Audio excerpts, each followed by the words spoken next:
So this is a song that we wrote, that I wrote with my friend Mike Richardson, who's from southern West Virginia, and it's about the coal mining wars in West Virginia in the 1920s, called the Battle of Blair Mountain.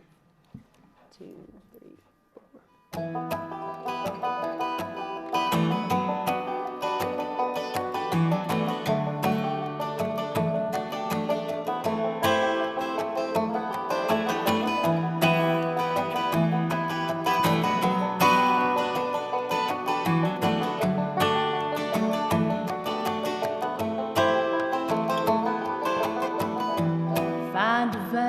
Drain the black gold, open to God that the timbers hold. Like my father before me, it's all I know.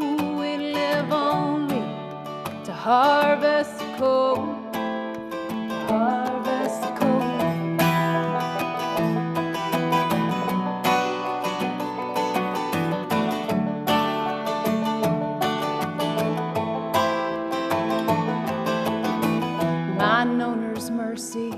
About as shallow as a grave, we're living in shanty towns, we ain't got no say. 14-hour shifts, such a meager wage, and Mother Jones can't help us now anyway, anyway. We'll take the roads, we'll take the trains by force. Oh, deliver us love from the gathering stores.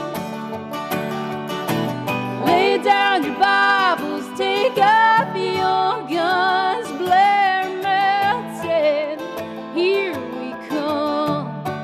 Oh, here we come.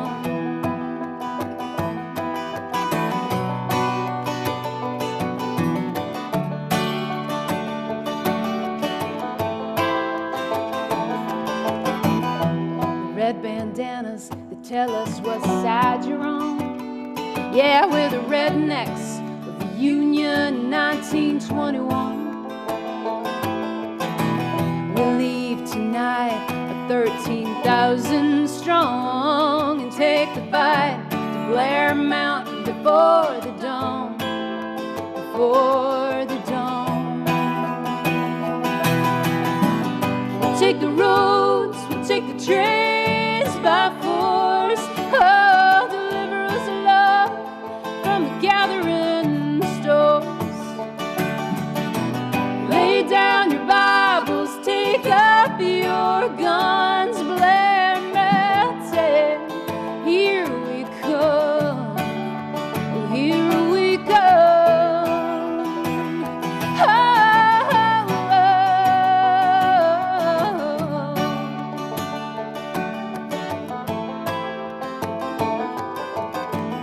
Oh, fight for my father, still buried in the mine.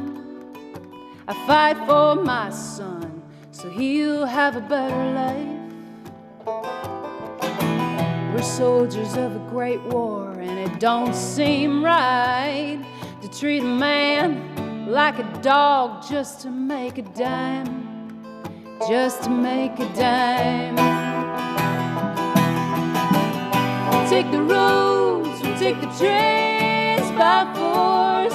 Oh, deliver us love from the gathering stores. Lay down your Bibles, take up your guns. Blair melted, here we come. Oh, here we come. Here we come.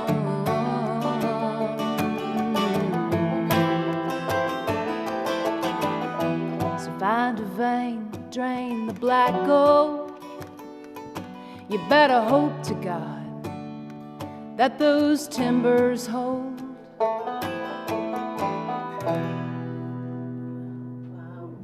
Yeah, wonderful, wonderful. Thank you. When the people's will is swayed by a con man's cheap charade, despite the crass misogyny and blatant hypocrisy, when the fascist voices swell, we hear echoes of the past. They vilify the immigrants, the leftists and outcasts. When the opposition croaks and the people just don't vote for the same old tired rhetoric of neoliberal politics, we must organize the fight for our universal rights, for democracy and empathy to permeate this life. For it's not the immigrant who labors for some bread, who's making us toil till we drop dead. No, it's not minorities or peer-reviewed authorities, or queer folks and trans folks, or a multitude of deities. I say, all are your comrades and none are your enemies, in the momentous fight against all bourgeois priorities. Freedom is not those traditional values crafted from bigotry and classist realities. Freedom is freedom to move and disobey, to rely on one another to keep would-be kings at bay. Say none of us can stand alone against their power. We must stand together and make them cower. For the laws of this land have us used and abused, owned and subordinate to our patriarchal roots. I say it's high time we reinvent this whole operation to make mutual benefit our sole occupation. Because freedom is freedom to move and disobey, to rely on one another to keep would-be kings at bay. Say none of us can stand alone against their power. We must stand together and make them cower. Here we go. Yes, freedom is freedom to move and disobey, to rely on one another to keep would-be kings at bay. Say none of us can stand alone against their power. Rise, proletariat, and make them cower.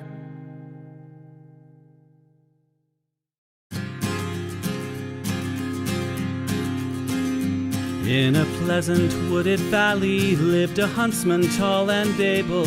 He relied on skill and cunning for the food upon his table.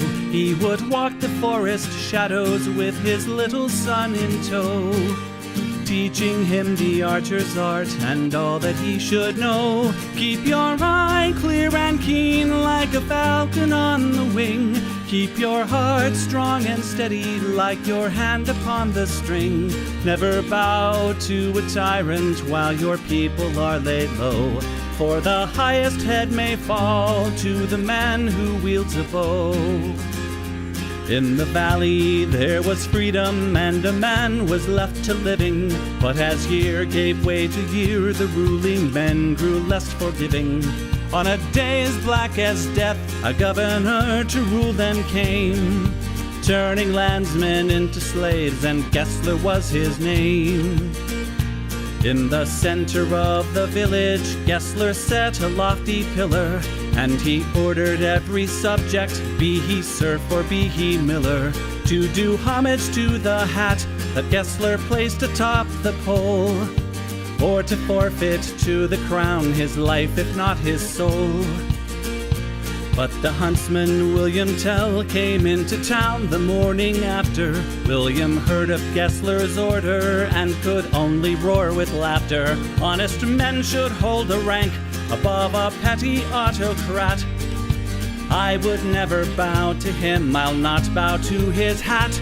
Keep your eye clear and keen like a falcon on the wing. Keep your heart strong and steady like your hand upon the string. Never bow to a tyrant while your people are laid low, for the highest head may fall to the man who wields a bow. Gessler's soldiers seized the huntsman and his little son for treason, but the people of the village cried for mercy and for reason. Gessler stays the execution, but a cruel test contrives. Prove to me your skill, and you may ransom back your lives. I have heard it said you have no peer with longbow and with arrow, that your shaft can find the quickest hare and fell the smallest sparrow. On the head of your young son, I'll place an apple ripe and red. Split it with one shot, or at my word, you both are dead. William Tell went to his son and said, I swear I will not hurt you. Courage will not bow to fear, nor shall this evil conquer virtue. Turn your face towards our home and stand as still as any tree. I will split the apple, we shall soon be home and free. Keep your eye clear and keen like a falcon on the wing. Keep your heart strong and steady like your hand upon the string. Never bow to a tyrant while your people are laid low. For the highest head may fall to the man who wields a bow. Every tongue was still and silent as the archer paced the distance. Gessler's soldiers lined the square and there was no hope of resistance. William knocked a single arrow, put his shoulders back and drew. Then the arrow and split the apple clean in two. All at once the crowd erupted into cheers and into chatter, and a second arrow fell from William's quiver with a clatter. Gessler said, why hold two arrows when I bid you shoot but one? That one would have found your heart if I had shot my son. Take the archer now and hang him, Gessler to his men was crying.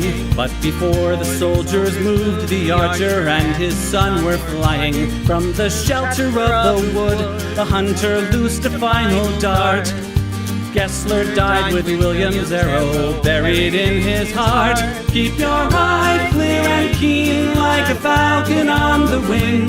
Keep your heart strong and steady like your hand upon the string. Never bow to a tyrant while your people are laid low. For the highest head may fall to the man who wields a bow. Keep your eye clear and keen like a falcon on the wing. Keep your heart strong and steady like your hand upon the string. Never bow to a tyrant while your people are laid low. For the highest head may fall to the man who wields a bow.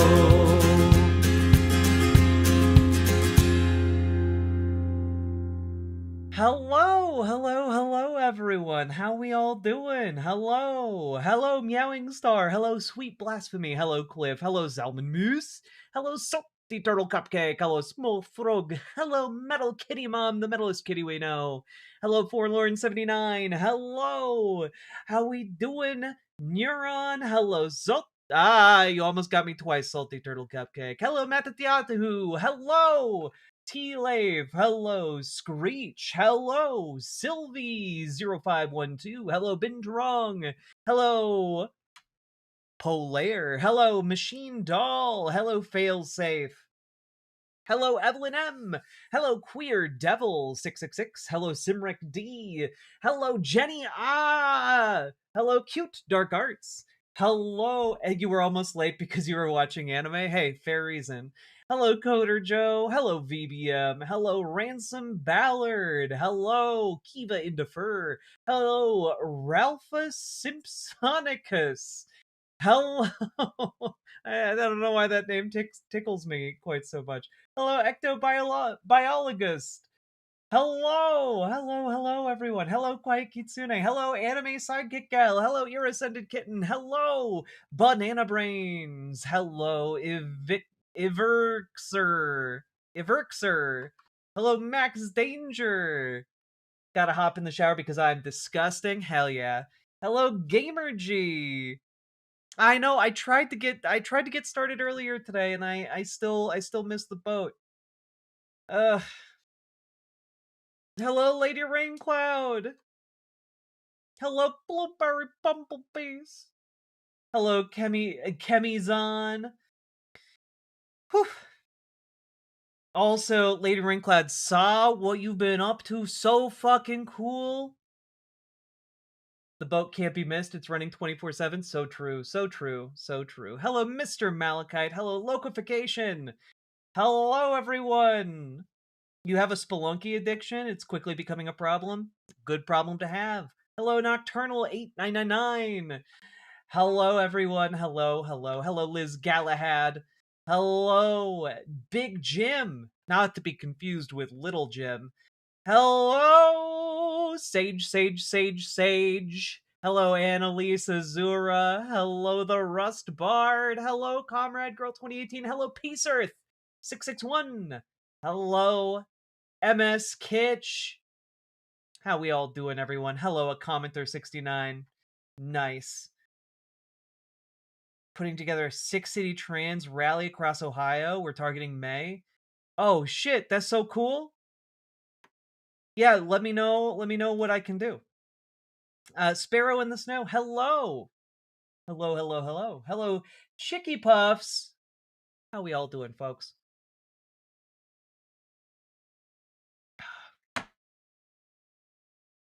I will see what I can do, Lady Raincloud. I am very much close to max capacity. Might be at max capacity. I don't know. I might have a breakdown this week. We'll find out. Still overdue to update Jack on my stuff. I'm so busy. I fully understand. All right. Y'all ready? Hello, Dustin the Damned.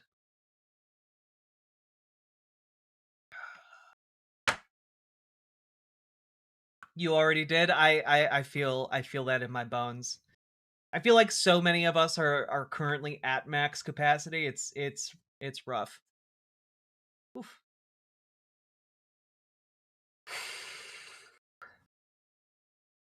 All right. So, wanted to start out with just like a fun little thing that I found, which it personally appeals to me, and I think that's neat. If you pitched me the idea... Oh, wait, before we get too deep, remember, folks, hit that follow button, hit that subscribe button, hit that like button, click the buttons, and also consider supporting the show because you guys make this show possible. Hey, Uncle Simric, first person to support stream today. Let's go! Everyone, did you exercise today? The fascists did. Why haven't you? I did exercise today. Thank you. I ran a few miles. Oof. You should just gradually add more sages to your name. No! I did too? Hell yeah! It has rapidly become something that I do, not because I necessarily want to do it, but because I need to do it, because otherwise I just can't function. And I don't mean that in a physical sense, I just mean in a mental sense. Like, I need to move my body now to act out my fight or flight reflexes because everything is triggering my flight reflexes. God. Also, folks, we are almost halfway to our goal at 250. I will tell you what our goal actually is, and maybe you'll see the Dono Ghost. Who can say? All right. All that being said, folks, if somebody pitched me on the idea of you go to a lonely house in the middle of nowhere to clean up after a hoarder, and it's basically a home renovation game, but there's maybe a spooky supernatural element to it, that is almost exactly my shit. That is exactly my shit, you know? Like, cool, like, we're doing like a home renovation, we're upgrading, we're making things neat, and in the process, maybe uncovering some supernatural mysteries. That's cool as hell. Anyway, here is a video game made by the people who did Darkwood called Hoarder. I know you love round numbers. I do love round numbers, and you're denying me the round numbers. But thank you so much, Sabanmus, for the 2 tier 1 subs. Here we go. If any of you have ever played Darkwood, Darkwood's cool as fuck, You too. love round numbers. I do love round numbers.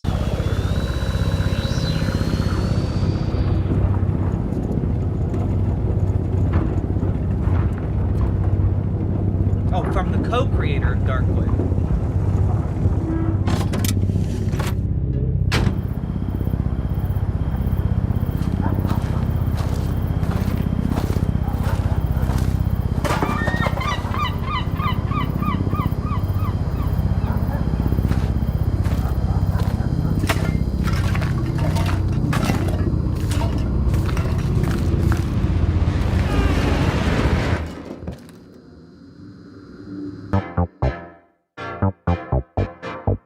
This is exactly my jam.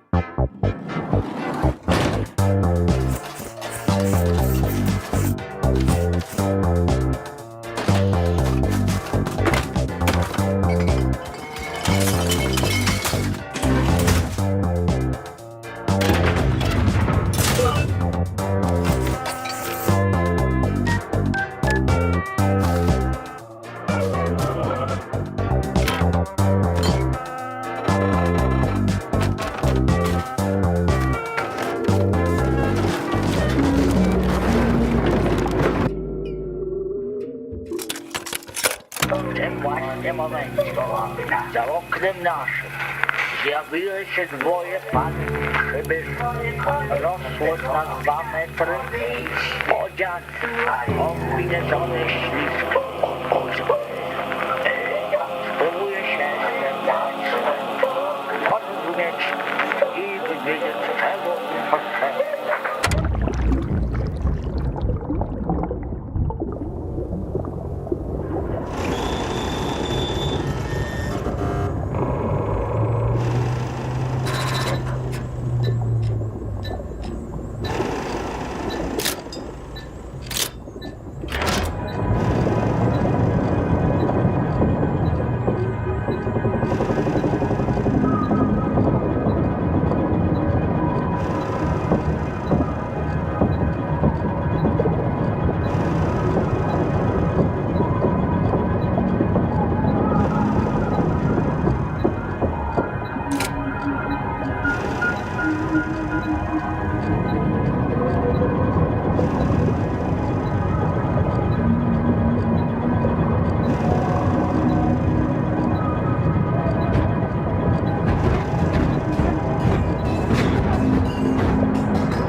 Isn't that cool?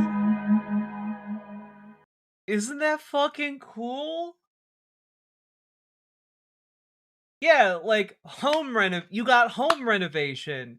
You've got spooky mystery. You've got Iron Lung for some reason. Who knows what else you got in there? Video games are just so cool. What's it called? It's called Hoarder. Does it have heavy system requirements? It's not out yet, so I'm not sure what the requirements are. It was just announced 5 days ago. No release date yet. But you can wishlist it on Steam. I swear to God, if this ends up being the cover for Frog Fractions 3, oh fuck. Are they making a third one? Because I fucking love Frog Fractions. Hello, Chicago Cubbies PCA.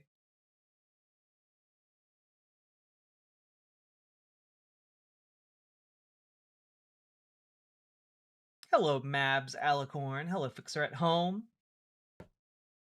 Thank you. Thank you. My hair's a little bit... I had to wash it again after I worked out. My hair's a little bit not as smooth as I would like it to be. Hello, Pirate Amir. It's a little bit frizzy. Hello, Betty Davis Eyes. It looks like it will be on Steam, PlayStation 5, and Xbox Series X. So we don't talk about Frog Fractions 2. It's a secret. It's so good, though. Oof. My neck.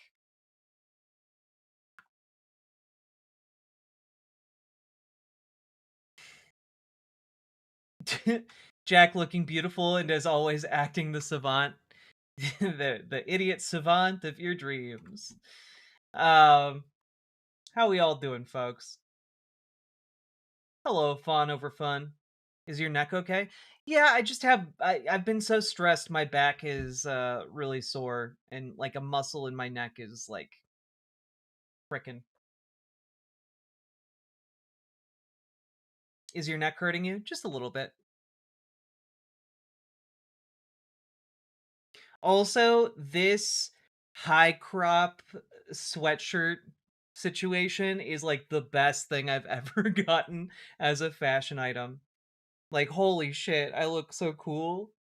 You guys can't see the rest of this, but like my top is kind of like this leather type thing. It's a very cool look. You aren't getting the full effect. It's fine. I've been reading a manga called My Crush's Crush. Proper love triangle where the MC likes a girl who likes a different girl who likes the MC. There's a few side characters walking around causing shenanigans. That sounds great.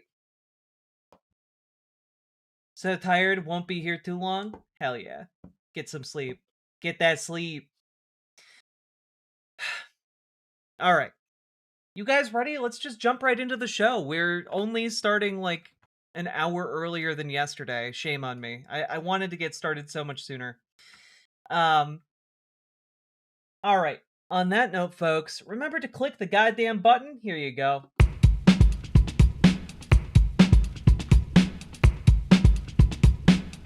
Go. Click the button. Click the button. Click the button. Click the goddamn button. Click the button. Click the button. Click the button. Click the goddamn button. Click the button. Click the button. Click the button. Click the goddamn button. Click the button. Click the button. Click the button. Click the goddamn button. Click the button. Click the button. Click the button. Click the goddamn button. Click the button. Click the button. Click the button. Click the goddamn button. Click the button. Click the button. Click the button. Click the goddamn button. Click the button. Click the button. Click the button. Click the goddamn button. Click button. Click button. Click button. Click button. Click button. Click button. Click button.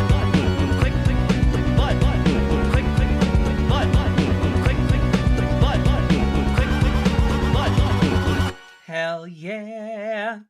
Okay, here we go, folks. We're gonna jump into today's stories, of course. So, folks, I wanted to talk a little bit about this story just because I think it's fun. I think it's fun, and I think we could all use a little bit of uplifting news.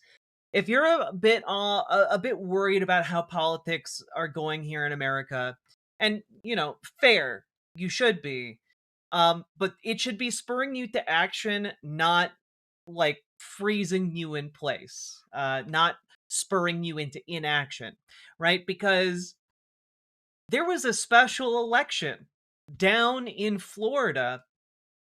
In fact, in Trump's district, the place where he lives, the district Mar-a-Lago is in, had a special election, and Donald Trump voted in it by mail on Tuesday. So, all that being said, you want to know what happened with that seat? Democrats flipped it, baby. Not only did Donald Trump, maybe it's because Donald Trump voted by mail. Maybe Donald Trump, after railing against vote by mail for so long, he used the very tool of his own destruction. But no. It was a state level election. So this is in the Florida's state legislature. But the fact that like state legislator seats in Florida are flipping, oh my god. In Florida, guys. 2-5. Like this is insane. Dare I say Florida on the horizon? I would not say Florida on the horizon anytime soon, but it's not inconceivable. If Donald Trump is losing home territory, it's pretty bad. It's a pretty bad sign. Yeah, I was just getting to that, Gamer G, because we're getting districts, and many of you have followed like the special election results that have been coming in over the last year or so, and we've had seats flipping by 20, 30, almost 40 points in some cases. It is genuinely crazy. However, this particular one, let's take a look here. Ba-ba-ba. Gregory, a first-time candidate with a background in public health and mental health administration who now runs a fitness center for postpartum moms, defeated John Maples, a financial planner who had previously held a local council seat, by a little more than 2 percentage points, which means that Gregory flipped this seat by 13 points, which is, again, a lot of points. That is a big swing. And we're talking heart of MAGA country here. So, again, all of the signs that we are seeing as it gets closer and closer to the midterms, this is pretty, it's pretty bad for Republicans. And I think that we're going to start seeing Republicans positioning themselves for a defensive posture, as it were. And I think, by and large, a lot of the Republicans on the national level have kind of accepted that their swing state compatriots who are up for re-election in the midterms are going to be wiped out. They're going to be wiped out, and they're okay with it because it doesn't affect them. They're in relatively safe seats. But if these swings keep materializing, I don't actually know how many seats are safely Republican anymore. Like this is completely shifting the math, right? The move that we're seeing here. Let's see here.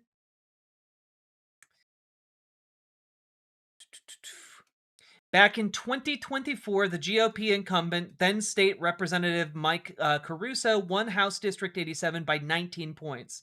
While Democrats broadly wanted to win in Trump's backyard, the local campaign itself focused more on affordability and taxes. The contest got testy in the closing days, with supporters on both sides zinging their opponents in mailers and text messages.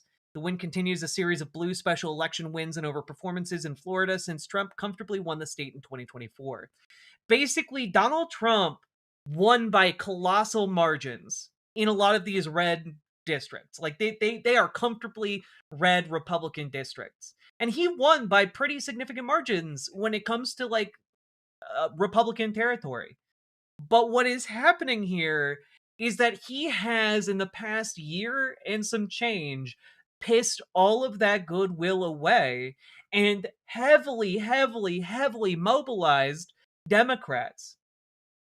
Like, the kind of turnout we're seeing in these elections is, I mean, it's substantial. So here's another one. Brian Nathan, a union leader and veteran, was outspent by roughly 10-1 in the race to replace Collins and received scant support from the state Democrats. He narrowly defeated former state representative Josie Tomkow, a rancher who had held a House seat in neighboring Polk County. Tomkow's residency had come under question, although she said she planned to move into the district when she was elected. But even Fried acknowledged that Nathan's win was in State Senate District 14 what came as a surprise. Like, we're getting people who have gotten almost no support from like the National Democratic Party whatsoever, and like they're coming in as like just, hey, I'm new to this, but I run the union and I'm a veteran, and that's enough to win in some of these areas now. Like, this is without institutional support. Like, this is a big deal, especially because on the state level, this is where we need to be focusing a lot of our efforts when it comes to organizing, right? Like, if we want to kind of level up our organizing movement and like actually do things on the local level, it's actually really important for us to start mobilizing district by district, state by state. And what's really cool here, guys, is when you start consolidating that amount of power and that kind of power, in a leftward direction, you can actually do some really, really cool stuff. One of the things that I saw, and I've been thinking about a lot in particular, is how you can leverage local power to great effect when it comes to your city, right? Because your city is or your town is actually a pretty powerful entity. And a lot of people tend to downplay it or tend to think of it as like boring stuff, but your city can actually step up and take on really, really big challenges. In particular, I'm thinking about this article from earlier today, okay? Baltimore sues Elon Musk's AI company over Grok's fake nude images. The lawsuit argues XAI failed to disclose risks, limitations, and exposure to harm that came with using chatbot. And it got me to thinking, why on earth should we stop with Baltimore? Like, if you are getting your shit together on a local level, get your local city or town to levy a lawsuit against XAI. Why not? It's a gigantic machine that creates child sexual abuse material. Like, it just churns that shit out. We should be fighting this tooth and nail with every tool we have. Every city, every town in America should be suing Elon Musk and his wealth out of existence. Like, genuinely, you know, you might think, well, you know, they wouldn't wind up paying that much in damages. You can look at, you know, Meta just got hit by, I think, New Mexico for like $375 million, but that's like nothing to Meta. But now think about if instead of just paying $375 million to just New Mexico, imagine if they had to pay tens or hundreds of millions to each of our cities and towns for this kind of damage. And like, you start to see how this can take on the appearance of death by 1,000 cuts. And this is something that we should be working towards. Why shouldn't the residents of your town and city be compensated for the fact that these gigantic social networking sites are using your publicly posted data? Regardless of whether you're rural, urban, whatever, they're taking your data from the internet and and using it. Class action by cities and towns. Not even necessarily a class action. Just file individual lawsuits. Make them fight each individual suit. Your city, your town has lawyers employed. Okay? Like, you can, in fact, put some people in charge of that and go to town against these massive companies that are profiting by exploiting you and your children. You know? It is incredibly possible. This is exactly why we need to organize. You have tools available to you on the local level to expand this fight, to get justice for your communities, to protect your kids, to protect your neighbors. And like, you know what? Like, you can leverage your ability and make that happen. And I'm encouraging each and every one of you, join your local DSA, join your local Dems, make your Democrats more progressive, make your DSA more effective. Because guys, we got union organizers out there in every part of the country. You can find a union organizer. In every part of this country, you can get access to a DSA, okay? And you can organize together with like-minded people, and you can field a candidate that is pro-working class. I guarantee you can do that. I guarantee it, okay? And when we organize together like that, we cannot be stopped, we cannot be bought. And that's really, really important, because right now, billionaires are trying to buy all of us into complicit silence, and we will not be silent, okay? So, join your DSA. If you need help, join our Discord. Reach out to GamerG for help taking your first steps into DSA. And also, if you need advice on how to make your DSA more effective. Also, if you need help joining your local Democrats and making them more progressive, join our Discord, reach out to Dragonfly for help. Dragonfly and Gamergy have a lot of organizing experience. They know how to onboard you into whatever local part of the Democratic Party is available to you, or whatever local part of the DSA is available to you, or even how to start your own branch of the DSA. Okay? It's really important. They have made their experience available to you. Take advantage of it. And if you don't want to join the Discord, that's fine, but you can come over to riverboat.gg, this website right here, and you can find them oftentimes here during the show. Gamergy's right here, actually.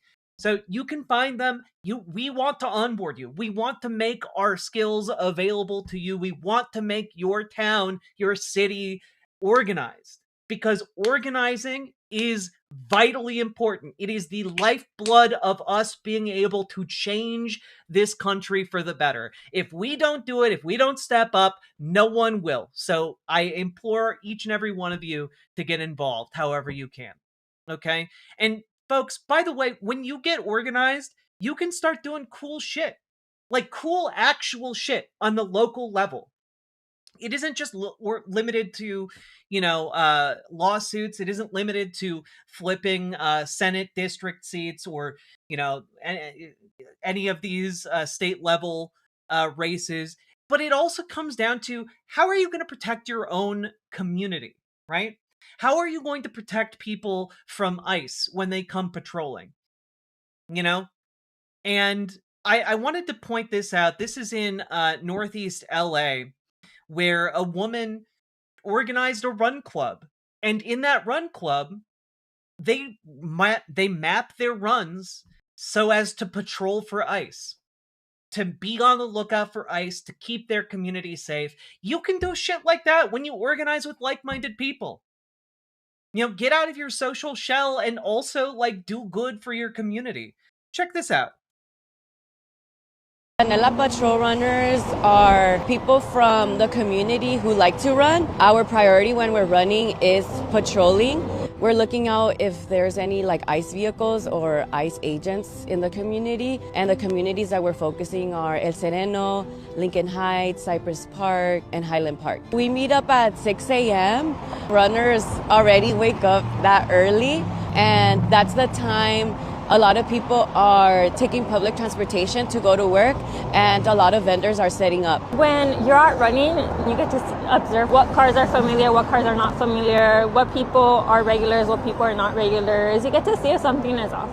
The first thing is documenting, exactly what we see, where it's at, the time, and then blasting that out through social media. The next thing would be alerting the community that they are here so they know where to go and where to avoid. When I would run alone, I would already be patrolling, I would be looking out. And that's when I thought I could invite more people to do this with me. I'm part of this community and these are my neighbors. I want this community to stay here because I care about them. That's an excellent idea, but you know what?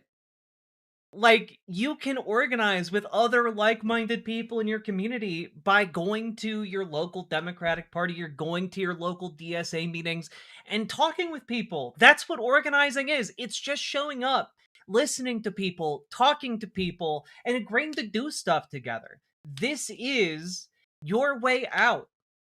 If you are lonely, if you are feeling like everything is too much, if you are feeling like everything is awful, that we cannot win, if you are feeling like you are defeated, guess what? This is your way out.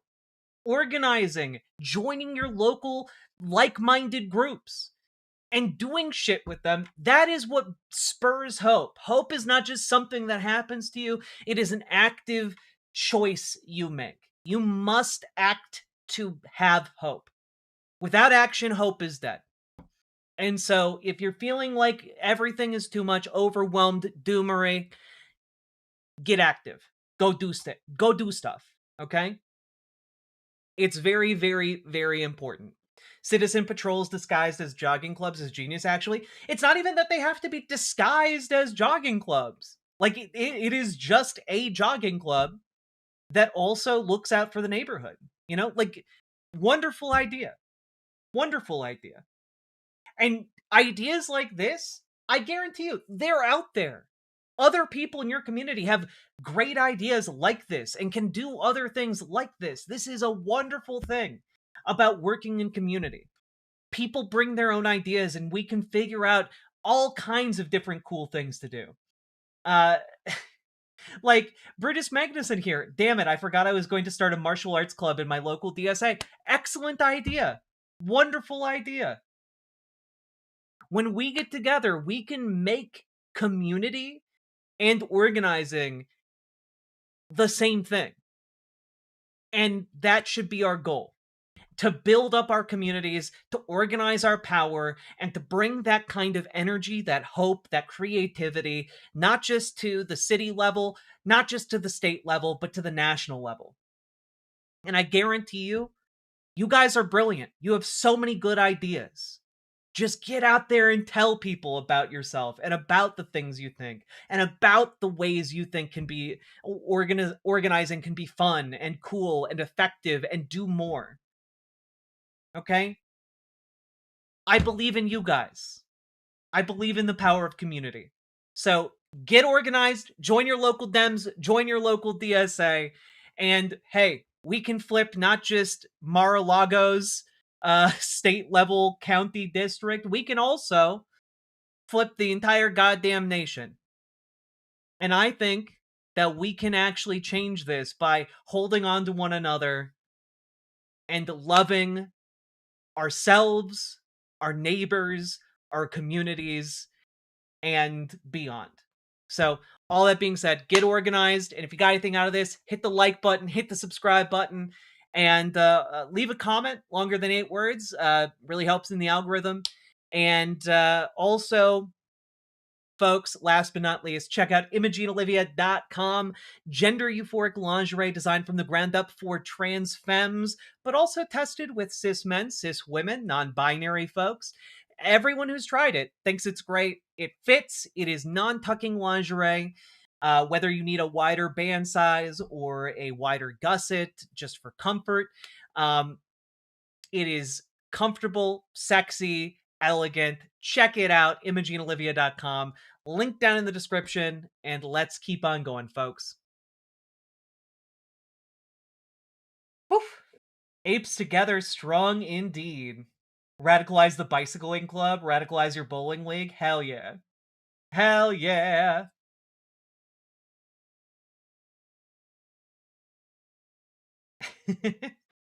You know, I am brilliant. With a little effort, I can actually get off my duff and pitch in. Fuck yeah, Mabs Alicorn. Fuck yeah.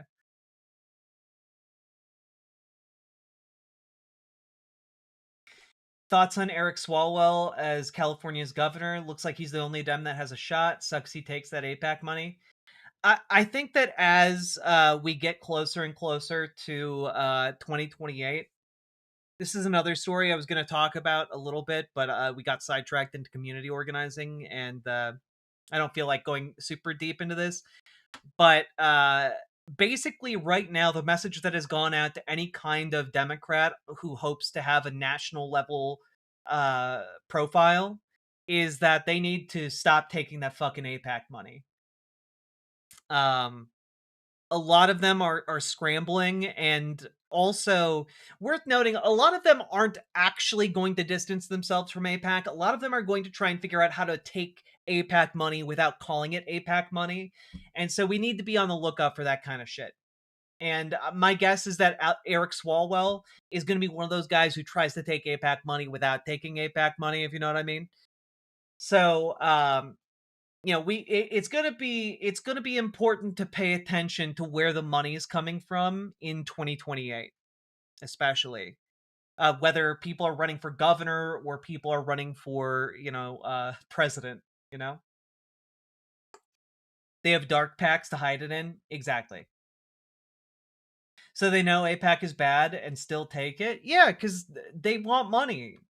Like, if you don't take money from these billionaires, millionaires, etc., you have to spend your time calling constituents, calling potential donors, you know, making pleas online to for people to chip in $5, $10. You have to convince millions of people to support you instead of just one person to support you. And that is it's just an easier shorthand to convince one person to support you or one organization to support you rather than millions of people. But I think we should be putting a priority on convincing millions to support candidates for jobs that are as important as President of the United States, you know?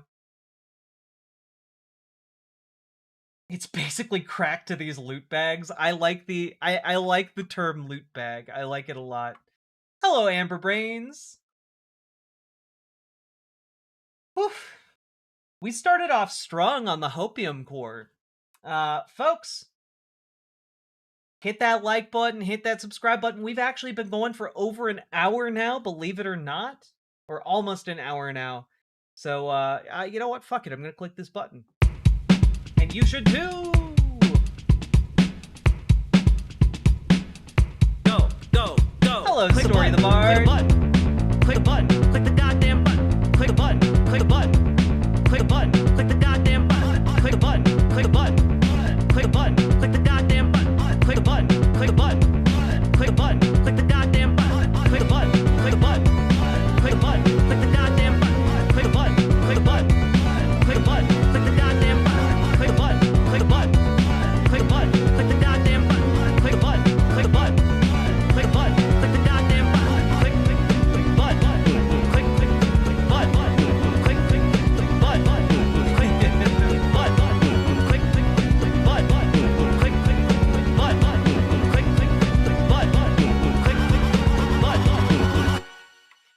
Folks, we are getting closer and closer to our halfway mark here. Do consider supporting the show if you haven't yet today. Throw those subs, donos, memberships, super chats down, etc. You guys make this show possible. I could not do it without your support, and I very, very much appreciate those of you who do. Are you even a streamer if you don't have a huge can of Monster Art by your side? Exactly. Whew.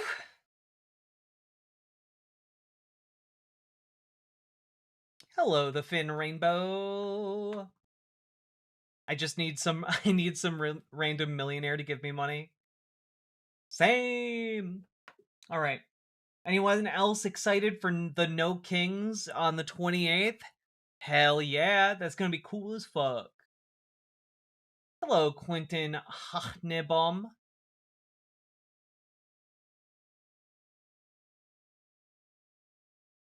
I will join tomorrow. I get paid. Hell yeah, Lady Deadpool. Thank you so much. What if instead of the posters, we do monster branding and get you a sponsorship? That'd be cool as hell. But I don't think they're gonna sponsor me. Something tells me.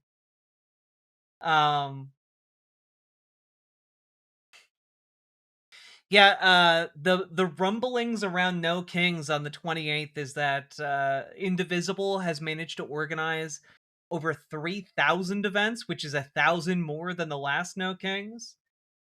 It like I love what Indivisible has been doing. I know a lot of people on the left like to poo-poo Indivisible for like being full of libs or whatever, but like genuinely, those are the people. Like show up and like get people to join DSA. Show up and like get people to do like cooler shit. Like these are all people who are basically showing up and being like, we need to break out the guillotines. And if that isn't the group of people you should be like getting organized with, people who are vehemently against everything this administration is doing, like these are the people we need to win over and like keep politically active after as we near like the midway mark of the Trump administration. As we start looking at voting on different initiatives, we need people to be explicitly anti-fascist and also embracing more radical left-wing policy, like, you know, Medicare for all. It's one of the easiest layups. It's one of the easiest layups for these people, okay? Ugh.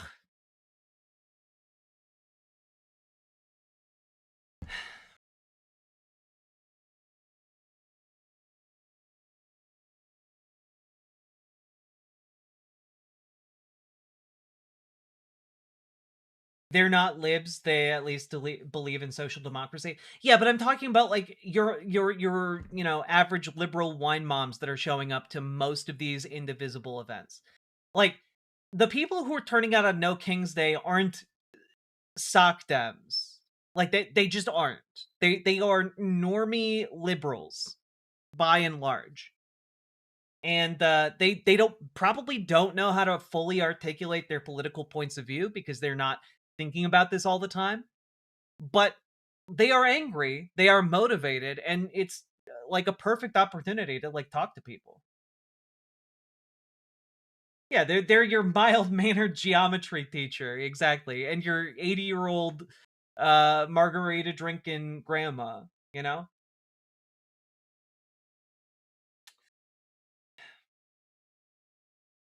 Do campaign finance reform first and everything falls into place.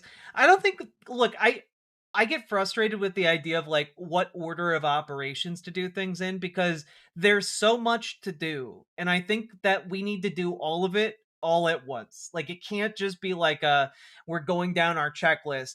There are millions of us. We need to be doing all of it all at once.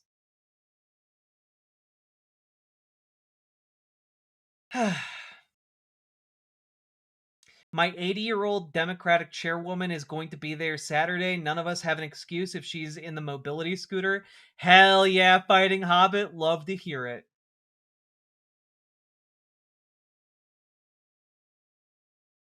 Revolution, that's how? Hell yeah.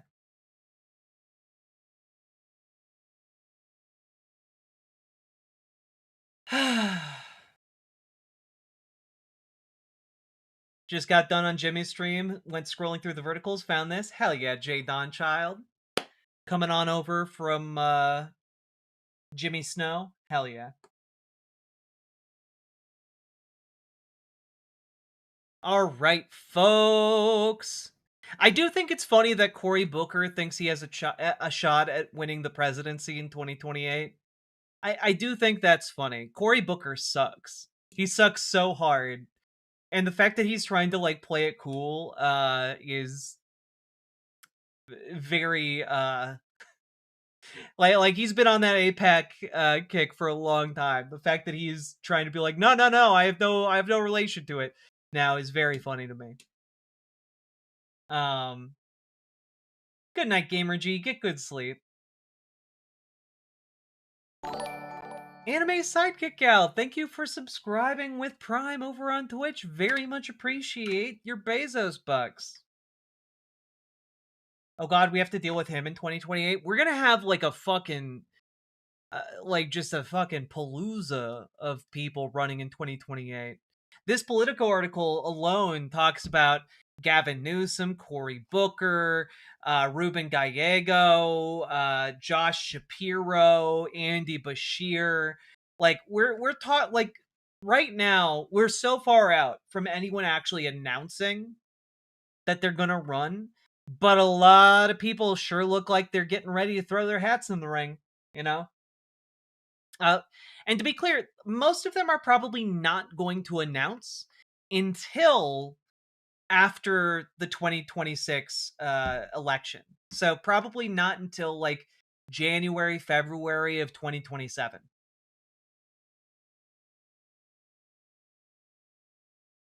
Andy Bashir.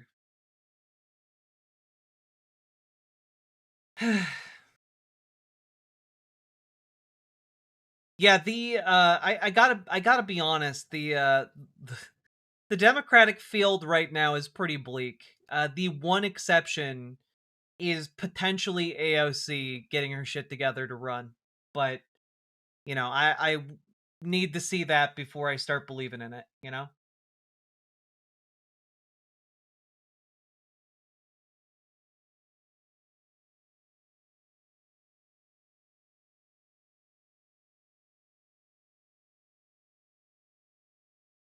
I'll take Andy Bashir over Gracie's salesman, Gavin. I mean, Andy Bashir might be one of the better ones, but like he's not someone I'm seeing stoking any kind of I don't know, like right now would be the time to be building up your goodwill, and I'm not really seeing that happen. at most, the people I'm seeing are kind of like going like, all right, they're all right. Like JB Pritzker is okay.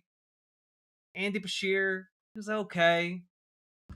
Oh God, what's his face? I think he's in Georgia.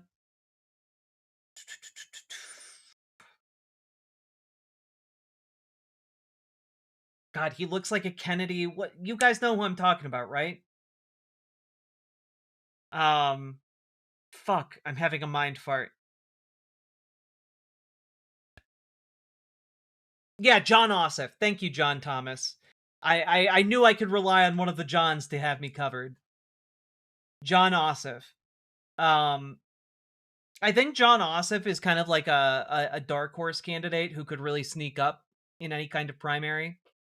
Do you think Chris Van Hollen might give it a go?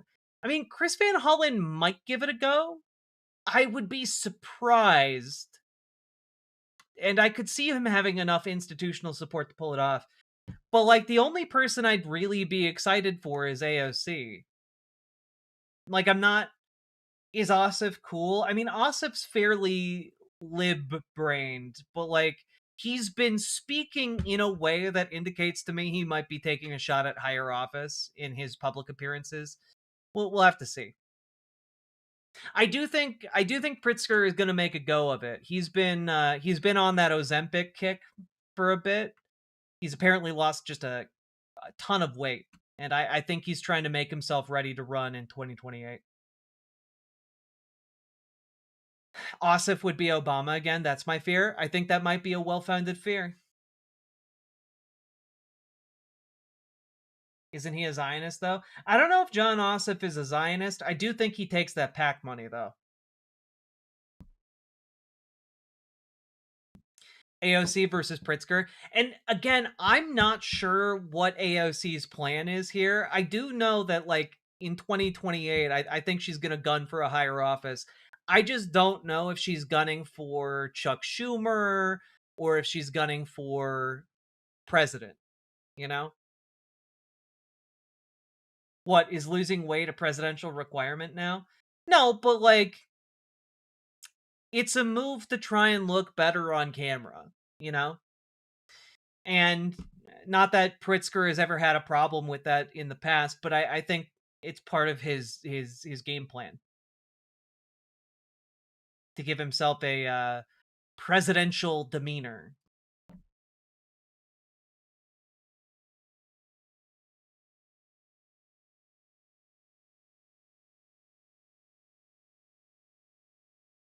Ossoff called for an arms embargo on Israel in 2021 before Schumer told him to stop it. Interesting.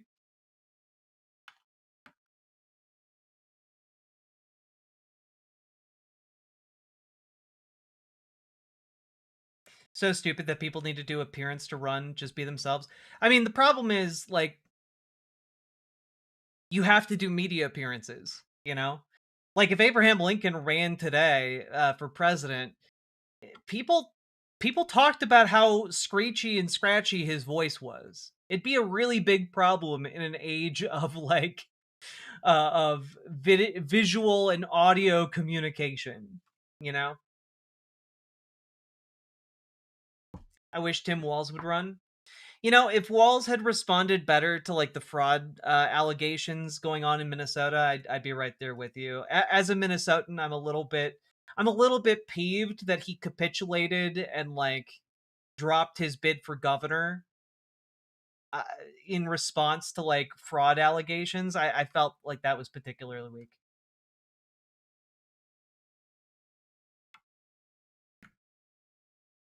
Yeah, also the fact that him and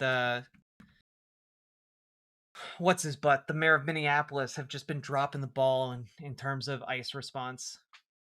It makes me really fucking mad. Yeah, Mayor Frey.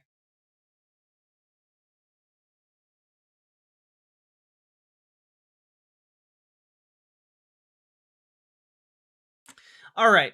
You guys ready to jump into our next segment here?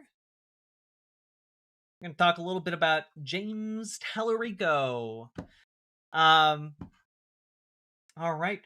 Folks, if you got any of those subs, donos, memberships, super chats, etc., please consider supporting the show. Also, Natalie the Contractor, thank you for the 100 bits. I hate that I decided to restart The Handmaid's Tale, and the airport scene of ICE just came as I'm watching. Literally, the airports are like right now. Yeah, A Handmaid's Tale hits a little bit too hard right now. It's hits a little bit too close to home. I feel that.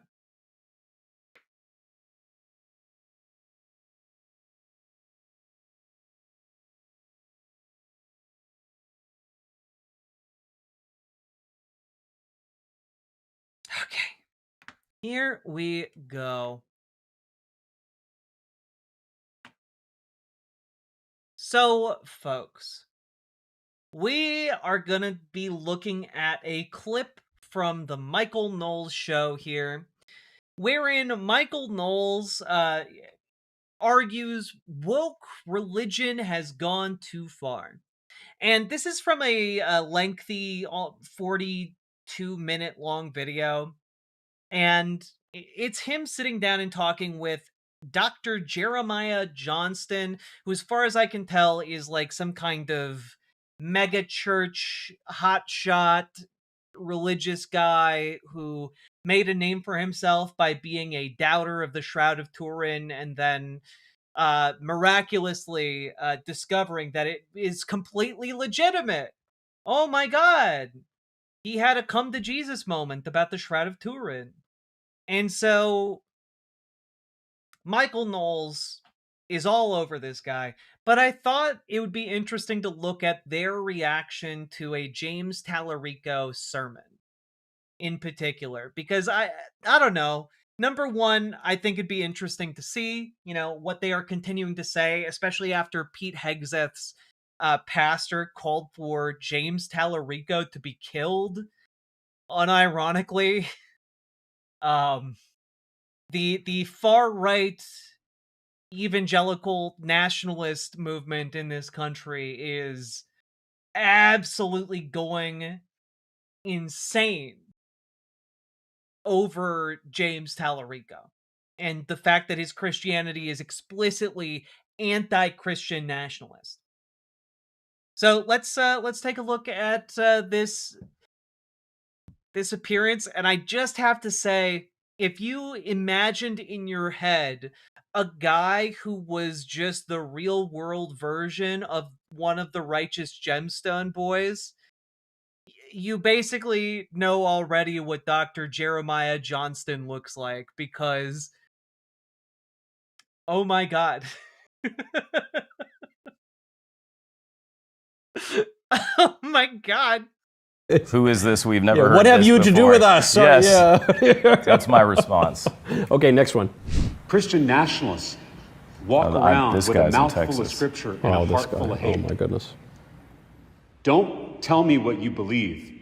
Show me how you treat other people, and I'll tell you what you believe. Jesus didn't tell us to love our churches. He didn't tell us to love our doctrines and our creeds. He didn't even tell us to love our scriptures. He told us to love our neighbors. And there was no exception to that commandment. Love thy neighbor, regardless of race, class, gender, sexual orientation, or immigration status. One of my favorite theologians, Barbara Brown Taylor, once wrote, "The only clear line I draw these days is this. When my religion tries to come between me and my neighbor, I will..." Okay, can I know we're listening to this, but I love Michael Knowles, the failed actor here. I love him because you can see him trying to do acting in this reaction, right? He's like sitting there like, how can I make this reaction seem interesting? And he's just like, he's trying to do eye movement control, and like look at him. Look at, you can see exactly what I mean here, right? Once wrote, "The only clear line I draw these days is this." Like he's like trying to make his eyes big for like a half second, like he's listening and like, oh my god, that what an objectionable thing to say. When my religion tries to come between me and my See, he neighbor, does it again. I will choose my neighbor. And again, Jesus never commanded me to love my religion. He literally did, but Yeah. You know what's interesting? Not once in the entire Bible does Jesus ask us to worship him. Oh my goodness. All he asks is that we follow him. Love Oh my like goodness. he loved. Okay, it's just one before you go off. He says, you know, Jesus told us to love our neighbors. He doesn't tell us anything about loving our religion. Religion, to quote our good friend St. Thomas Aquinas, is a habit of virtue that Yes. inclines the will to give to God what he deserves. That's right. And before our Lord tells us to love our neighbor, the more important commandment that he gives is actually to love God above all things. Jesus replied, Love the Lord your God with all your heart, and with all your soul, and with all your mind. The line he uses is a clever political line. My opponents have a mouthful of scripture and a heart full of hate. Yep. And yet, it's a good turn of phrase, but I think it applies much more to him than to his opponents. This guy, I guess you look at all the things he promotes, using scripture so sacrilegiously. He promotes slaughtering infants, mutilating little kids. He refers to God as LGBT, awful sorts of sacrilege and blasphemy. And why? If God is omnipresent and omnipotent, then like I don't know, God's everywhere, including in the gay sex. It's true. It's true. It's in the Bible. God's everywhere. If you can't accept that God's omnipresent and omnipotent, sacrilegious. All right? He's right there. He's right there. You just have, maybe Michael Knowles needs to experience it to find his, find religion in that moment, I guess the question I would have to say is, also, I'm sorry, does God have chromosomes and a dick? No, he doesn't. when you hear what he says and stands for, does James Talarico sound more like Christ or the Antichrist? The Antichrist. It's not even close. And I want And these guys know a thing or two about the Antichrist, all right? Like, come on. Come on. Stop the stupidity. Thank you for the 5 gifted memberships. But like, so far they're like, okay, well, Jesus literally said, worship Christianity. Okay? Jesus literally said, worship religion. No, actually, Jesus didn't say that. I've actually bothered to read the New Testament. Jesus did not say that. Jesus commands those to follow him, which one would imagine includes not just, worshiping God, but also, doing good things, loving your neighbor. Isn't the Antichrist non-canon? Oh, we're not going to get into the Antichrist. But suffice it to say, these guys being like, he sounds an awful lot like the Antichrist is very funny. At James, I would debate him any place, anytime, any day of the week, with 2 hands tied behind my back, blindfolded, because he twists scripture. I want to say something to everyone watching. This is a fact. You can look this up with Open Doors, which is an international religious freedom network. President Donald J. Trump is the most pro-religious freedom president of all time. Yeah. Out of any... That's so true. It's so true. It's why Donald Trump loves Muslims. Oh wait, yeah, you mean the guy who ordered a complete and total shutdown on Muslims entering the country until we find out what the hell is going on. Most religious freedom-minded president of all time? Are you kidding me?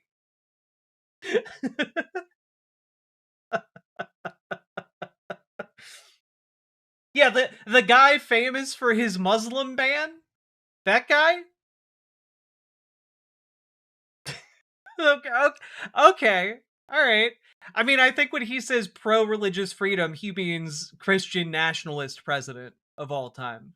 Sitting president, nobody has been for more, and that's not just Christianity, that's religious freedom. He spoke at the UN when no other sitting president would. And my pastor, Jack Graham, sits on the Religious Freedom Commission there in Texas. And I can tell you this, everything that man just said is false. That's kind of like the line of Joe Pesci in My Cousin Vinny. Everything that guy just said is BS. I agree. Next one. Are you? You know what? I wasn't going to go through another one, but I see Mehdi Hassan. We have to keep going. An atheist? For all practical purposes, yes. Nobody can actually say for certain that anything doesn't exist. But I'm an atheist in the same way as I'm an a-leprechaunist and an a-fairyist and an a-pink unicornist. So you're not 100% sure God doesn't exist, but you're sure enough to make it practically... I'm as sure as you are sure that fairies and leprechauns don't exist. And do you see an equivalence between the idea of God and the idea of a fairy and a leprechaun? The evidence for both is equally poor. Oh my gosh. This was 20 years ago. This was what passed in the, not among intellectuals, but among kind of polite, yuppie society. This was what the smart people believed. Right. And I tell you, it got me. When I was a teenager, this kind of stuff really got me. It took me away from But then I caught a leprechaun and everything in my life changed. the church, helped take me away from the church for 10 years. Is there a flaw in his argument? That was at the height of what was called New Atheism, the four horsemen of the New Atheist movement. Everything he said is a flaw. The evidence that we have for God is unimpeachable. The evidence that we have for the resurrection. Wait, we do? We have unimpeachable evidence for God? You can definitively prove God exists. Holy shit, lay it on us. Present us with that evidence. Let's go. Can't wait. Of Jesus Christ, as we've already said, is unimpeachable. It is a historical fact that Jesus rose from the grave on April 5th, AD 33. We know that. How do you know that for a fact? Just out of curiosity, how do you know that for a fact? Exactly? We got a lot of evidence for resurrection from death. That date with certainty. The resurrection and the crucifixion are the best established fact of the ancient world. So for him to compare God. Okay, wait. I'm sorry. As somebody with at least some educational background on history, I can tell you there are a lot of established facts about the ancient world. The resurrection of Christ is not one of them. That is not actually an established fact whatsoever. Well, I saw it in the Passion of the Christ, so it must have happened. And the evidence for God with the tooth fairy or leprechauns. The thing that drives me crazy, because Richard Dawkins... Wait, I'm sorry. There are written accounts of people seeing leprechauns and people seeing fairies. How is this different, exactly? Dawkins is supposed to be intelligent and is, I guess, educated in his field of study. Which is not biblical studies. No, it's evolutionary biology, topic for another time. But it just, that statement, well, I don't believe in God because you don't believe in leprechauns. Which is just Reddit tier, fedora tipping atheism. I remember Alvin Plantinga, the Calvinist philosopher. He was asked what he thought of the new atheists. He said, I think they're far inferior to the old atheists, like Bertrand Russell. Yeah. At least Bertrand Russell was somewhat logical. And Bertrand Russell said he couldn't find a flaw in the ontological argument for God. What Dawkins seems blithely unaware of is that, one, this question of the supposed tension between faith and reason is one that has been taken up over the centuries, and that the arguments for God's existence generally rest on natural reason. So much so that the Catholic Church declares in the First Vatican Council that the existence of God, not necessarily the resurrection, the person of Christ, the Trinity, the mysteries, but the mere existence of God can be known with certainty, strictly from human reason in light of the created world. Right. No, it can't actually. Like, I'm sorry, that's just not true. Like, you can't simply look around and be like, well, I'm alive, and it looks like all of this stuff was made for me to exist in, when, like, there are other pretty well-established ways that could seem to be the case. Like, for example, if, say, an organism evolved over millions, if not billions of generations in various environments in order to have the ability to manipulate and travel and, like, exert influence on its environment to live and grow and thrive, one might say that that process of evolution would in fact result in an organism that seems pretty suited for its environment, actually.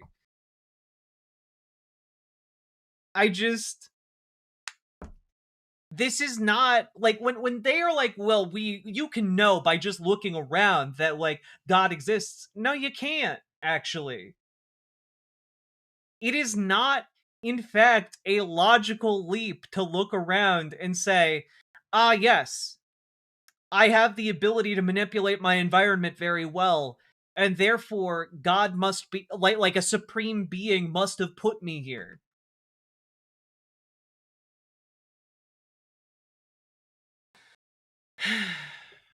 God. It's frustrating. It's just a bad argument. If that's the best argument you got, it's bad.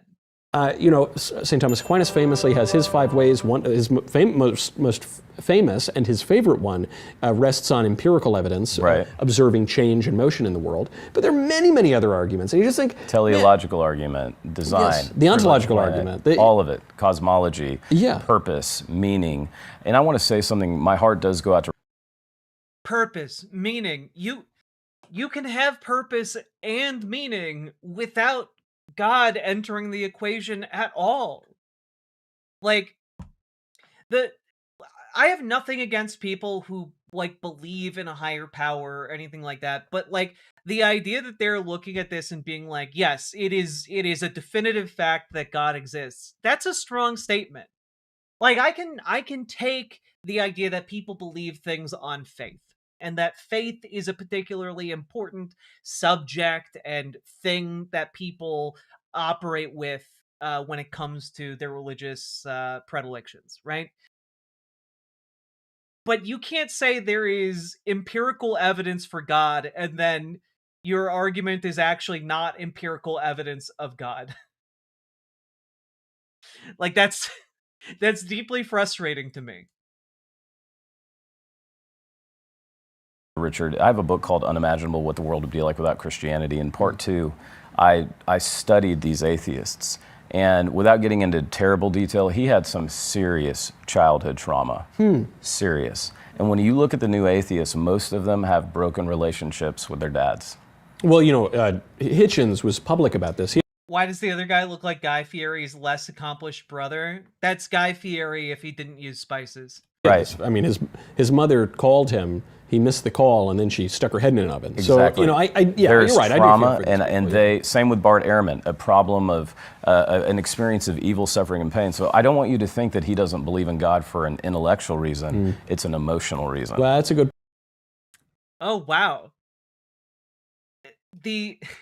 First of all, what a disgusting thing to say, right? Well, you don't believe in God not because of any kind of rational reason. It's because your mom killed herself. What an absolutely, like, despicable thing to say. Right? Like, it'd be like saying you don't actually believe in God because look at your hairline. You don't actually believe in God because your kids don't love you. Like, it's just a disgusting thing to say that has nothing to do with the nature of belief or disbelief. Like, it's crazy.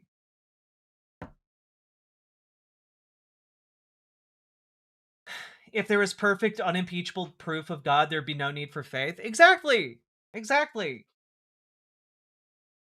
Like, God damn, just give a good argument, for fuck's sake. Intelligent design with that hairline? Damn, dude. Point. Just crazy to say, there's no proof of it. You're not even, you're putting yourself out there as the great debunker of Christianity. You're not engaging with the most basic arguments of the question that is supposedly at hand. Okay, next one. When they're like, part of the problem I have with this is like, well, there's no evidence of leprechauns or fairies, and it's like, well, I mean, you do have texts going back into the medieval period, and oral traditions telling stories of like fae folk and the different rules and ideas behind what kind of governs their ideas. You've got like the idea of like the and I'm probably gonna butcher this, but like the Irish have the concept of the Aushi, which are again like the fae folk, supernatural, kind of elvish beings, who live in like the hallowed mounds. Like they like if you want to say like other people don't have reasons for believing in the folklore or religious ideas of the past, like okay, but it kind of seems like you're throwing stones in a glass house there, like in a similar way they're complaining about him kind of disregarding their arguments for their god, while simultaneously they are disregarding the belief systems of people of the past and some people in the current era who still believe in the fae folk.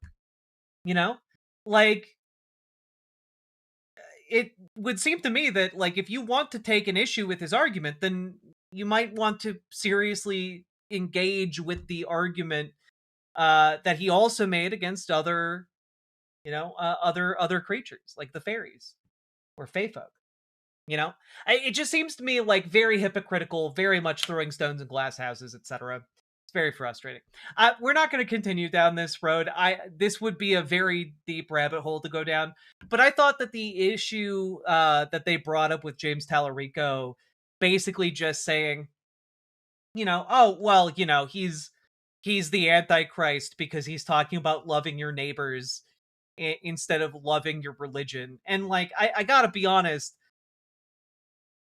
There's a lot of what Jesus talks about in the New Testament where he's talking about the need to make your faith alive, to make your faith active, to actively love one another, not just love prayers and performance and quoting books, but to actively love your neighbors.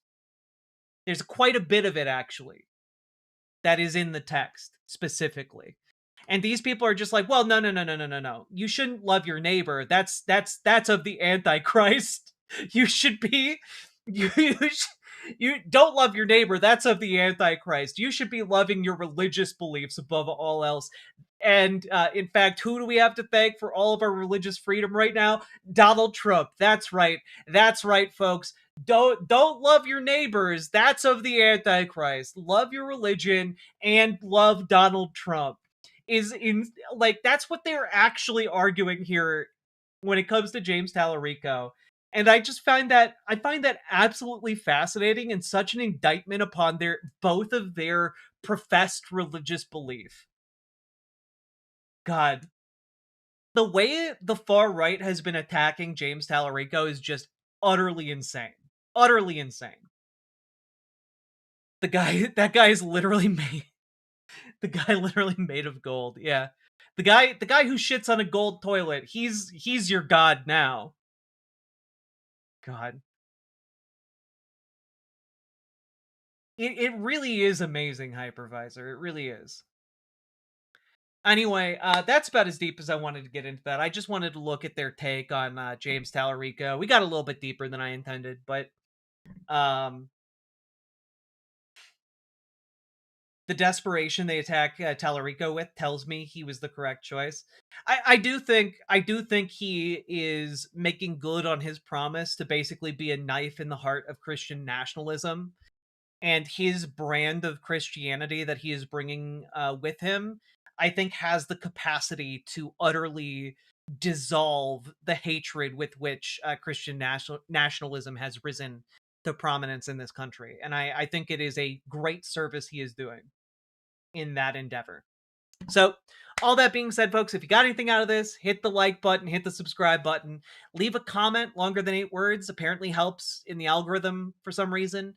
And also, folks, get organized. If you want to help in the project of bringing down Christian nationalism as a political project here in this country, join your local Dems, make them more progressive, join your local DSA, make it more effective. We need folks doing both, and we can make huge changes on the local level to keep one another safe, to keep our country safe, and also to protect our neighbors. It is, in fact, a way to show love to your neighbors by serving them, by organizing with them, by coming into community with them. And so, folks, get involved. If you don't know where to start, join our Discord. Reach out to GamerG for help joining your local DSA. Reach out to Dragonfly for help joining your local Dems. They can also give you advice on how to make your Dems more progressive, how to radicalize and make your DSA more effective. And also, if you don't want to go over to Discord, you can usually find them over here on riverboat.gg. Just come over when I'm streaming every weekday in the evening. And last but not least, folks, check out ImogeneOlivia.com. Gender euphoric lingerie designed from the ground up for trans femmes. Also tested with cis men, cis women, non-binary folks, etc. It is non-tucking lingerie that fits, whether you need a wider band size, a wider gusset, and it is elegant, it is sexy, it is beautiful, and I hope it will make you feel that way too. So check it out, ImogeneOlivia.com, link down in the description. Let's keep on going.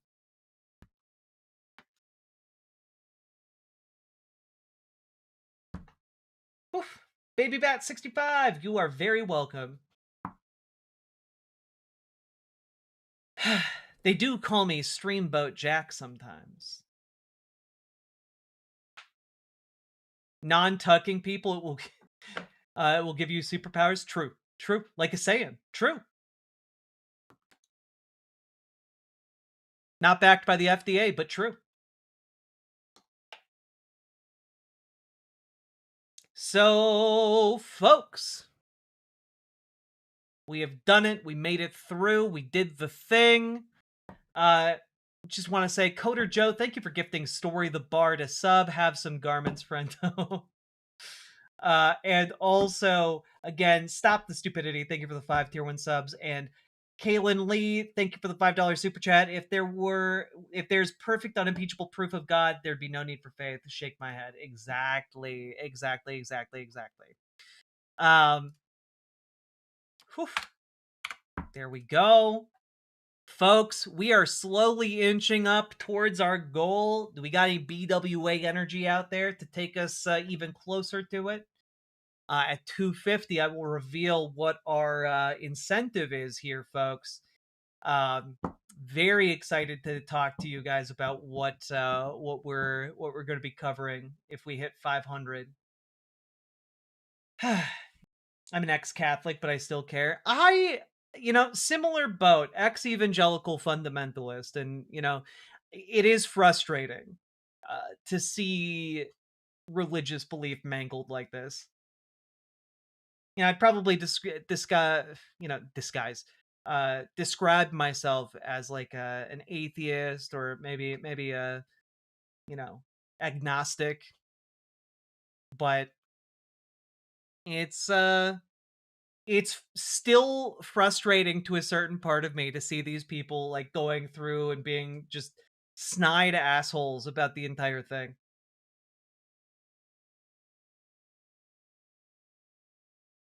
Still religious and so angry. Fair. They're mangling the fucking book.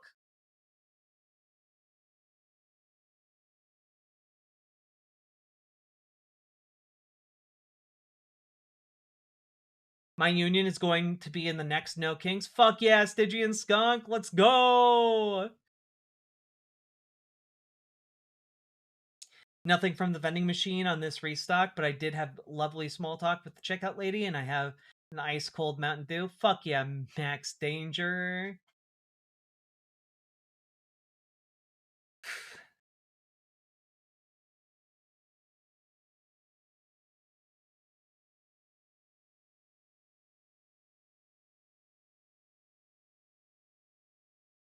More like Dreamboat Jack. Ooh, I see my outfit is having the desired effect. Perfect Cell didn't tuck. True. True. True. We saw how Cell used that tail. Mm-hmm. Mm-hmm.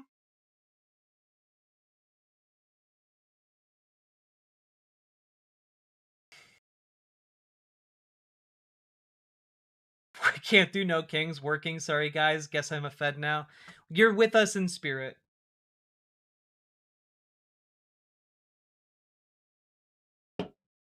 Thank you, Sylvie. Appreciated. This top just makes my boobs look so good. It's crazy.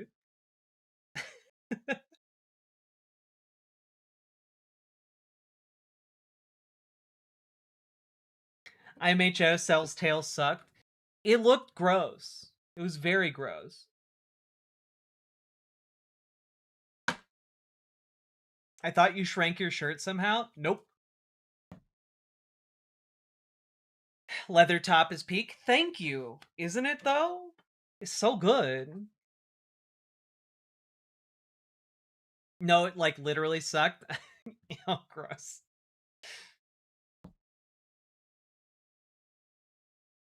Boob shirts are the best shirts. They really, really are. What flavor is it? It is the Tea Lemonade Monster Rehab. I wish it was carbonated, but it's not. Wearing the IO? Nah, this is Papa Lush.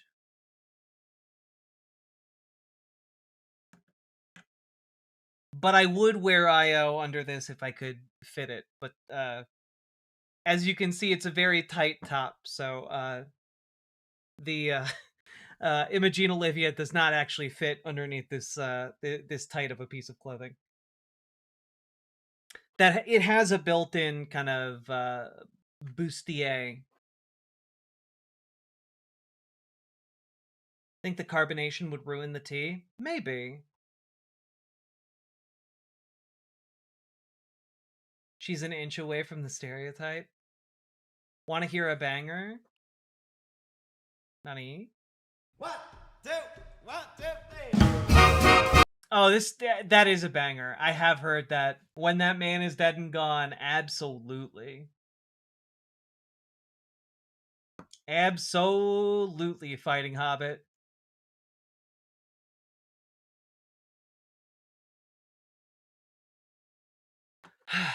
Okay. Let's...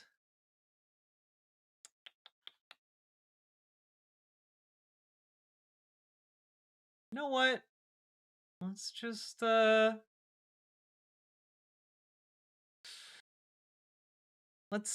know what? Fuck it. We'll dance on this grave a little bit.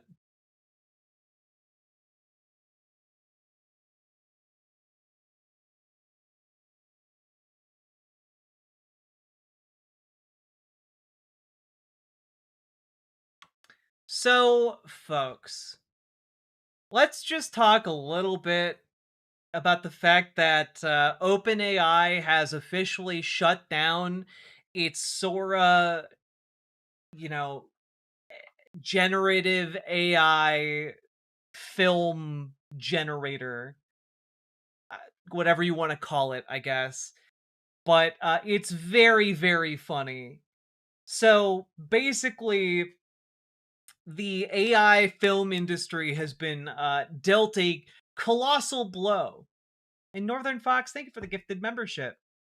So basically, I just want to throw out there, guys, this is a big deal, right? Because what was going to happen here is that Disney had entered into an agreement with OpenAI to license Disney characters and products through Sora to allow them to like just generate infinite content based on Disney properties.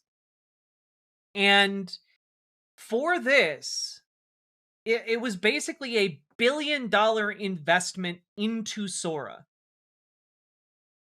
Yeah.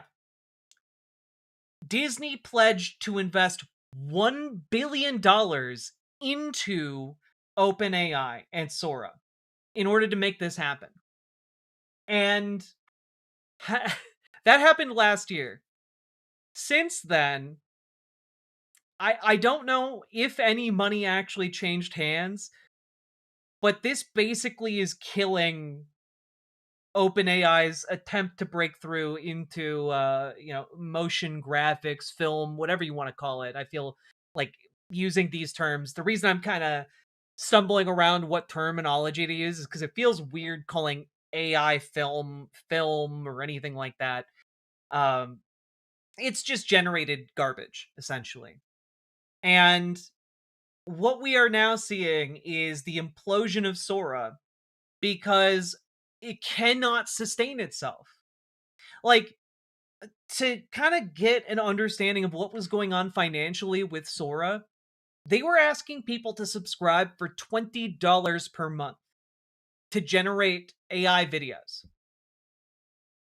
Every video generated, every 60-second video generated by Sora cost OpenAI $18.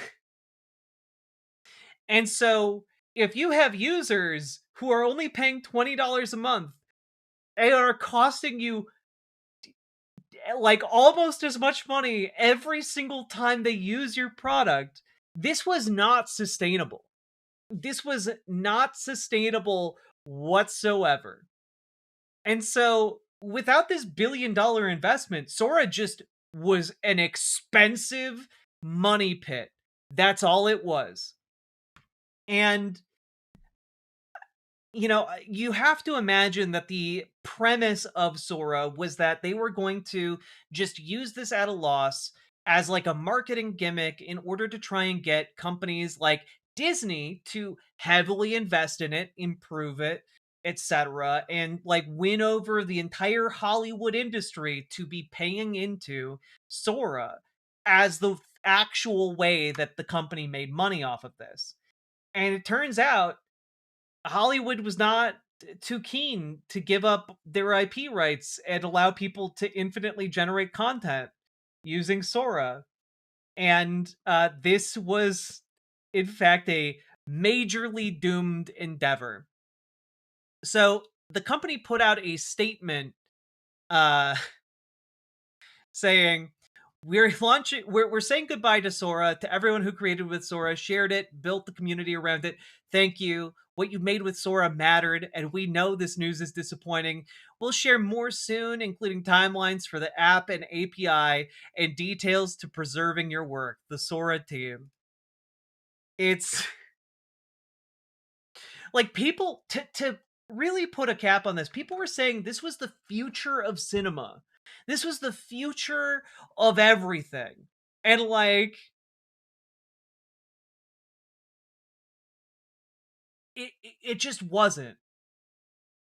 They had an AI film festival. Yeah, they were trying to build this as like, this is how movies are going to be made in the future. And it just wasn't. It just wasn't at all.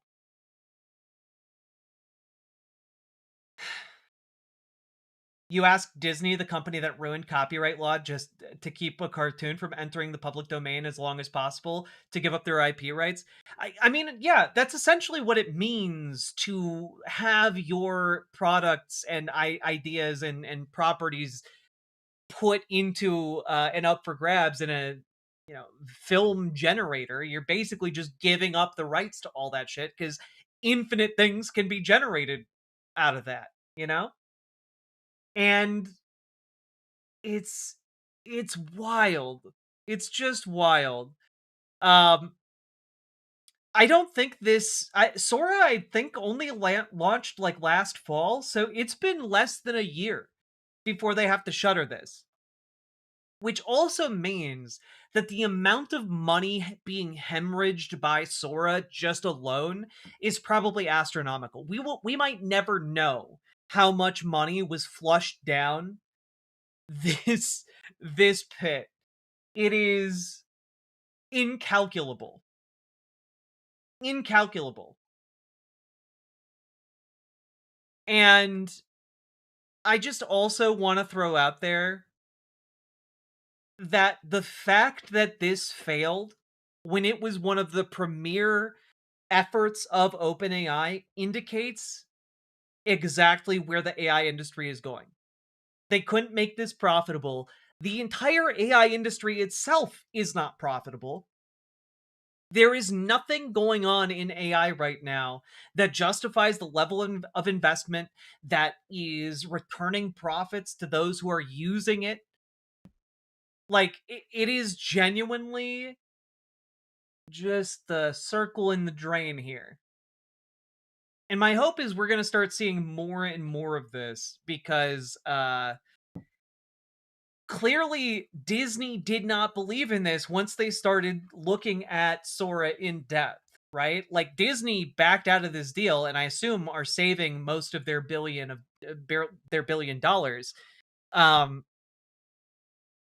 And it's going to, frankly, I think we're going to start seeing the seams more and more coming apart when it comes to the AI industry, because no one is making money on this, except, of course, speculative day traders. That's it. People who are trading on the boom and bust nature of the news, they're the ones making money off of all of this.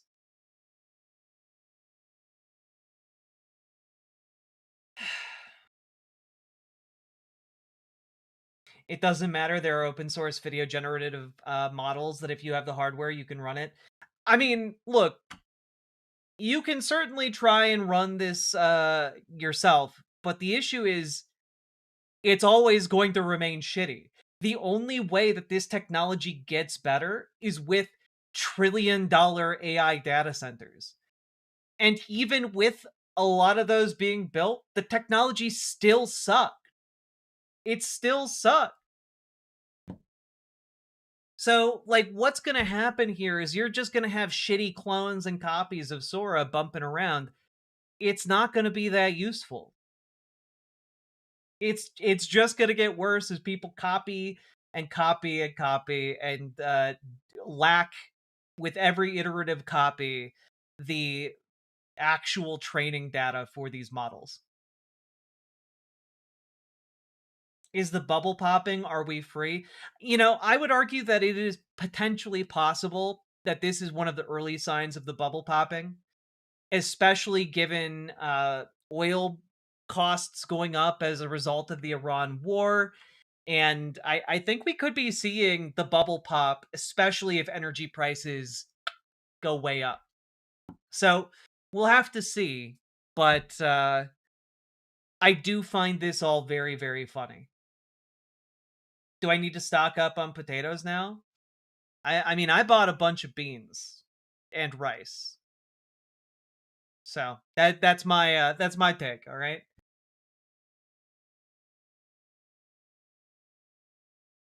The AI hurt itself in its confusion? Absolutely. None of these companies are going to be able to survive this. None of the AI companies are going to be okay. Oh, generative AI is not going to go away. I just think that generative AI as like a consumer facing like replacement for like social media and general work is not going to pan out whatsoever. People are already having to be brought in to like replicate the work that AI did substandardly. You know, it's not going to get better from here. All that being said, folks, I just think it's great. And not only that, I do also take some pleasure in this particular story, which is, you know, man who coined the metaverse now says meta glasses are creepy. People don't like wearing things on their faces and don't trust those who do. This is coming from Neil Stevenson, who wrote the Snow Crash back in 1992.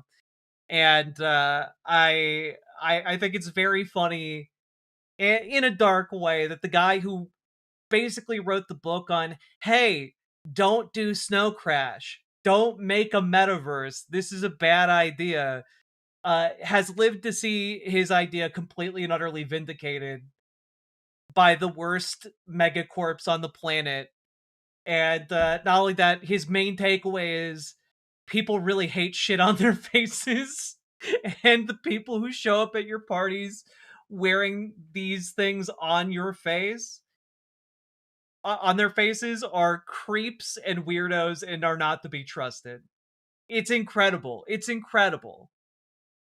Just, I mean, he's not wrong at all. It's just, I feel like the writing is on the wall here when it comes to like the most evil technology companies on the planet right now. They're all just continuing to try to be evil, but with diminishing profits. And at some point, something's got to give. So, all that being said, folks, hit that follow button, hit that subscribe button, hit that like button, click the buttons, and leave a comment longer than 8 words. Really helps in the algorithm for whatever reason. Do a little dance or a jig on top of the grave of Sora.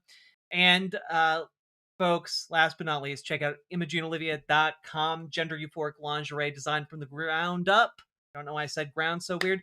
For trans femmes, also tested with cis men, cis women, non-binary folks, etc. Go check it out. It is non-tucking lingerie that is elegant, beautiful, and sexy. Check it out. Link down in the description, and let's keep on going.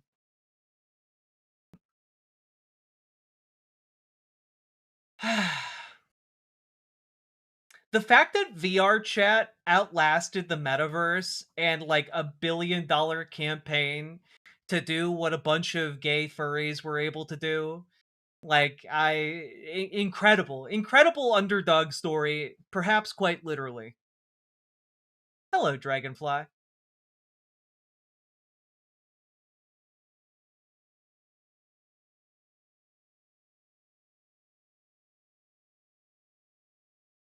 Like the Steam VR chat? Yeah, VR chat. Yeah.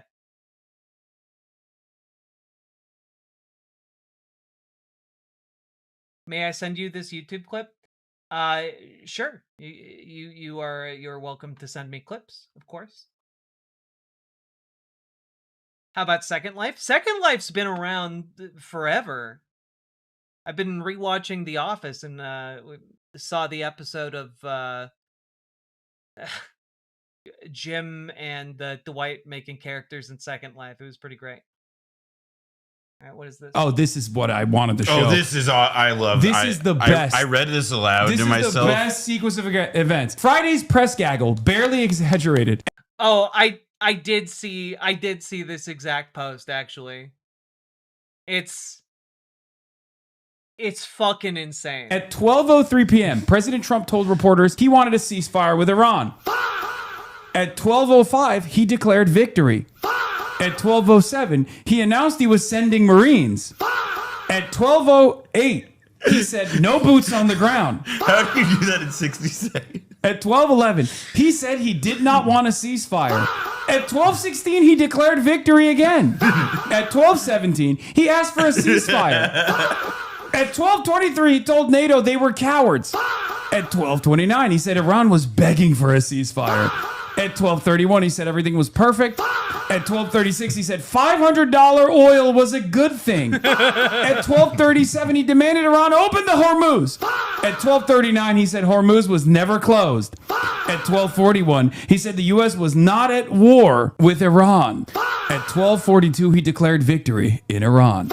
Yeah. Did you hear the next thing though? There's actually we've had some developments since this. Where now it appears that we may jointly operate Hormuz. Yeah. Well, sorry, you're wrong.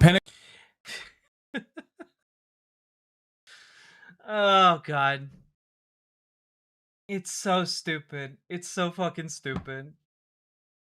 God. Like,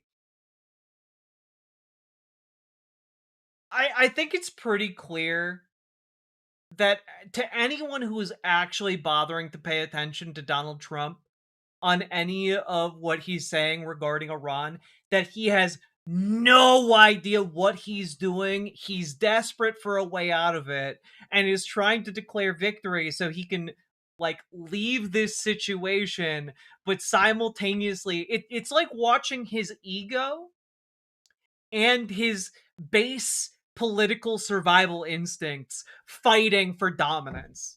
It's basically what happens when two tops encounter each other. You know, like that's basically what's happening right now. He's trying to top himself. And it's resulting in this constant turmoil, this struggle within himself. His psyche is split. His brain is soup. The two different soups are fighting for which soup will be dominant. It's fucking crazy. Political yaoi in the same body. Yeah. Yeah. Yeah.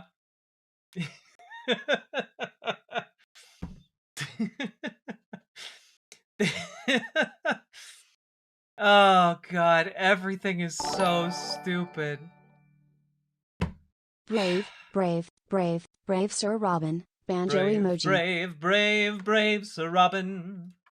Indeed, Maghar. Thank you for the $5 super chat. Folks, also, if you're getting anything out of today's show, please remember, hit that follow button, hit that subscribe button, hit that like button, and do consider supporting the show. Let's see that big BWA energy, because you guys make this show possible. Couldn't do it without you fine fellows, fellies, and feliz cumpleaños.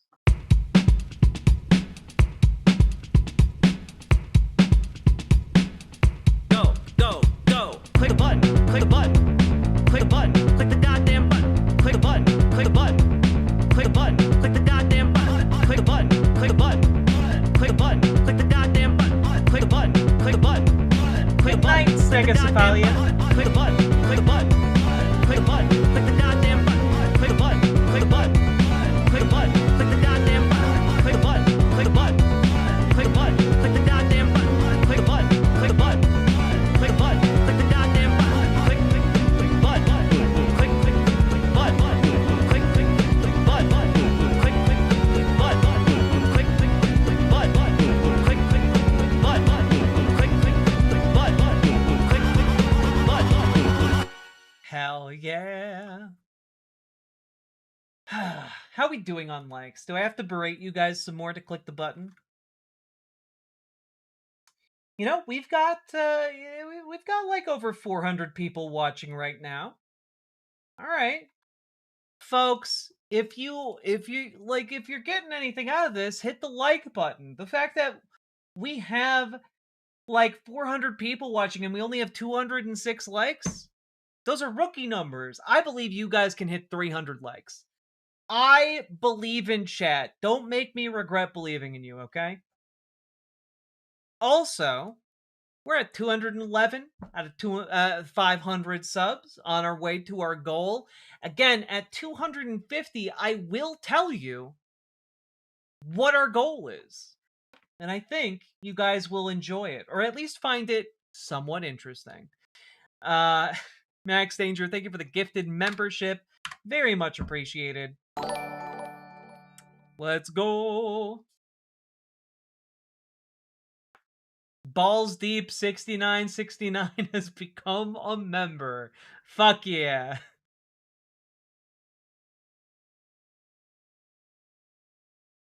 Amazing that he's trying to top himself when he's Putin's bitch. Fair. What about Thomas the Tank Engine? I'm waiting for the Paladin Lost pledged that he would write the Thomas the Tank Engine erotic fanfiction. I'm just waiting on that to be done so I can read it to you guys. But Paladin Lost donated quite a bit of money for the privilege of writing the Thomas the Tank Engine erotic fanfic. So we are at the disposal of the Paladin.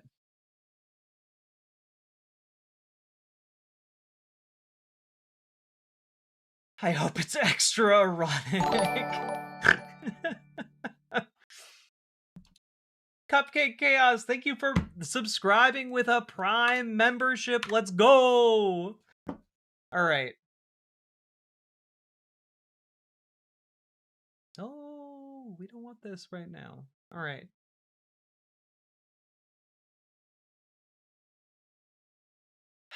All right. I'm gonna close that. Close this. In your No spoilerinos. Okay, we're gonna talk about Iran, and then we're gonna get actually. Ooh, I think we're going to actually split up the Tucker Carlson content because I actually have 2 Tucker Carlson bits tonight to talk about. And oh man, Thomas the Cake Engine is such like a top tier name for a Thomas the Tank Engine erotica. My god. Tuck check? Don't tuck, baby. Please don't put the fa on your soundboard. Why? Cake on rails.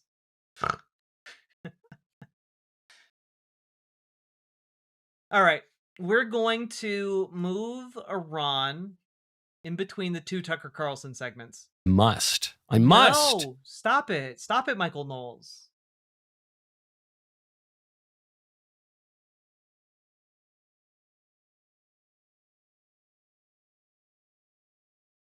You look like a bitch.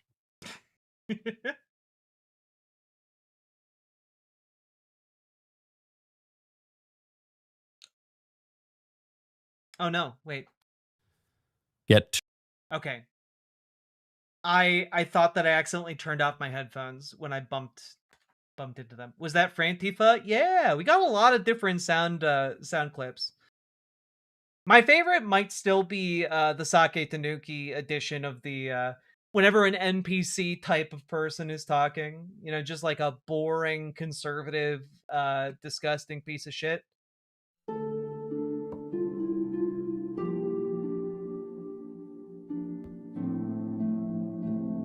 Why won't you vote for Donald Trump?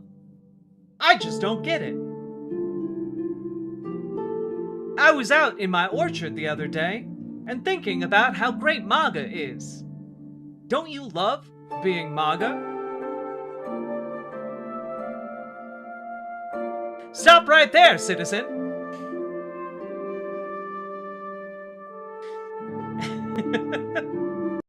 All right. I can't. If this bit continues, I'm gonna start getting really mean. I'm sorry.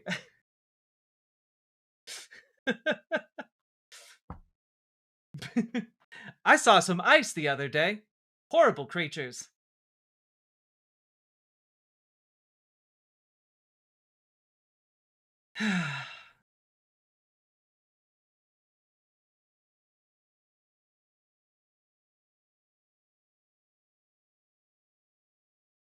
Oblivion is the greatest game ever. It's pretty fucking fun.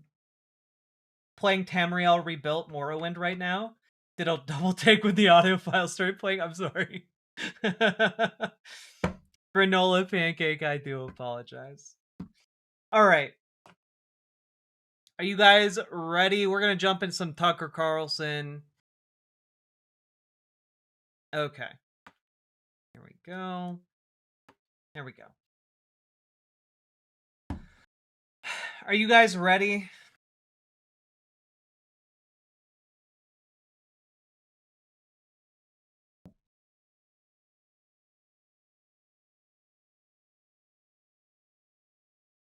No?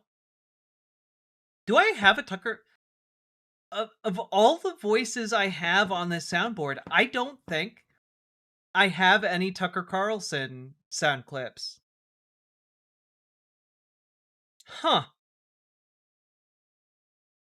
Whoopsie. That's my bad, guys. Sorry.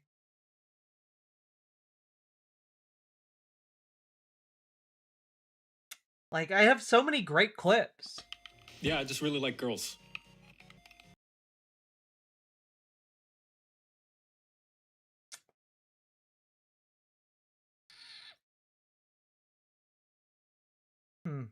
That was some weird shit. I do not fillet Nazis. All right. Yeah, I don't have any Tucker Carlson sound clips. So I guess we'll have to make do with some oldies but goodies. Like, I do not fillet Nazis. How do we stop it? You look like a bitch. I feel like we have a lot of course, a lot of really solid sound clips here. Any particular clips? I mean, I feel like there has to be a sound clip from the episode where Tucker Carlson talks about being attacked by a demon. There has to be in there some kind of sound clip that's incredible. I remember we covered it, but I wasn't on the lookout for any particular sound clips. Can you get the psychotic laugh? Well, that would be ideal, yeah. You know, we do have the fucking pronouns. We got a lot on here. Not only can you take a load, you can take the ultimate load. There you go. How do you not have the Tucker spanking clip? I don't know. Look, I'm still working on it. All right. The soundboard has to receive like love. I gotta have time to update it. I'm sorry. I do apologize. All right. On that note, folks,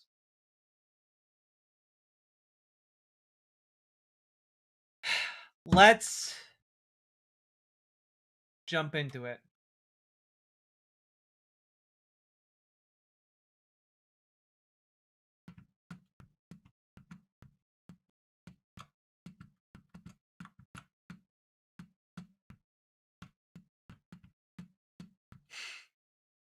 John Kennedy reading genderqueer.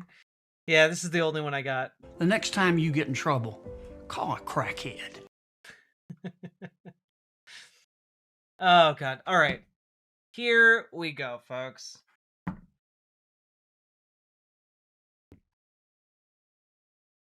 So, folks, it's time for us to talk about. Did I honestly open this segment by saying it's time to talk about? It's time to talk about Tucker Carlson.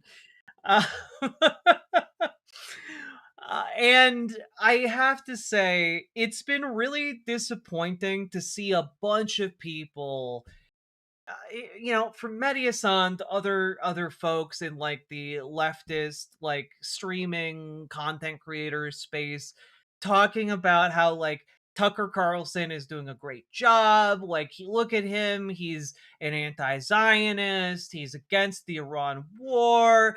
Like, it's really frustrating to see all of this. Buying Tucker Carlson at face value that's been going on from pretty smart people. You know, from people I tend to think have a pretty good view of things. And it's frustrating because Tucker Carlson is a dangerous white nationalist. And I think a lot of people would acknowledge that. And I think some of the reaction to him lately has come from a place of like essentially being like, well, the ostensible establishment left has not been doing a very good job of being vocally against like the Iran war, against Israel's settler colonialism, etc. And that's true that it has been lacking. It is true that effectively the left as a whole has ceded a lot of ideological ground to be taken advantage of by Tucker Carlson. The issue that I have is like you can't be doing this shit. You can't be doing this shit. Like, I want to make sure that people are aware that this is exactly what white nationalists do. White nationalists, they find something, anything really, a position that seems reasonable, and then they work from that. They use that, they stake their flag there, and then what they do is they attract a new group of people into their audience and start radicalizing them with hatred, with deeply hateful rhetoric and ideas. You actually see this happen with people like Nick Fuentes. When you ask why does Nick Fuentes have like an audience, it's because Nick Fuentes is tactical about when he presents a moderate view of himself. When he presents like a version of himself that is more palatable to people who aren't fully on board with like the white nationalist sentiments that he has and positions he has, right? And it is an ongoing issue that I have where it seems like a lot of folks on the left take this at face value.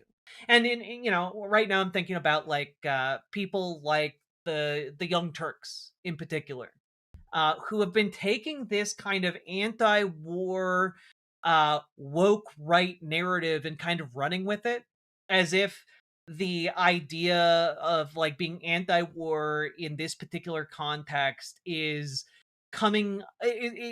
arrived at honestly, as if Tucker Carlson is anti-war because that's just like a belief he has. He's just a pacifist. And that's just not at all the case. Like, Tucker Carlson is pretty clearly doing what he is doing right now to court the audience of far-right anti-Semites that exists out there. The people who flock to Candace Owens' content, to Nick Fuentes' content. The reason, by the way, that like some of these characters beef with each other is because they're fighting over this radicalized anti-Semitic audience, right?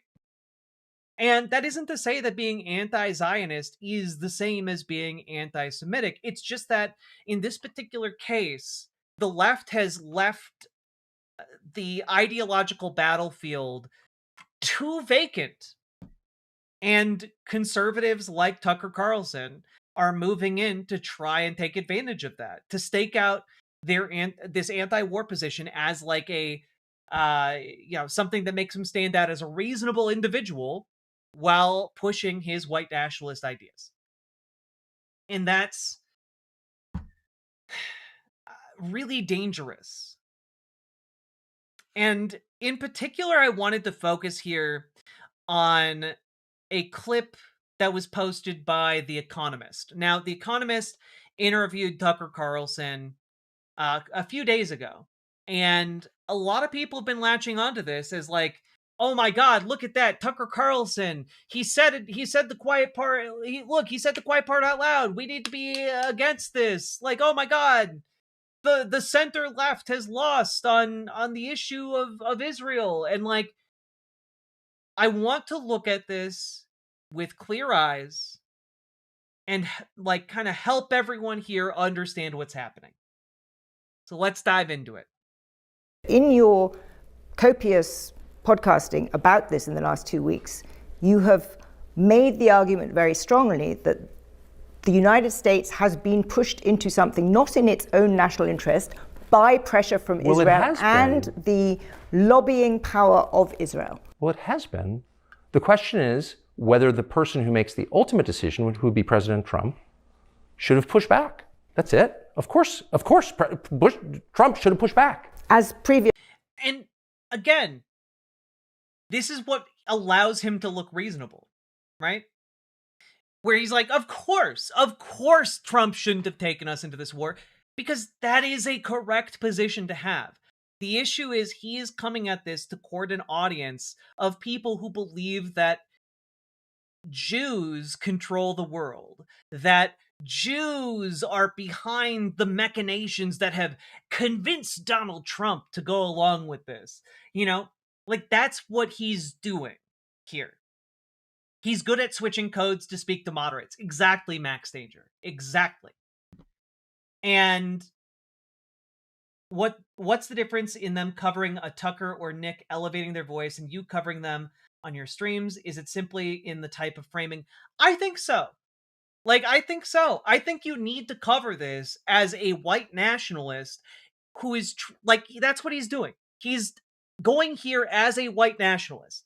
And if you are not properly framing this, I think it is actually really dangerous. I think it's actually like super dangerous if you are coming at this blind and just saying, oh, well, you know, look at this guy. He's supposedly on the far right, but look at how reasonable he is right now. And it's so frustrating because this is classic white nationalist 101. This is what they've been doing for like the last century plus. Anytime they are trying to mainstream these white nationalist talking points.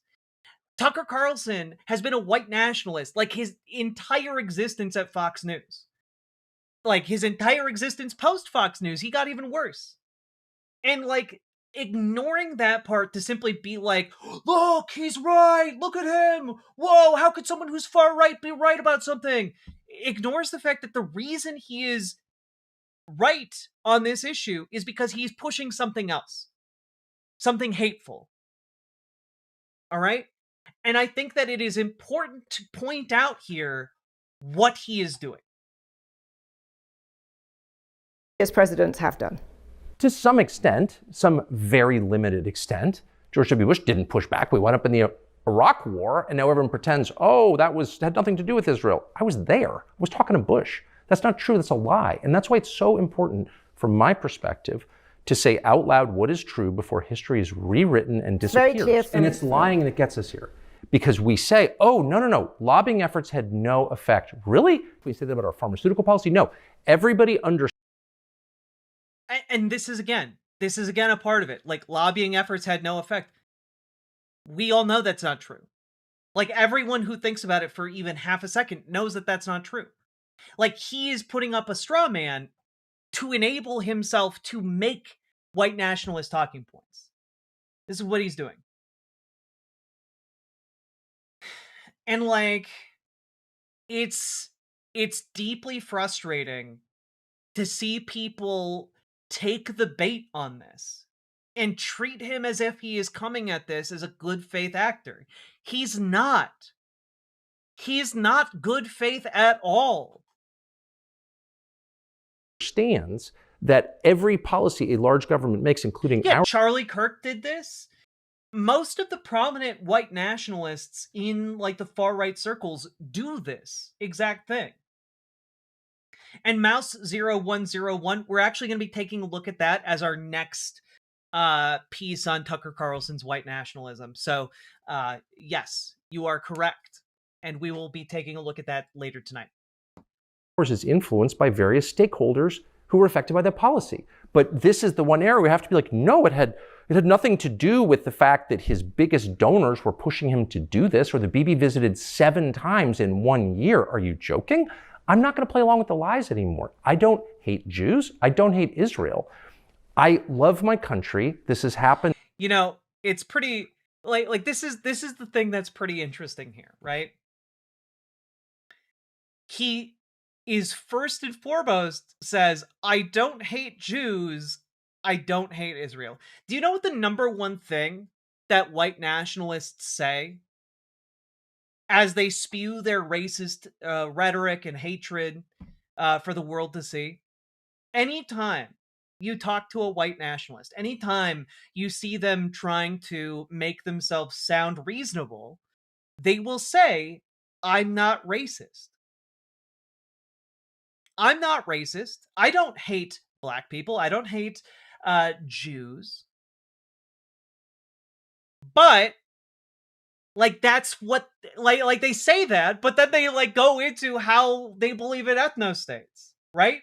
Like, this is just white nationalism 101.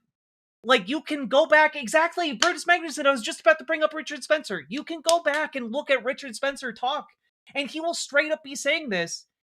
And then like 2 hours later, there's video of him like Sieg Heiling at like a private Nazi party, you know? Like, it's crazy. And the fact that people are buying this is deeply disturbing to me. And yet again, I can give you a whole list of previous times where it's happened. And I think we need to know what happened so we don't hurt ourselves further. I am not saying don't blame Israel. I think Israel has its own national interests, and Israel was certainly pushing for things. But I think there is more agency and therefore more responsibility with the President of the United States and the Trump administration. I wouldn't disagree. He represents me. I live here. But that's important, because in the way you described Israel pushed it him is, into this. Now, Again, Israel pushed him into this. Let's be real clear here. Donald Trump went into this himself. Like, Israel does not have the ability to push the United States to do anything. But there are a number of people in this country, and I think that, again, Tucker kind of glosses over this. There are a number of people, for a wide variety of reasons, not associated with the Israeli government, who have been pushing for decades for the United States to attack Iran. You know? And it has everything to do with, like, U.S. imperialism, with control over oil stockpiles, etc., etc., etc. And the fact is, you have all those people, all of those war hawks, who have ingratiated themselves with Donald Trump specifically to try and make something like this happen. Because they are lobbied not by Israel, but by the oil and gas industry, who thought perhaps this was their time. This could be their time where they are able to seize control of the oil fields in Iran. And, like, it is true that Israel is also lobbying for this to happen, that Israel was also pushing for this to happen. But to make it seem like this is a direct one-to-one cause and effect without a number of different other extraneous factors that play deeply into this decision. I mean, the fact that Donald Trump has a long history of installing, like, oil and gas CEOs as different advisors, as different people who are telling him what to do, etc. And the fact that, like, a lot of those people were around him saying, yeah, this is exactly what it's going to be Venezuela too. Let's go. Now's the time. Go, go, go, go, go. Like, those oil and gas CEOs, they knew this was going to be a clusterfuck, but they thought it was worth it so that their companies that they're going to return to when this is all said and done are going to reap massive profits when, you know, or if the United States is able to clinch those oil fields in some kind of takeover, right? And, like, it's not the first time that he has attacked Iran in particular. Like, there's a lot of different things going on here. And to simplify it down to the dastardly Israel is behind all of it, manipulating him. I don't hate Jews, by the way. Again, very interesting that he prefaced it by saying that particular statement. He shouldn't have gone along with it. He should have pushed back. But to pretend that Trump woke up one morning and is like, no, I think I'm we're not going to... suggesting that, to be clear. No, Israel pushed him. The prime minister... And by the way, it's not Israel. There are a lot of people who disagree in Israel. I know some of them. Also, let's be very clear. If you think the president is so feeble-minded, you should be using... That he can be, like, just bullied into invading Iran. You should be out there pushing for the 25th Amendment. You should be out there pushing for impeachment. Tucker Carlson isn't doing that. Tucker Carlson isn't pushing for, like, impeachment of Donald Trump on the basis of him being, like, a weak-willed moron. Nothing that he is doing follows from his professed ideas here. But what does follow is that he is well aware that this is going to get him some people who are going to be watching his content in the interest of being informed of both sides, and then he's going to radicalize them into consistent viewers of his content, you know?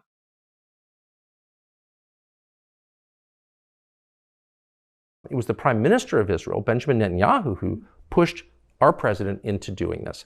And I hope this is the last time that Netanyahu or any foreign head of state will ever push an American president to do something that hurts America. Well, let's talk about that, because I think we may be, as you yourself said earlier, at a tipping point in terms of the rapid decline within the United States for support for Israel. And you see it huge. I mean, you've seen it for several years on the Democratic side, you're now seeing it on the conservative side, and you're seeing a collapse amongst younger people. I'm not telling you anything you don't know.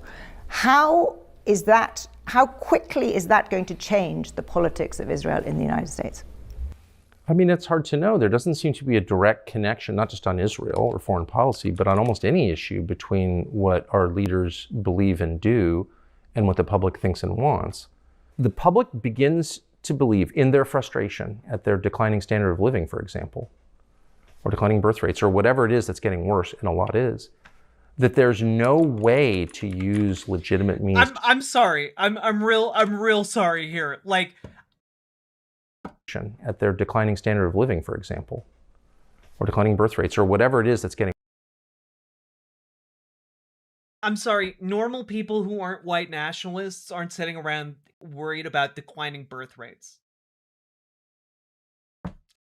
Like, you guys see what I mean here, right? Like, this guy is like slipping in white nationalist talking points in an interview with The Economist.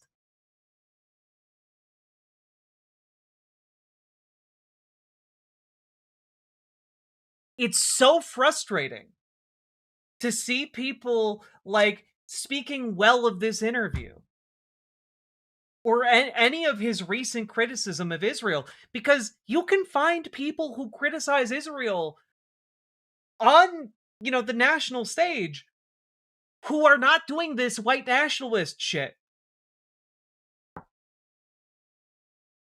Worse, and a lot is, that there's no way to. Oh, and I guess I should provide a bit of context there.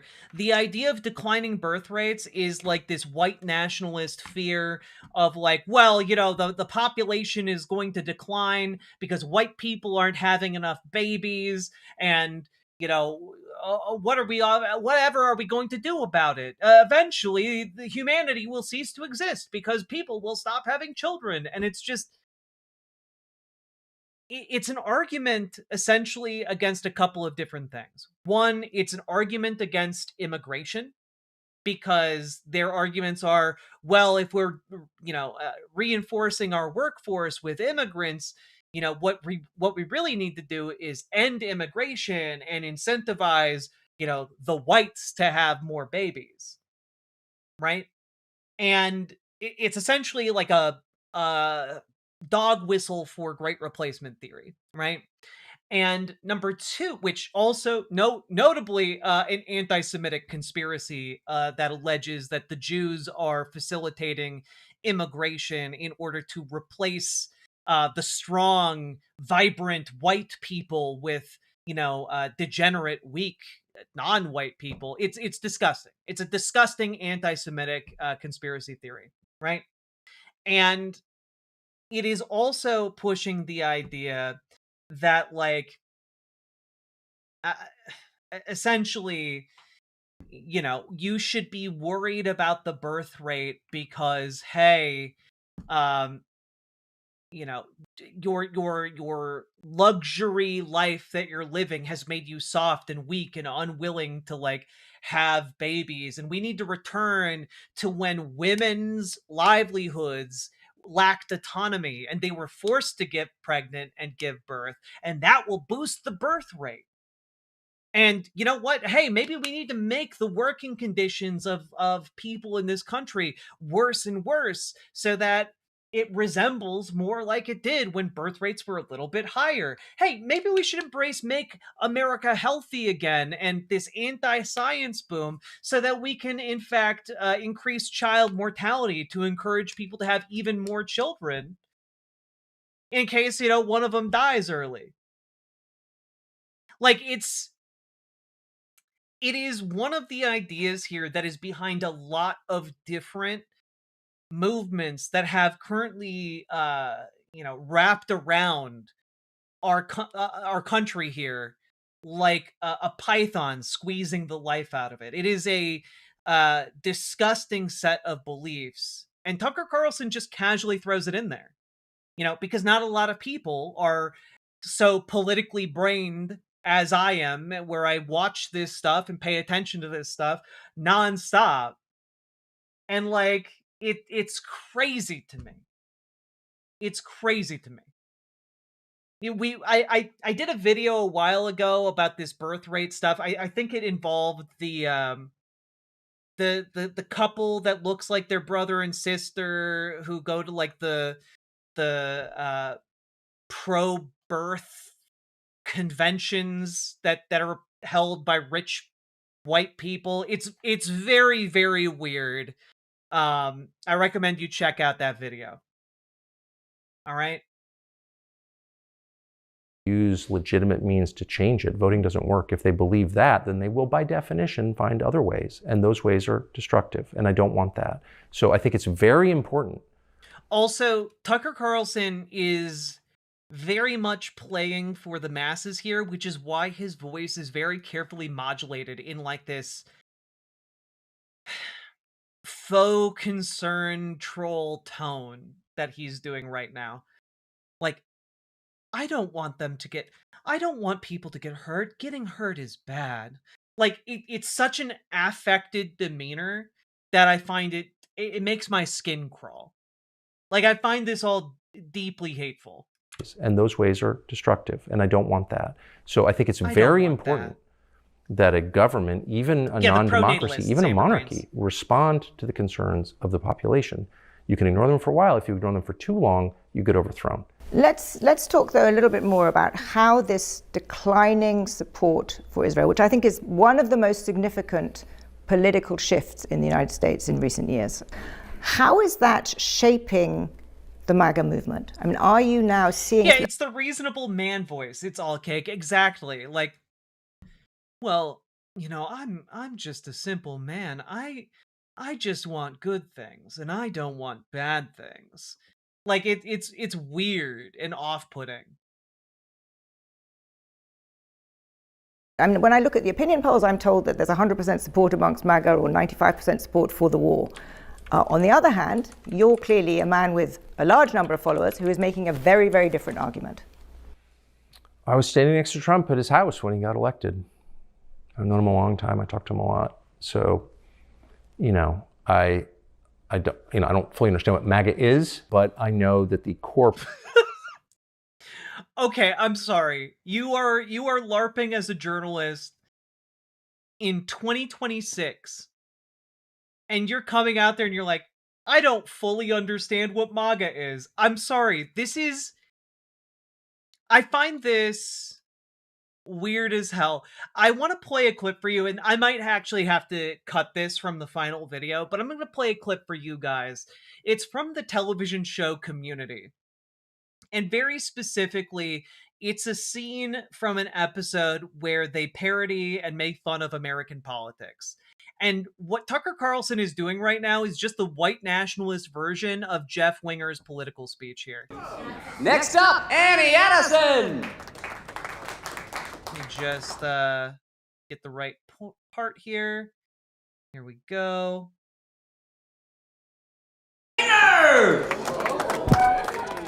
My name is Jeff. I'm no politician. I'm just a fella. I think that beer should be cold and boots should be dusty. I think 9/11 was bad. And freedom? Well, I think that's just a little bit better. Like, that's what Tucker Carlson is doing in a nutshell right now. And it's driving me nuts. It's driving me absolutely nuts to then see a bunch of people clapping for it, you know? It's driving me insane. 15 years and still relevant? Yeah. Promise of the Trump political movement, Make America Great Again, was America First. And it was articulated by him repeatedly at every campaign stop for 10 years. So everyone in America knows this. I think everyone globally knows this. The core of this movement was the idea that you... Just in case you are unaware, by the way, America First is a slogan used by the American Party back in the late 1800s and early 1900s, specifically for racists and by racists. The idea that, like, hey, everyone who is born in this country deserves more rights than people who immigrated into this country. It was specifically a backlash against immigrants from Europe. And the fact that Tucker Carlson is like, that's the best thing that Donald Trump has brought into modern politics, that's crazy to me. Absolutely crazy to me.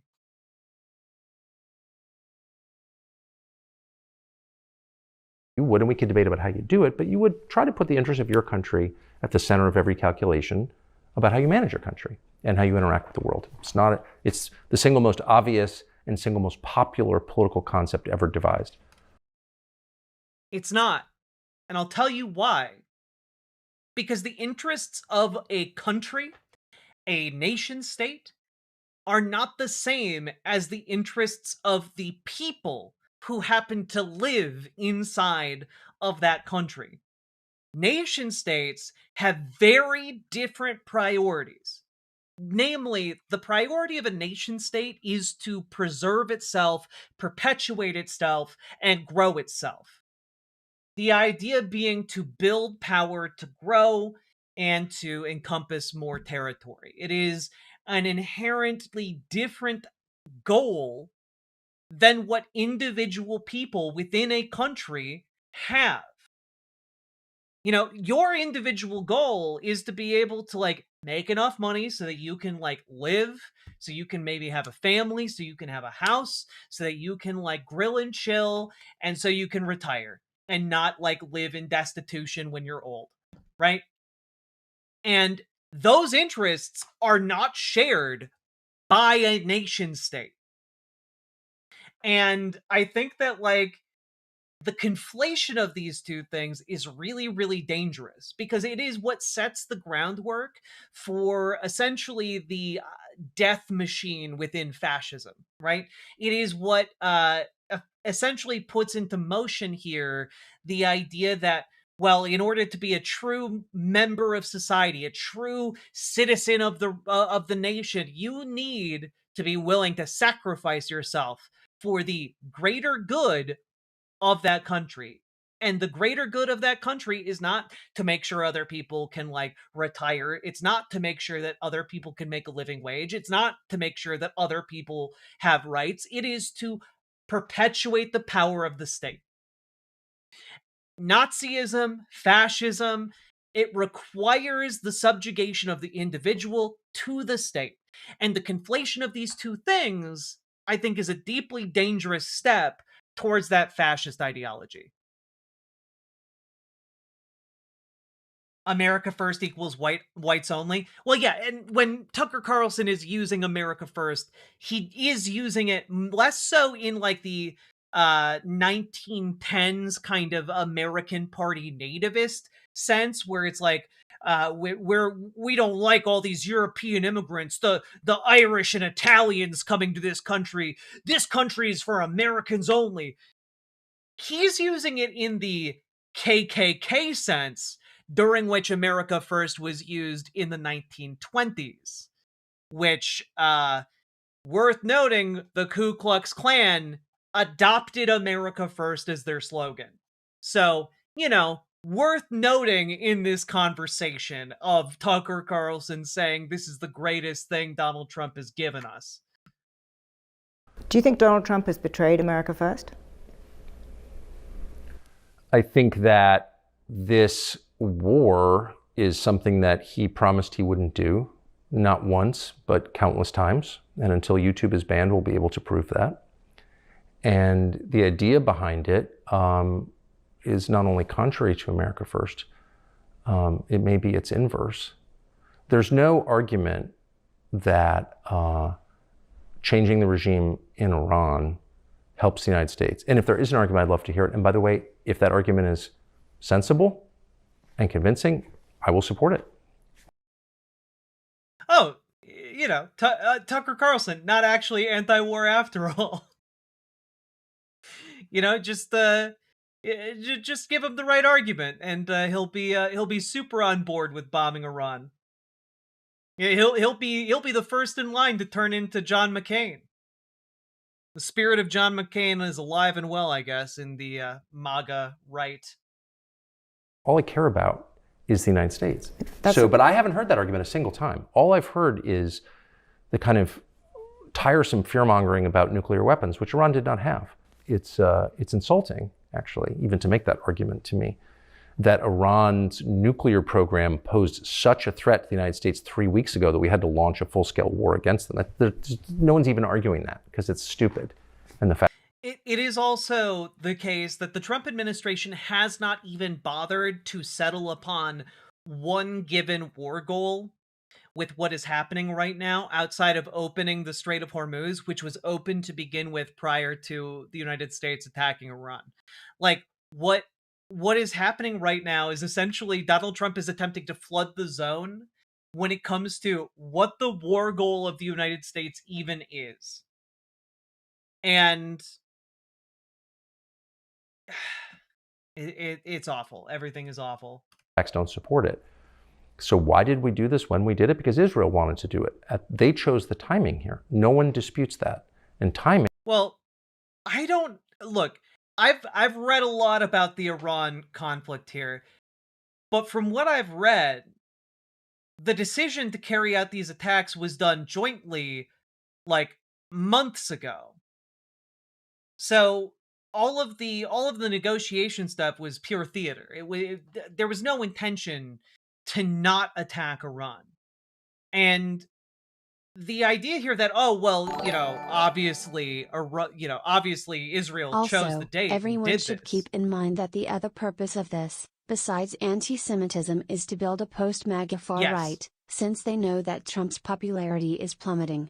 Well, Be ready. And that's exactly why I personally am deeply worried about the glazing of Tucker Carlson. And the idea that this... Look at Tucker Carlson's right about this. Because Tucker Carlson is someone who has long been said to harbor political ambition, who has long been said to have his eye on political office, particularly the presidency. It is worth remembering that Tucker Carlson is the heir to the Swanson frozen dinner fortune. Let me just check. How big is that?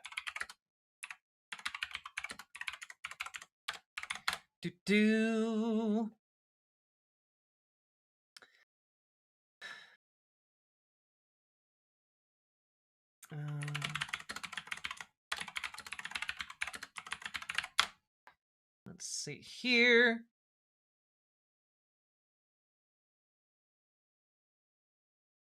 Yeah, he personally is worth tens of millions of dollars, but I know he stands to inherit like a crazy amount of money. Let's see. The net worth of the Carlson family, according to Forbes, as of last year, was $2.2 billion. So, like, it is worth noting here that he is from an incredibly wealthy family. And he has political ambition for a higher office. And he is right now being given this idea of being given this, not idea, veneer of respectability and reasonability that is deeply dangerous, especially as we start looking forward to a post-Donald Trump era where, outside of Tucker Carlson, I don't know anyone who is capable of wielding a cult of personality comparable to that of Donald Trump. Tucker Carlson has the name recognition, he has built up the trust, and right now, a lot of folks who are otherwise very reasonable and very smart seem to be giving him a pass and using him as this example of how reasonability is breaking through on the far right. And I view that argument as an extension of this Obama era delusion that the fever will break. It is not breaking, my friends. This is fascism making dupes of a whole swath of our media right now, both independent and establishment. And it's very, very dangerous. Okay? Yeah, exactly. It's not exactly the same as like Trump's cult of personality, but he does stand to be a torchbearer for this kind of far-right populist movement. And Tucker Carlson, you can say a lot of things about him, but Tucker Carlson is smart. He knows exactly what he is doing. He's not Donald Trump, where his brain is just soup and is just going along on base political instinct. He's been working on this like his entire career. He's been working on building this up. And I'm worried about where this could go. Because Tucker Carlson has long weaponized the idea of himself as a reasonable man. And I want you to understand there is nothing reasonable about his positions. There is nothing reasonable about white nationalism. In war, as in life, is a lot of it, and it determines outcome. And they hadn't thought through what was going to happen next. The Israelis hadn't, and we hadn't, because we didn't have time to. It sounds to me like you think he has betrayed it. This war is clearly contrary to what he promised and contrary to the idea that your leaders should put your interests before those of foreigners, period. We put Israel's interests before ours. Trump did that. Bibi's wasn't elected president of my country. My president was. I supported him, obviously, voted for him. But, yeah. Let's talk about the way the debate develops in this country, because I think you're right. It's extremely difficult to talk about the subject that you and I have just spent the last half hour talking about, because there is a conflation very often. Anybody who... Why is it difficult? We're just talking. I'm a guy just like anybody else. I like my beers cold and my horse is strong and virile. Criticizes Israel is vulnerable to being called anti-Zionist or anti-Semitic, and there's conflation by the exact people you've just been talking about, in the kind of firmament of political discussion. Do you think that's a good faith response or a tactic? I'm about to ask you that question. Clearly, I think you and I agree. We have both been critical of the Israeli government. I just want to kind of clarify terms a bit here. Well, I've really been critical of the Israeli government. I've been plenty critical of the Israeli government. I've told you at the beginning that we were against this war. What do you think of Gaza? What do I think of Gaza? Yeah. I think the war in Gaza, to start with, was a perfectly reasonable response in response to the horrors of October 7th. I think now the places, I mean, I've been there. Have you been to Gaza? I've been to Gaza since the war started. They would not it's let catastrophic. me into Gaza. Trust me, very few journalists get into Gaza. Yeah, no, I went with the IDF. It's the only way that you can go in, but nonetheless you go in and you see a flattened place. I think it is a disaster for the future of Israel, a disaster for the Palestinian people, a horror, 70,000 people dead. Why would you describe it first as a disaster for the future of Israel? You've got tens of thousands of civilians murdered, but it's foremost a disaster for the future of Israel? No, it's foremost a disaster for the families of the dead kids. Absolutely. I made 3 points. Because everybody sucks up to Israel in this way that suggests they're afraid. And everyone is afraid, and you know that. Everyone's like... Again, this is partly what I'm talking about, right? Everyone sucks up to Israel because they're afraid.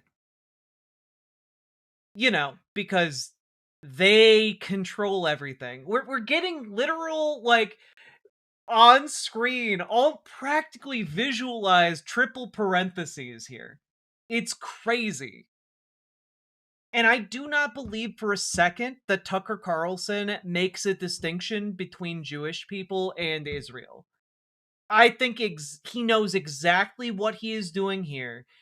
And he knows that he is doing it in a way that makes him come across as like the reasonable man in the room. Because, again, when he is sitting across the table from someone who is carrying water for a genocide, it's pretty easy to look like the, serious man in the room who's, seeing it clearly. But he has an ulterior motive here. He is not here because he cares about Palestinian kids. He just talked about the best thing that Donald Trump ever did was America first. He doesn't give a shit about dead kids in another country. He just sat there and said, hey, if someone brought me a good argument for the Iran war, I'd totally be in favor of it. A conflict where like 10% of the people who've been killed have been children. Like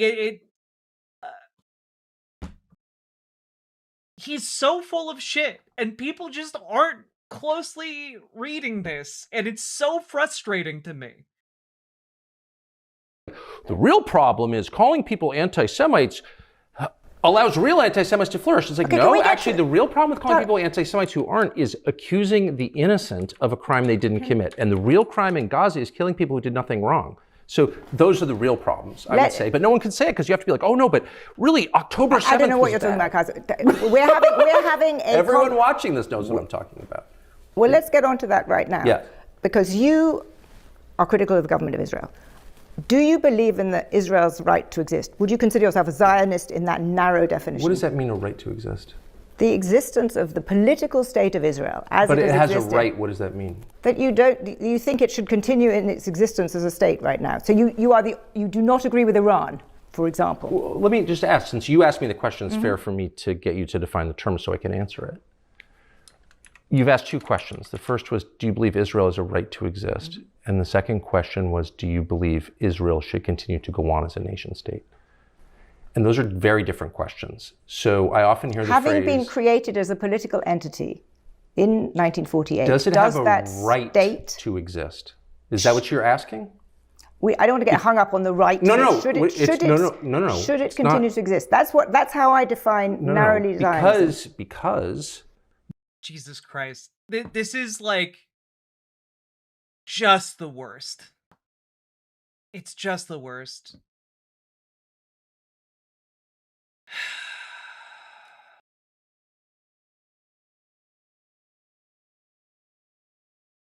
Like,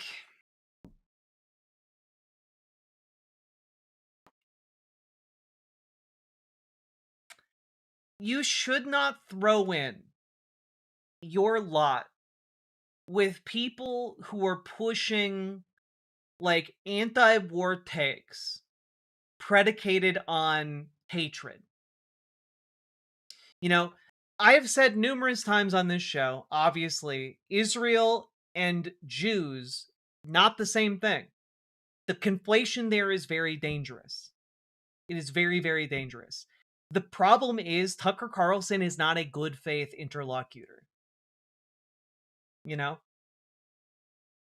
Tucker Carlson is not arguing in good faith. Tucker Carlson has been pushing like anti-Semitic conspiracy theories since he was back on Fox News. For fuck's sake, he had a white nationalist writer, a lead writer on his show for years. It's crazy. the phrase you used was devised by the Israeli government. Of course, does it have a right to exist? And so my question to you would be, what does that mean? Why don't you answer my question? It's a very simple question. I don't know what your question is. Are you asking, does it have a right to exist, or do I want it to exist? Do I seek its destruction? Fine, answer it that way. Well, of course I don't seek its destruction. Okay, I've already said, as you know, because I... This is why, and again, he is right here. I never trust people who play dumb to argue semantics. True. Thank you for the $5 super chat. Yeah, Tucker Carlson literally called it a great replacement when he was on Fox for years, talking about how they were trying to instill demographic change. Like, he's still pushing the same shit, right?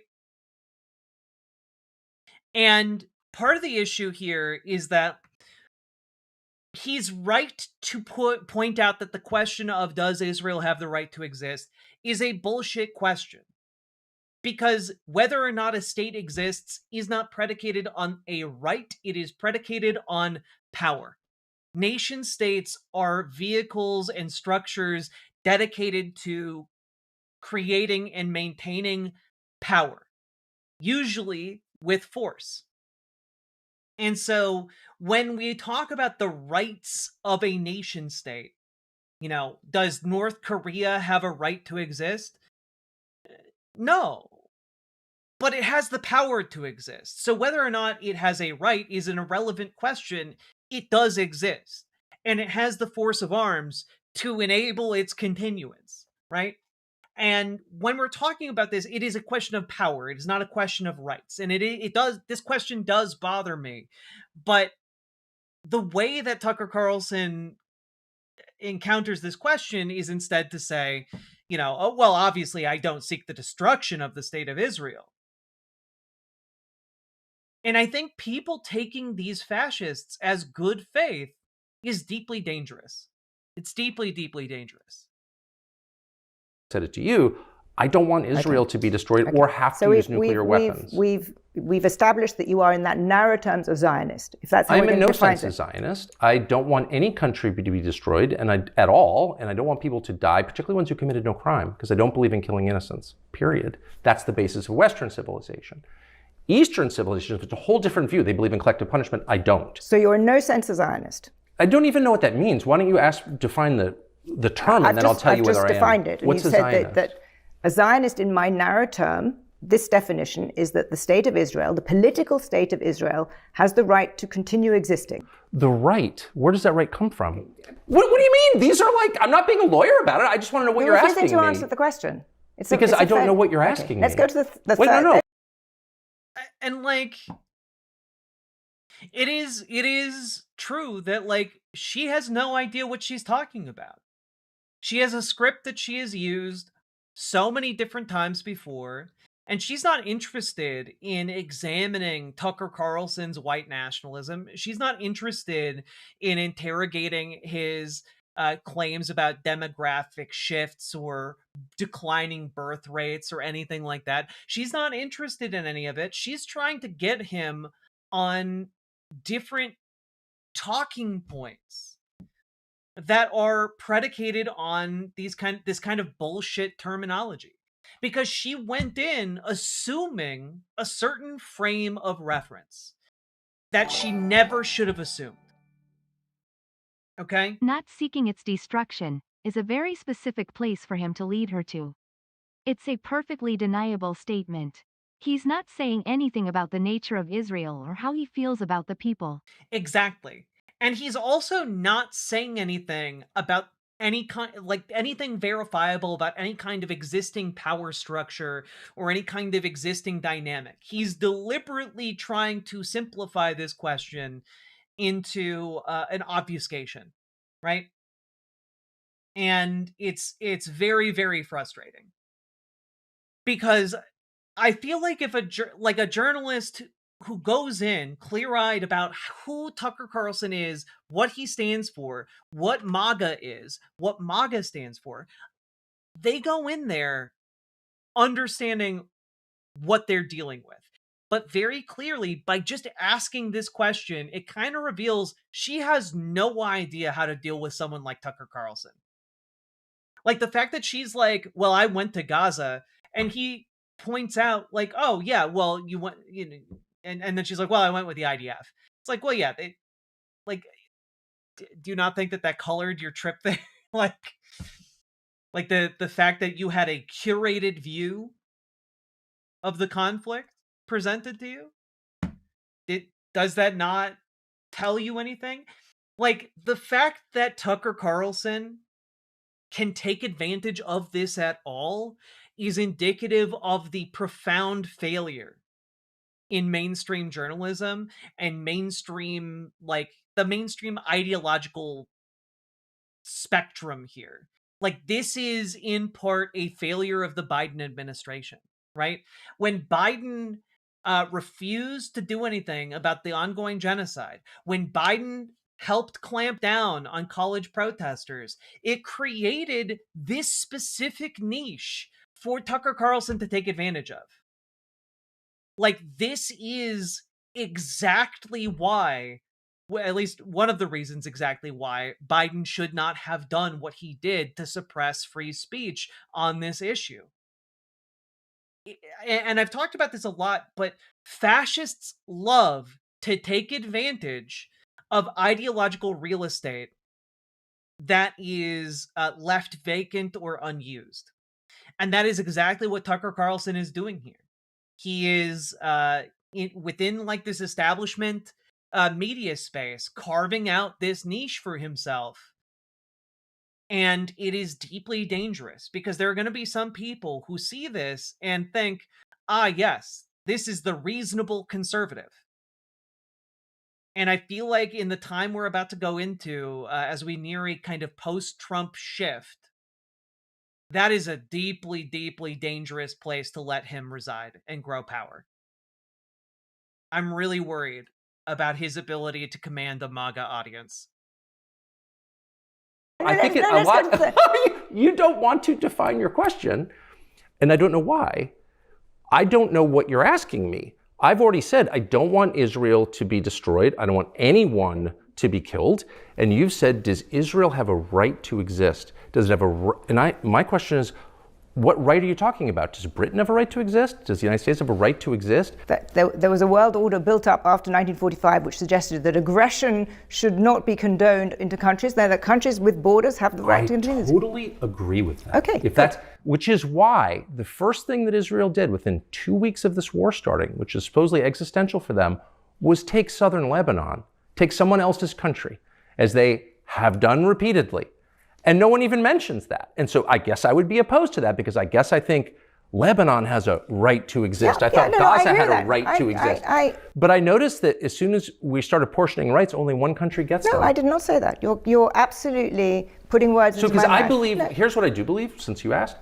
I believe in universally applicable standards. And if they're not universally applicable, they're not. Again, no, he doesn't. He doesn't believe that. He explicitly said he's America first. He explicitly, in the first part of this clip, contradicted this idea of universal rights, universal ideas where people have, a unified concept applied to them. This is just bullshit. That sounds good in the moment, and if you're not paying attention to what he says and just nodding along and being happy that someone is fighting an establishment narrative, then you're actually internalizing some really, really harmful shit here. Standards, their preferences. That's why I believe in human rights, not ethnic rights. I don't think Jews have more rights or less rights than anyone else. I believe in human rights, but America first. We get that demographic change out of this country with forced mass deportations. Yeah. Mm-hmm. Cool. Tucker Carlson is just a liar and a charlatan, and he's deeply dangerous. And someone in chat asked if I believe he's going to run for president. I do think he's going to make an attempt to run for president. And I think that he has potential to actively build an insane amount of support as Republican voters look around for names that they recognize, trust, and think are going to, have this idea of not getting us involved in foreign wars and are driven closer and closer towards this, Christian nationalist, isolationist point of view. And Tucker Carlson has been setting himself up to be and exist in that niche for a very long time. Like for crying out loud, he did a episode of his show about how he got attacked by a demon. He woke up in the middle of the night covered in scratches, and there's no explanation for it. Except the fact that he sleeps in a bed with his dogs. But no, what wasn't his dogs had to have been a demon. Like, he's very clearly trying to build his credentials for a very specific type of ideological play towards some kind of political office, and I think he's going to go for the presidency. And this is why I'm deeply worried about him running, because this is the exact kind of crazy, the exact kind of subtle white nationalism, and subtle here. I'm just saying Tucker Carlson knows how to dog whistle like crazy, and if you don't recognize the dog whistles, you might not be picking up on that white nationalism. But oh my God, is everything he's saying dripping in that hateful ideology. So with all of that said, folks, if you got anything out of this, hit the like button, hit the subscribe button, leave a comment longer than 8 words. It really helps in the algorithm. And folks, we need to organize regardless of what happens. with Tucker Carlson. We need to get organized as soon as possible, both for the midterms and for the general election in 2028. And for whatever lies beyond that, our only hope is building up local power. I recommend people join with their local political orgs that are full of like-minded folks. I typically advocate that you guys join your local Democratic Party and like you're boarding a pirate vessel and radicalize them to more progressive policy, pro-working class policy.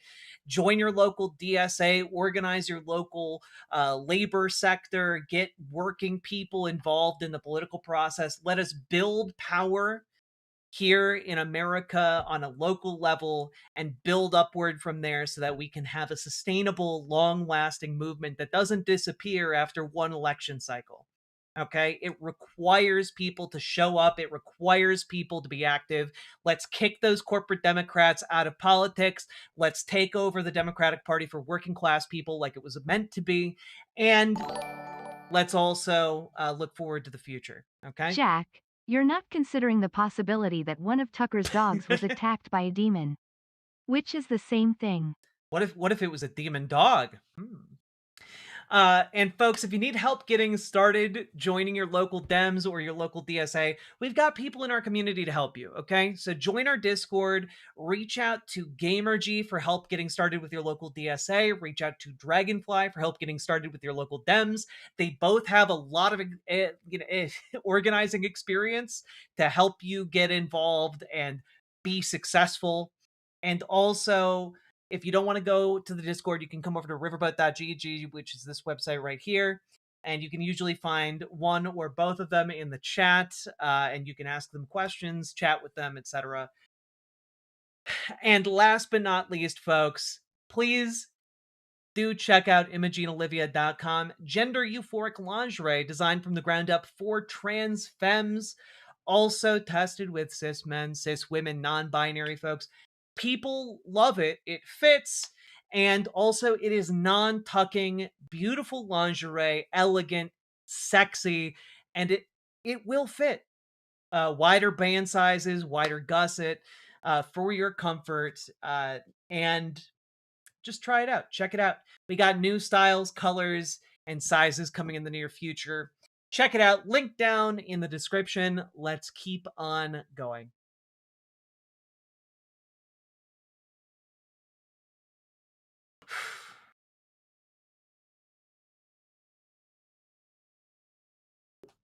There you go, folks.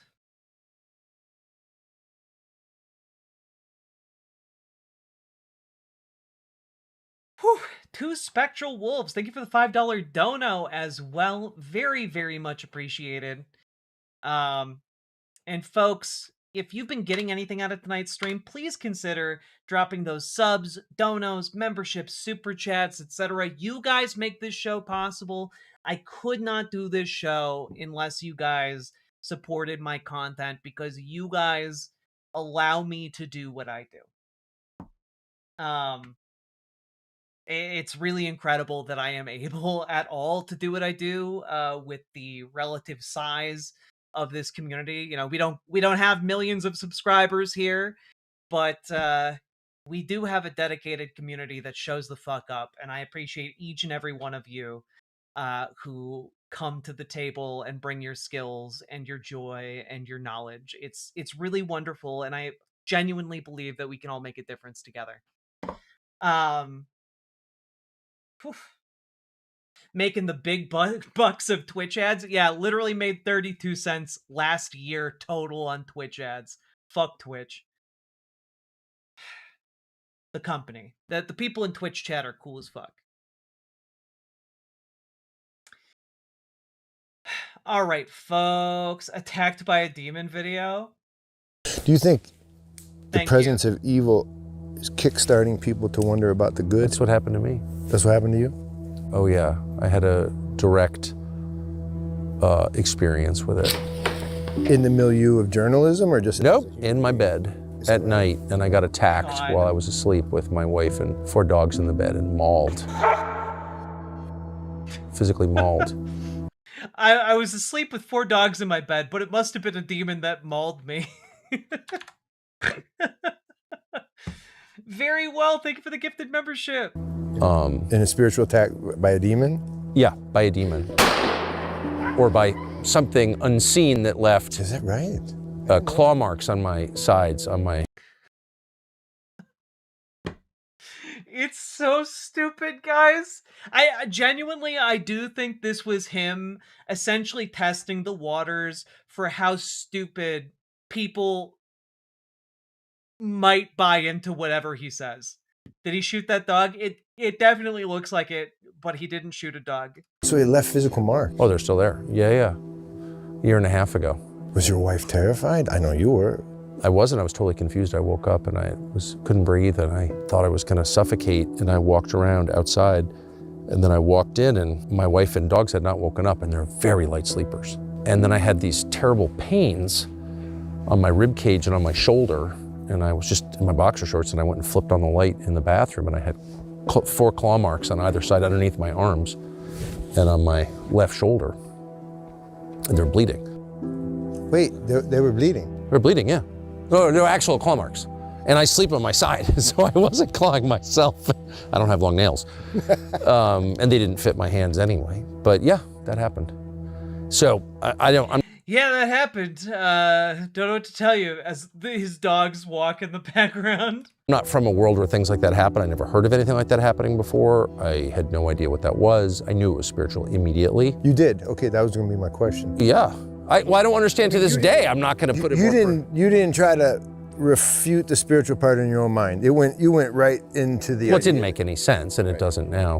But I'm not from a, what do they call it, faith tradition. Right. I'm sorry. Was that a tiny dog grave? The spiritual part in your own mind. You went right into the. Well, it didn't make any sense, and it doesn't now. What the fuck? But I'm not from a, what do they call it, faith tradition. That talks about things like that or even acknowledges their existence. Like, there's nothing like that. I've never heard anybody say anything like that in my whole life. What was the next day like? Well, the next morning I woke up and I thought that was the weirdest dream I've ever had. And then I saw blood on my sheets and I realized that was not a dream at all. So I called my assistant, who was like the only evangelical Christian I know, well enough to call with something bizarre like that, totally bizarre like that. And she said, oh yeah, no, that happens. Yeah, people are attacked in their bed by demons. What? What are you even talking about? Yeah.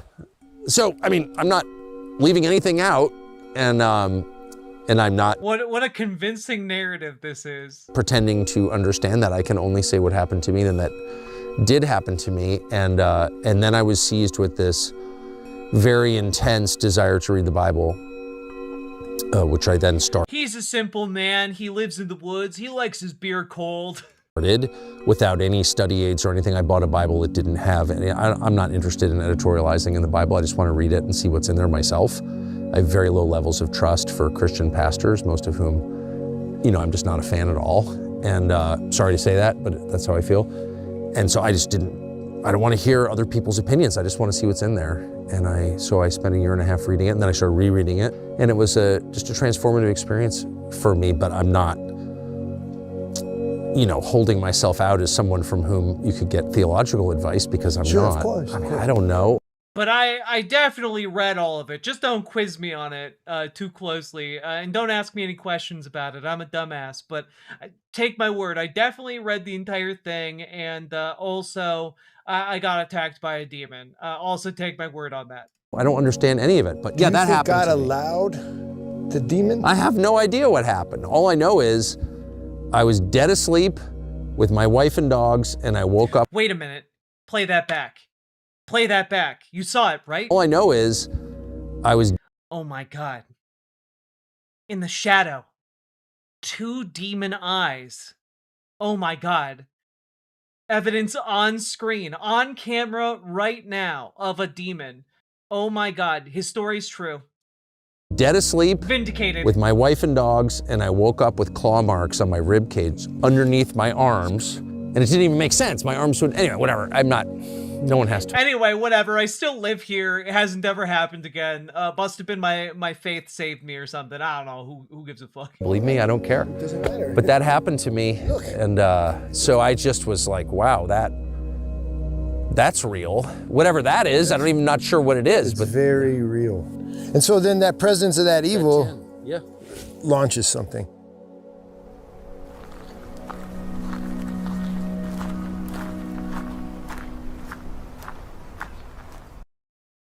Cool. Holy shit. Incredible stuff. Incredible stuff happening in Tucker Carlson world. So, if I didn't know better, that satire might have actually made me believe you. Oh, that was so stupid. Maybe we'll cut this together. We'll cut this part together for a mini segment or something. I don't know. Maybe we'll see. Oh God.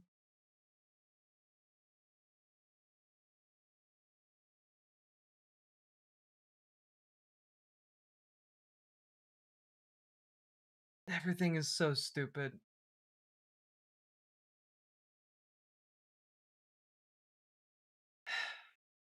So, folks, we've been going for about 3 hours now. Getting anything out of this, please support the show. Hit that follow button. Drop some membership, subs, donos, etc. Nocturnal 8999. Thank you for the gifted membership. Appreciate you.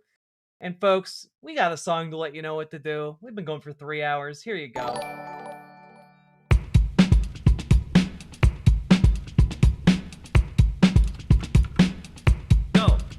Go. Click the button. Click the button. We're at 217. Click the button. Click the button. Click the button. Click the goddamn button. Click the button. Click the button.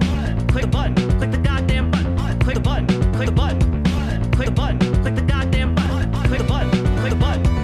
Click the button. Click the goddamn button. Click the button. Click the button. Click the button. Click the goddamn button. Click the button. Click the button. Click the button. Click the goddamn button. Click the button. Click the button. Click the button. Click the goddamn button. Click button. Click button. Click button. Click button. Click button.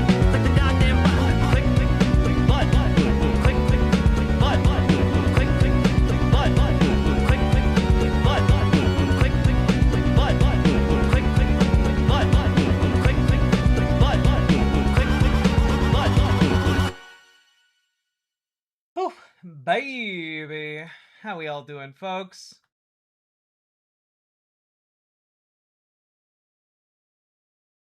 Once you click butt, you never go back. Exactly. You guys understand click butt.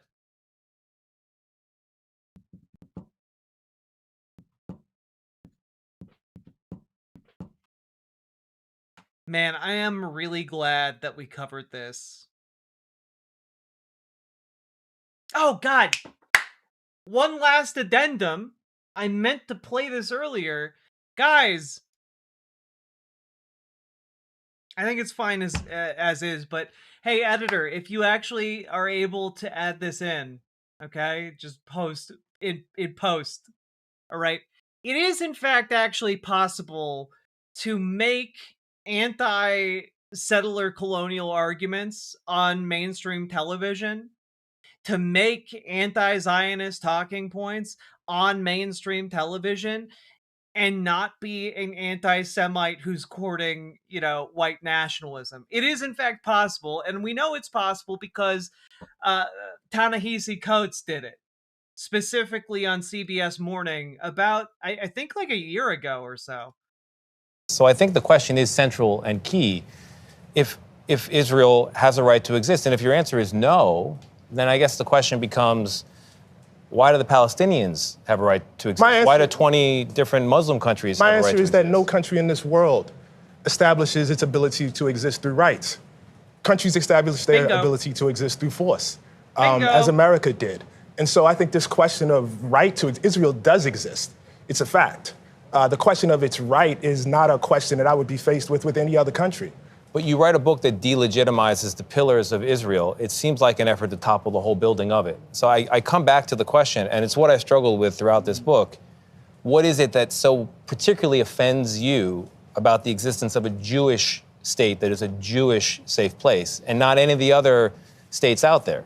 There's nothing that offends me about a Jewish state. I am offended by the idea of states built on ethnocracy, no matter where they are. Muslim included. I would not want a state where any group of people laid down their citizenship rights based on ethnicity.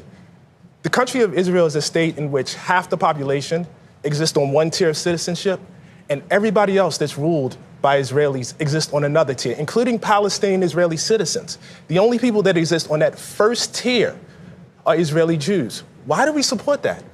Why is that okay? I'm the child of Jim Crow. I'm the child of people that were born into a country where that was exactly the case, of American apartheid. I walk over there and I walk through the occupied territories and I walk down a street in Hebron, and a guy says to me, I can't walk down the street unless I profess my religion.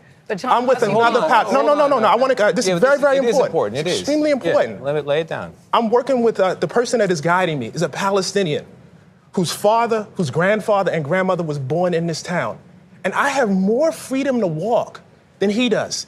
He can't ride on certain roads. He can't get water in the same way that Israeli citizens who live less than a mile away from him can.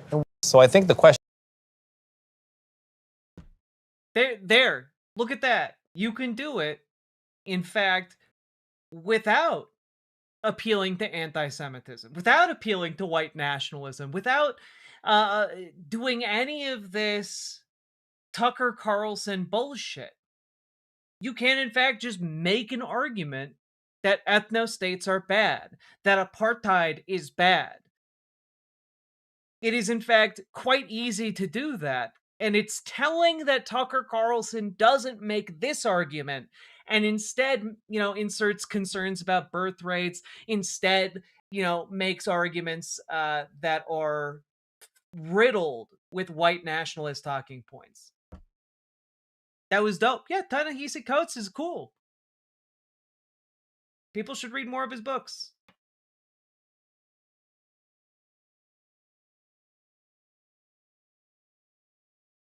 Well done indeed. Exactly, John Smith. So, I don't know. If my editor can do anything with that and insert that into the previous segment, that'd be great. Thank you. God.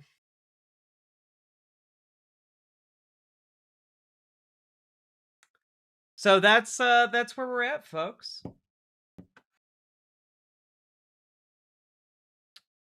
Also, perhaps worth noting, I was thinking about going through this, but honestly, I don't really want to. This is the Daily Caller. It's a website founded by Tucker Carlson to report the news.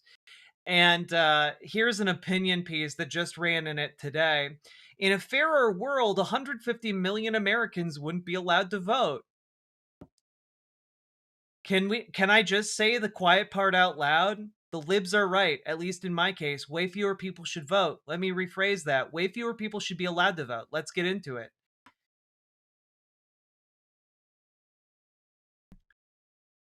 Yeah.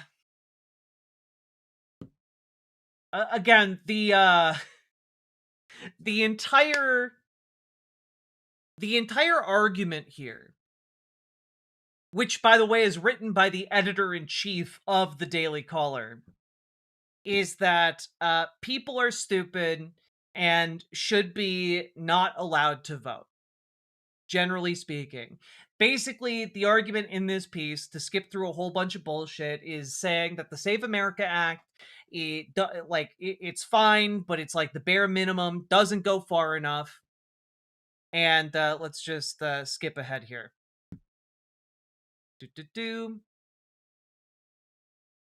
Allow me to start the shift. Allow me to add my voice to the Windows movement.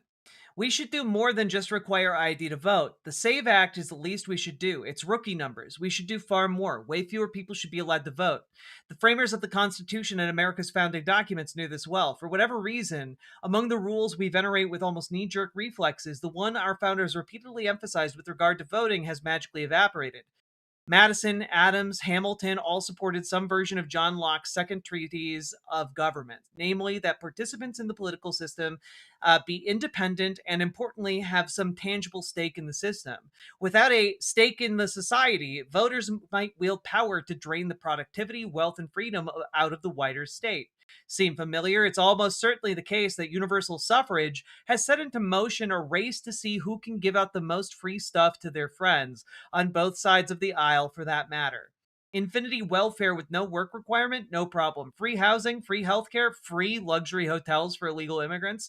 There is, of course, a simple and utterly ruthless fix for all this. The next time the pendulum swings, and it will swing, Republicans ram through a new voting measure. Americans must meet 2 of 3 criteria to vote. 1, be a net contributor to tax revenue. 2, own property. 3, be married with children. That, dear reader, is what they call skin in the game. Again, these people do not believe in democracy. They do not believe in the idea that you deserve a say in how society is run. They believe in some kind of gate-kept aristocratic idea that bastardizes the concept of democracy. It's disgusting.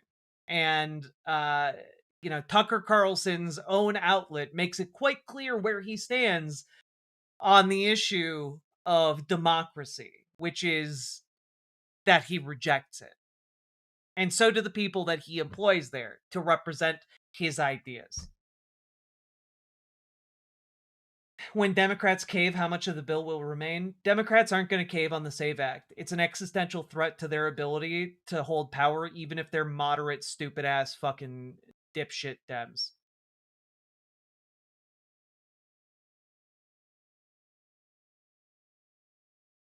Isn't living here skin in the game? I would argue that it is. But Tucker Carlson here is just out there saying, not Tucker Carlson, his editor-in-chief at the Daily Caller is out there saying, well, we need to disenfranchise 150 million people because they shouldn't be allowed to vote because they're just going to vote for free stuff. It's really gross and disgusting.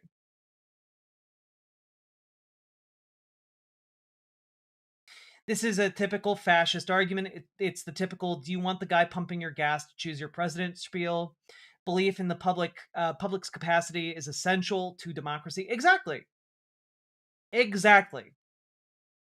Did you make a video covering all the trans bans that are included in the SAVE Act? I did not. Largely because I put out a video talking about how the SAVE America Act is basically dead in the water. I gotta be honest, I'm not terribly worried about the Save America Act passing, which isn't to say you shouldn't call your elected representatives and tell them to oppose it. But what I am saying is that Democrats have a vested interest in preventing the Save America Act from passing, and Donald Trump adding a bunch of shit onto it is not going to make it more likely to pass.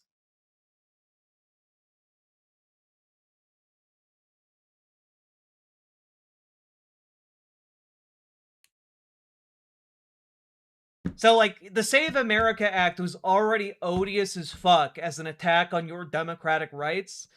And to make it more likely to pass, I don't know why Donald Trump forced Republicans to add anti-trans measures to it, too. So, yeah. Well, yeah, the issue is, it's like saying, yes, this stinky poo is not going to be passed into law. Let's add another stinkier poo onto it to make it pass. And so, it's just dead in the water, effectively. Donald Trump keeps talking and ranting and raving about it because he thinks it's fucking brilliant. Because doubling down on anti-trans hate has always worked out for him in the past. But it's not going to work out this time, because as much as moderate Dems might want to capitulate on trans issues, they all look at that bill and they say essentially, this would fucking destroy the chances of getting reelected, and they're just balking at that, and they're not going to move on it, frankly.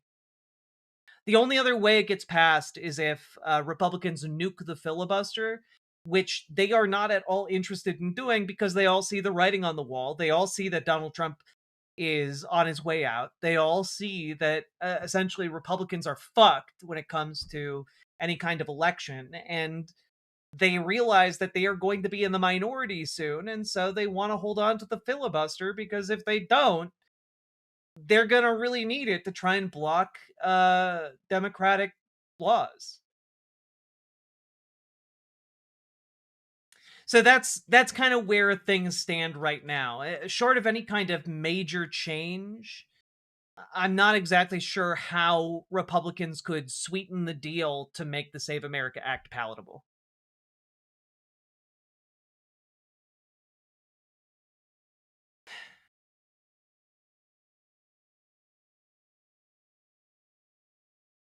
People aren't smart enough to vote, therefore we should not improve education, just only let wealthy people do it. That is, in fact, the Republican take. Exactly. Should we abolish what in the future?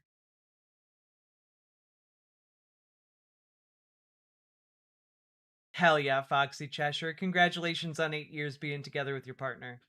Should we abolish it in the future? I do think I do think Democrats should abolish the, let me put it this way. If Democrats have the ability to push through a ton of legislation in order to get things like Medicare for All passed, in order to get essentially a slew of reforms to make a New Deal 2 a reality, if we have someone ambitious, if we have the political will to put ambitious, ideas out there and turn them into law, like say we have a supermajority and the Democratic president, I think that would be the time at which to break the filibuster, pack the court, pass all the conceivable progressive legislation you can.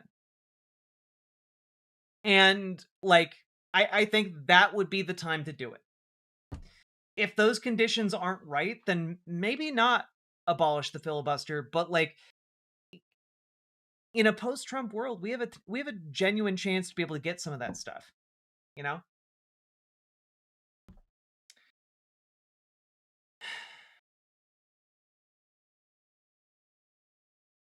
The issue is they have to pass stuff in such a way that Republicans can't immediately defund them or tear them apart the moment they steal back power.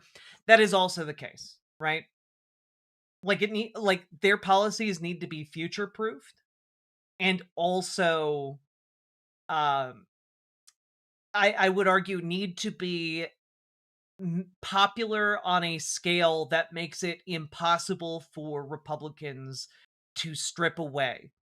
Kind of like Social Security. Social Security is sacrosanct. And while Republicans have wanted to strip Americans of Social Security or privatize Social Security for decades, they've never done it because they know it's effectively the third rail of American politics. You touch it, you die. You touch it, your political career is done. Right? So I think that, in a similar way, stuff like Medicare for All could absolutely fall into that category.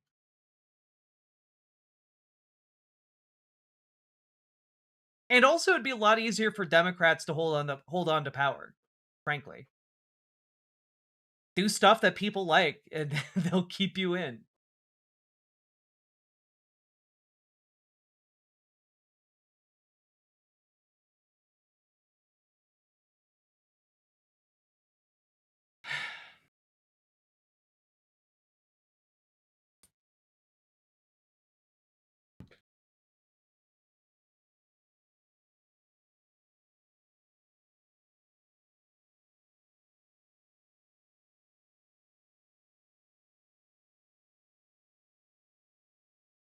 All right. Okay, I need to take a stretch break and use the bathroom. So I'm gonna take a quick break. I'll play some music for you guys.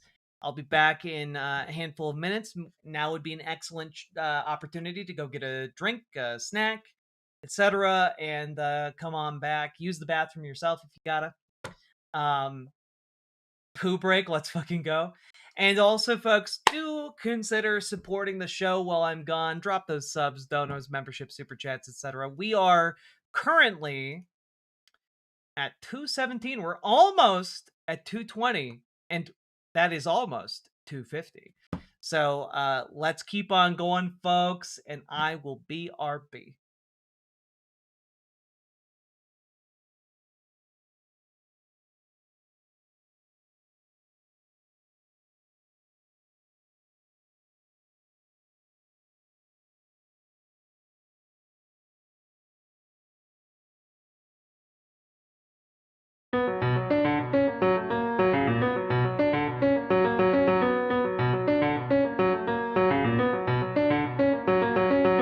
For as long as we can remember, the working people of New York have been told that power does not belong in their hands. Fingers bruised, palms calloused, knuckles scarred with kitchen burns.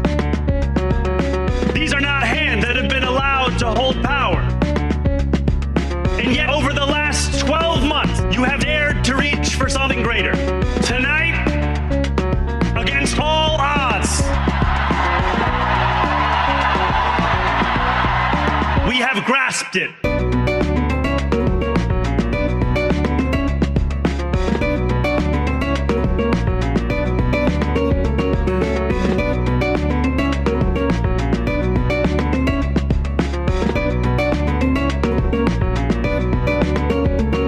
New York, tonight you have delivered a mandate for change, a mandate for a new kind of politics, a mandate for a city we can afford, and a mandate for a government that delivers exactly that.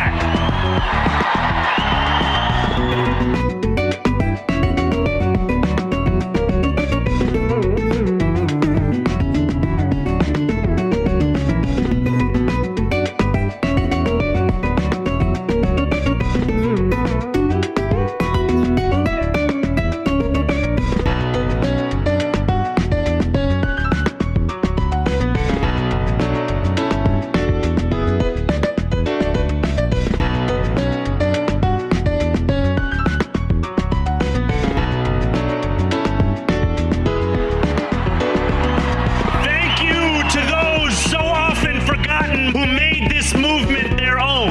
Yemeni bodega owners and Mexican abuelas, Senegalese taxi drivers and Uzbek nurses, Trinidadian line cooks and Ethiopian aunties. Yes, aunties. This campaign is about people like Wesley, people like the woman I met on the BX 33 years ago, people like the taxi driver I went on a 15-day hunger strike with outside of City Hall.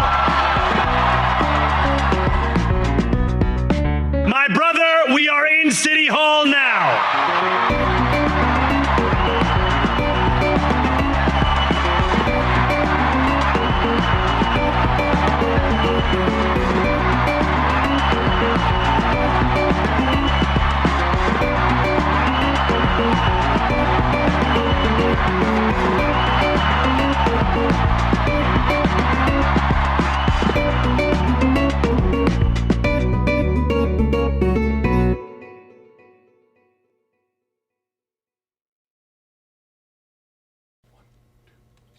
When the union's inspiration through the workers' blood shall run, there can be no power greater anywhere beneath the sun. Yet what force on earth is weaker than the feeble strength of one? But the union makes us strong. Solidarity forever. Solidarity forever. Solidarity forever. For the union makes us strong. Is there aught we hold in common with the greedy parasite who would lash us into serfdom and would crush us with his might? Is there anything left to us but to organize and fight? For the union makes us strong. Solidarity forever. Solidarity forever. Solidarity forever. For the union makes us strong. They say our day is over, they say our time is through. They say you need no union if your collar isn't blue. Well, that is just another lie the boss is telling you, for the union makes us strong. Solidarity forever. Solidarity forever.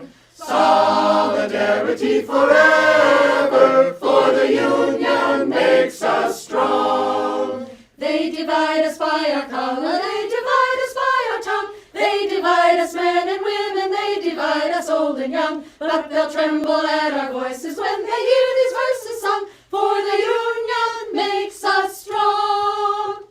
Solidarity forever. Solidarity forever. Solidarity forever. For the union makes us strong.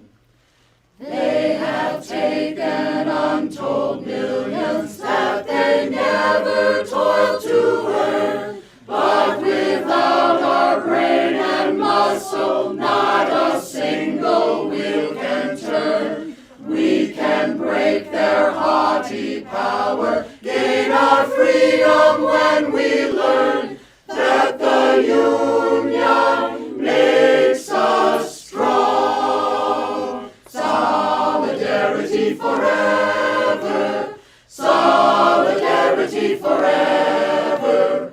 Solidarity forever. For the union makes us strong. In our hands is placed a power greater than their hoarded gold, greater than the might of armies magnified 1,000-fold. We can bring to birth a new world from the ashes of the old, for the union makes us strong. Solidarity forever. Solidarity forever. Solidarity forever. For the union makes us strong. Solidarity forever. Solidarity forever. Solidarity forever. For the union makes us strong.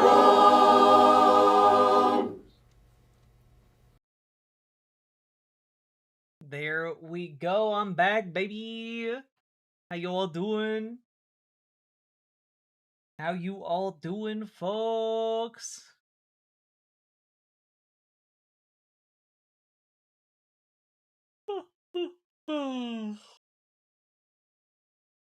We're so back, baby. All right.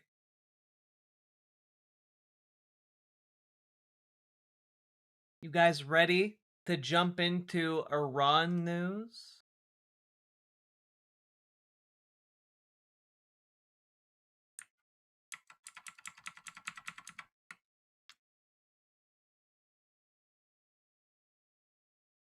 I want John Brown's body. God, me too. The abs.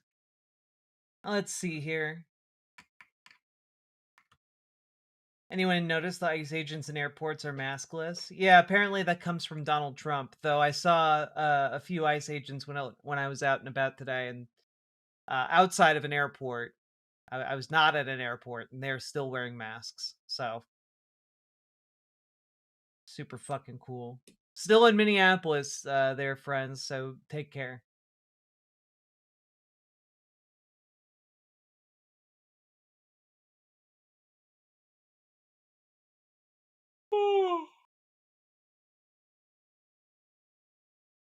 Oh, okay, Banana Brains. I'll fix that eventually. Eventually.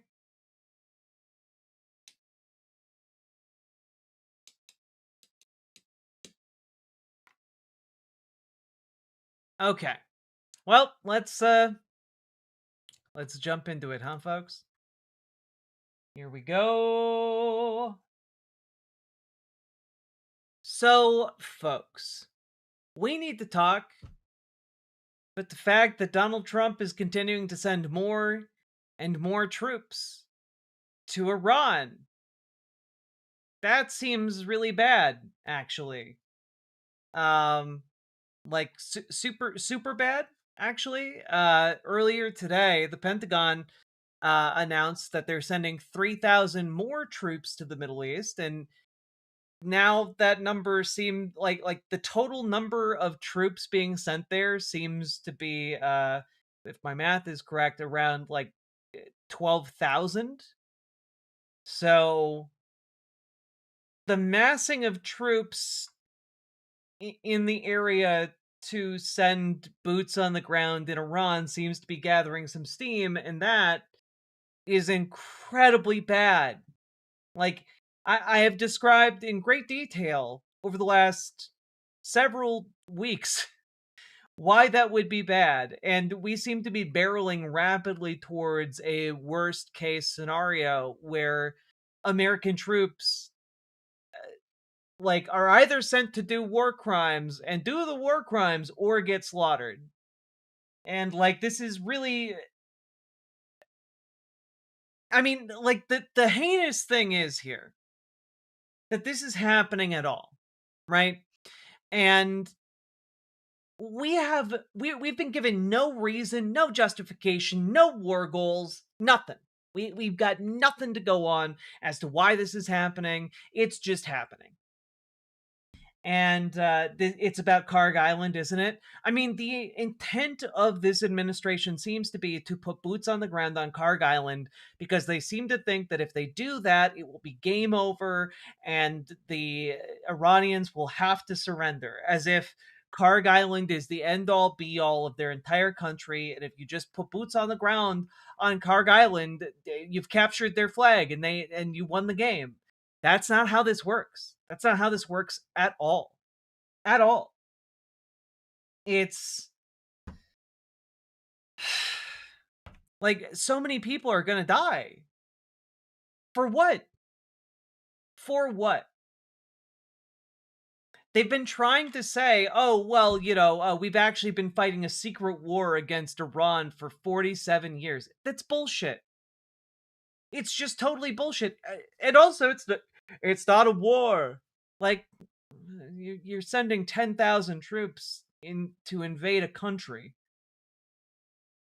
12,000 versus 93 million isn't good math, even on paper. Yeah, I don't really know how they expect this to go when Iran has a standing army of 1 million guys.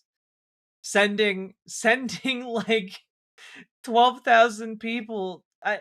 I mean, how they expect it to go is that they expect to put boots on the ground on Karg Island, and then with air support hold Karg Island, and that will force the Iranian regime to surrender. But of course, it's not going to force Iran to surrender. They can just turn off the oil that goes to Karg Island and send it via other avenues to other countries. It's not...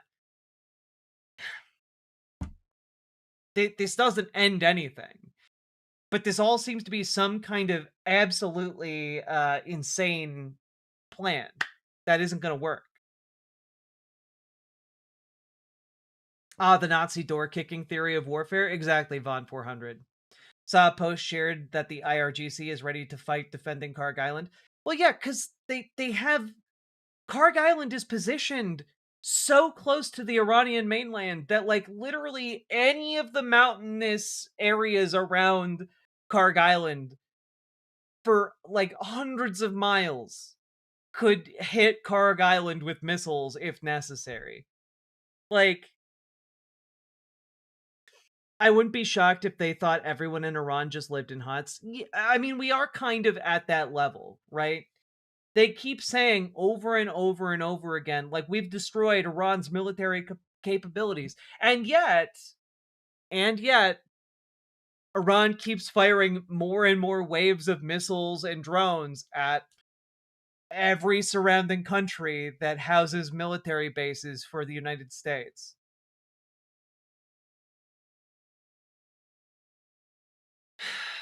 It's going to get more stupid. And especially because Republicans keep rejecting war powers resolutions, For a third time, Republicans are rejecting any kind of limitations on the Iran war. This isn't just Trump's war. This isn't just a Trump problem. This is the entire Republican Party falling in line to do this and support this. And I do want to really emphasize here that this is not just Donald Trump, because there is a temptation here to say this is Trump's war. No, this is the GOP's war. The conservatives are the ones who are pushing for this, who are fighting for this. This isn't just a, if you're like, well, Donald Trump ran on an anti-war stance. This isn't just a Donald Trump thing. This is the entire Republican Party. Just worked into a rabid foam at the mouth over the idea of being able to topple Iran. And I want to be clear here. There's nothing the United States could do short of a nuclear bomb that would topple the Iranian government. And honestly, even a nuclear bomb might not do it. And this is going to be really, really bad. Because here's the other part that a lot of people aren't really grappling with yet, but it's going to become apparent over like the next month or so. The worst I've seen, oil industry grapples with the fallout from US-Israel war with Iran, and it's genuinely insane here. We've not seen anything like this. There's been no disruption of this scale in the past. Gareth Ramsey, chief economist at oil and gas at BP, told the conference, "It's every oil analyst's study piece or worst nightmare, one that we never thought would happen." It's really bad, guys. This is the worst I've seen. He called it the Gulf War 3. How do you replace all this gas, all this oil, helium? The list goes on, he said. The idea that keeps being put out there to like try and control any kind of runaway prices in the markets is that, oh, we are soon going to reopen the Strait of Hormuz. That's a fantasy. Like, it is a fantasy to say that, like, oh, well, it'll reopen soon. It'll give us a week or two and it'll be open. It's not going to be a week or two.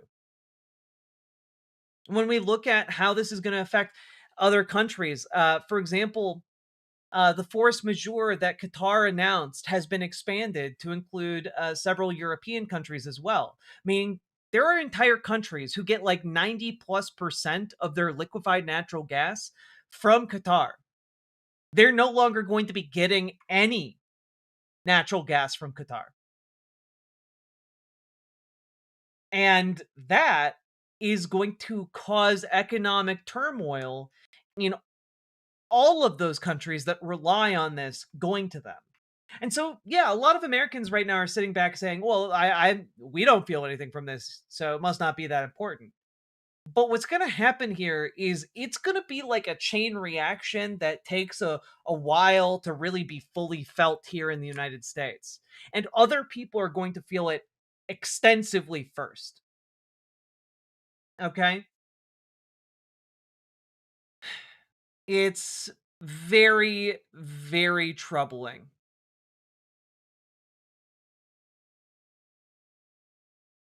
The sheer scale of the chaos the war has brought to the industry poked some holes in the face of the conference itself. Some of the world's top oil producers who are regulars at the annual Houston gathering were notable in their absence. ExxonMobil CEO and chair Darren Woods, whose company has major oil and gas operations in the Gulf, and Amin Nasser, CEO of National Oil Company Saudi Aramco, skipped this year to address the disruptions.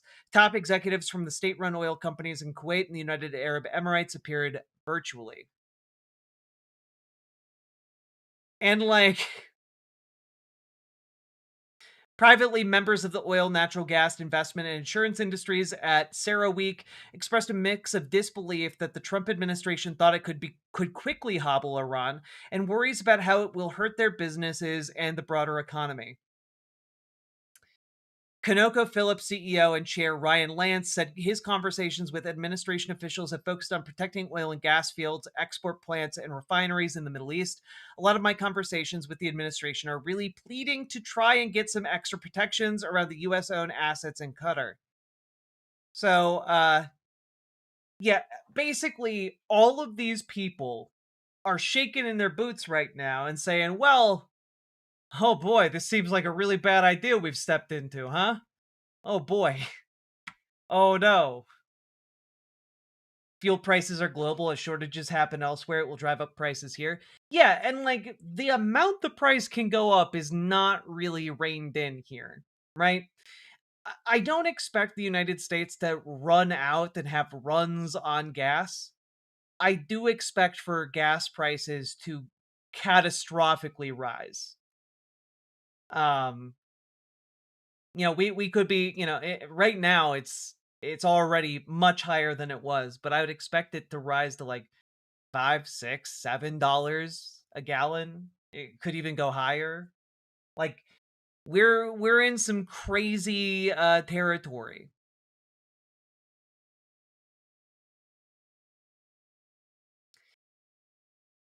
BP's Ramsey said he doubted producers would approve any production increases due to the conflict, calling the volatility in crude prices not something any oil company wants to see. Over the sort of short time frame we're talking about at the moment, there is no supply response, he said.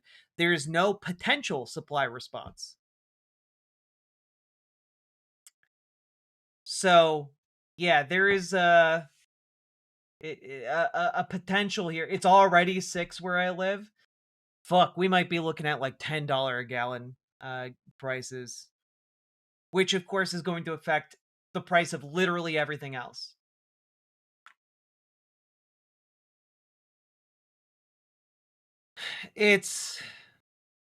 I mean, and while all this is going on, Donald Trump is still trying to sell the idea that Iran is coming to the negotiating table. We're negotiating with someone. We're just not going to tell you who. Because they're going to make a deal. They're going to make a deal. They did something yesterday that was amazing, actually. They gave us a present, and the present arrived today. And it was a very big present worth a tremendous amount of money. And I'm not going to tell you what that present is, but it was a very significant prize. And they gave it to us, and they said they were going to give it. So that meant one thing to me: we're dealing with the right people. Related? No, it wasn't nuclear related. It was oil and gas related, and it was a very nice thing they did. But what it showed me is that we're dealing with the right people. Because, you don't know, because the leadership was, because... Don't worry, guys. They gave me a really nice present. I think we're getting through to them. I gotta be honest with you guys, I don't think any present changed hands here. Like, I don't think anything happened. This guy's just going like, trust me, it was a really nice present they gave me. Like, what, was it an egg in these trying times? Like, this is not, I'm sorry, this is just him throwing out anything that enters his deranged lunatic mind to make it seem like he's doing anything. Like, I'm sorry, the deployment of troops to the combat theater here indicates that there is no real negotiation happening here. There's no like back and forth. They're not trying to negotiate a deal. The United States isn't trying to negotiate a deal. Like, they're sending troops there because they intend to escalate things. Like, there's no other reason to send troops here. This is, I have a girlfriend in another school tier. I was thinking that. I couldn't think of a way to work it in, so thank you for saying it. Now, while all of this is going on, of course, Israel has announced its intention to invade Lebanon and to create... they are framing it as creating a buffer zone up to the Litani River.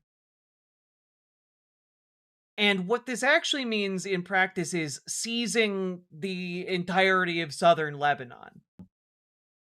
And this is all happening, and for whatever reason, a lot of mainstream media is just not covering this particular aspect, but Israel is just invading Lebanon and seizing territory.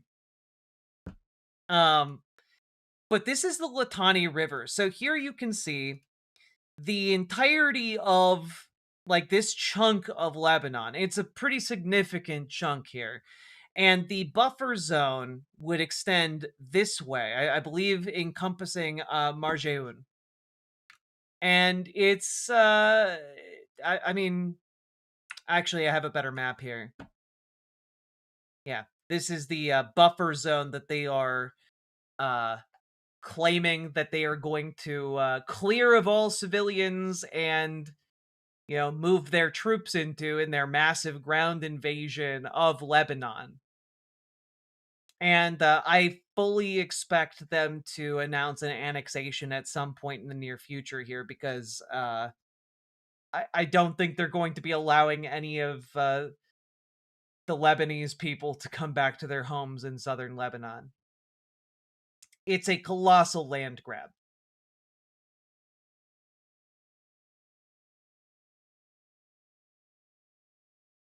The Litani limit has been their stated limit since 2003. Each time they advanced into Lebanon, they've always set Litani as their limit. Yeah. You know, and I fully believe that perhaps this time they might actually stop at the Litani River and, like, I just don't think they're going to leave. You know?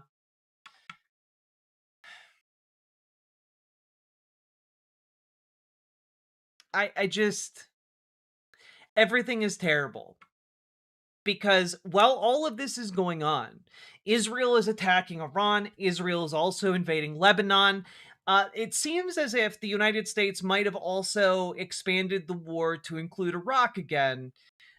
Because as of 5 hours ago, U.S. warplanes are flying low over Baghdad as violence escalates. And the violence that they are particularly talking about here is that in the Kurdish Autonomous Zone of Iraq, a U.S. Consulate was attacked, and in turn the United States is retaliating against Iranian-backed groups in Iraq, which in turn means that, well, they are going to now retaliate.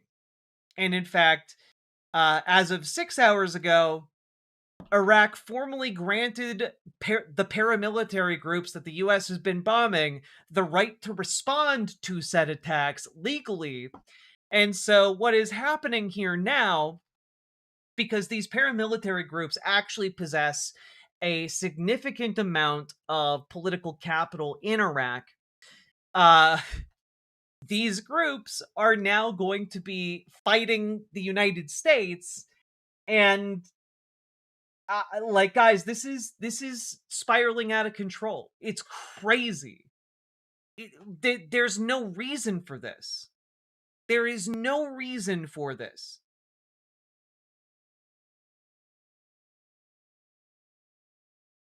Yeah, as we've, according to Al Jazeera, Iraq has been caught in an escalatory cycle of attacks between U.S. forces and pro-Iranian armed groups since the war on Iran began.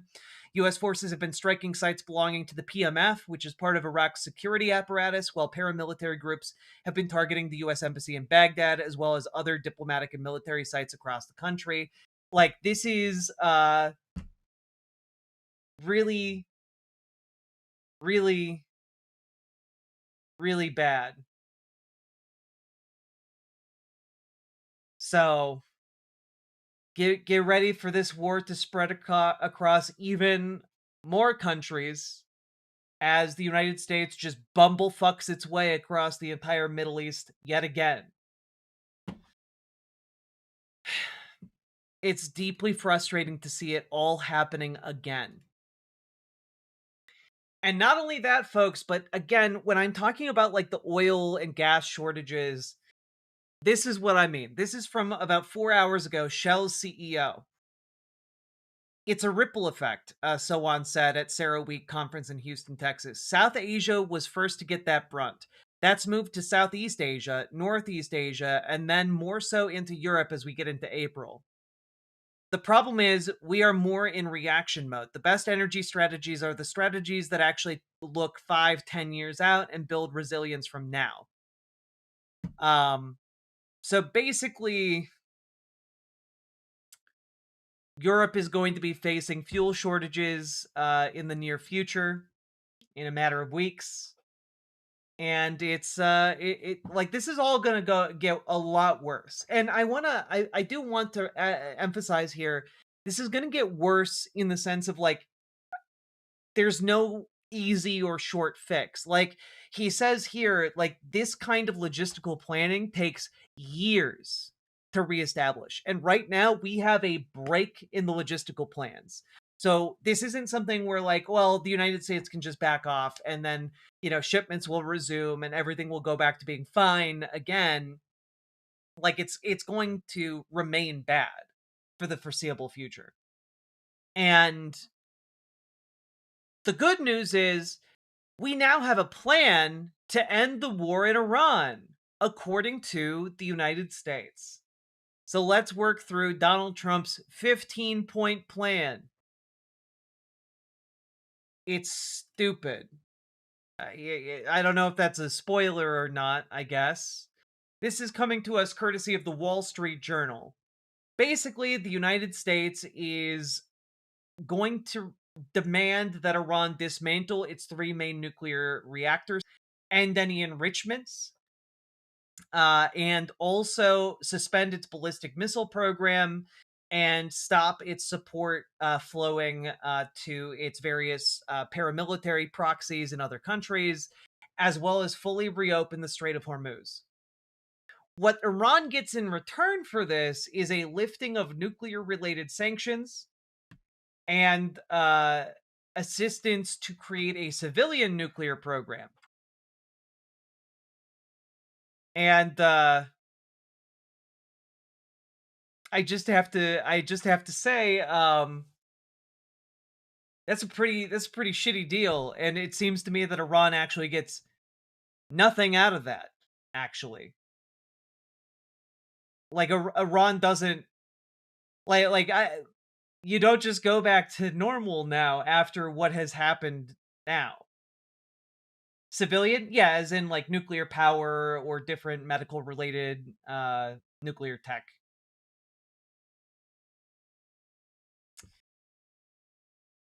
And apparently, according to the New York Times, this plan was delivered to Iran via Pakistan, and the person that Donald Trump keeps talking about negotiating with is actually a Pakistani army chief, a field marshal named Saeed Asim Munir.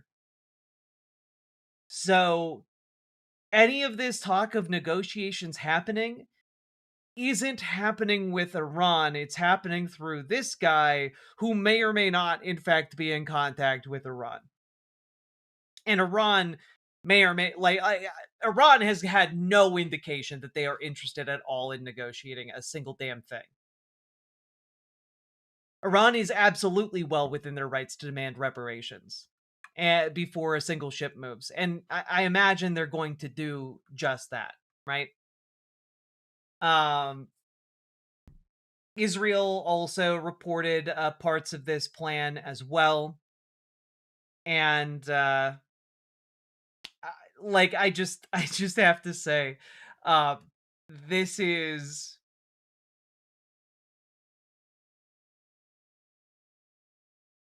this seems like a plan that's dead in the water.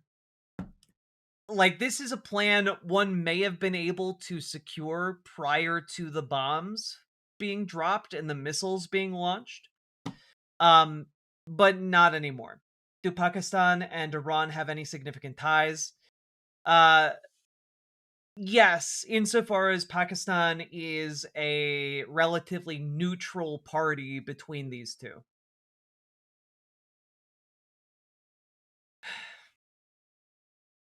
And again, what has emerged over and over and over again in all of the conversations around negotiations is essentially that Jared Kushner and Steve Witkoff, the two people who were sent to negotiate with Iran, had no idea what the fuck the Iranians were proposing. And what they brought back to Donald Trump apparently was something that they considered to be a rejection and point-blank refusal to engage in any kind of negotiations, which was not, in fact, according to Iran's negotiators and Iran's and the intelligence that is now out there, was not, in fact, at all what the Iranians were saying. These two dipshits, who neither of whom are trained diplomats, just had no idea what the fuck they were talking about. Because you sent two dipshits to negotiate.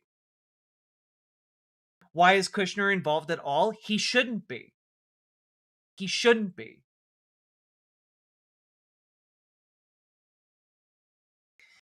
Yeah. Also, just as of like 30 minutes ago, Iraq is reporting more airstrikes on various positions throughout the country. It seems as if the United States is now bombing both Iraq and Iran.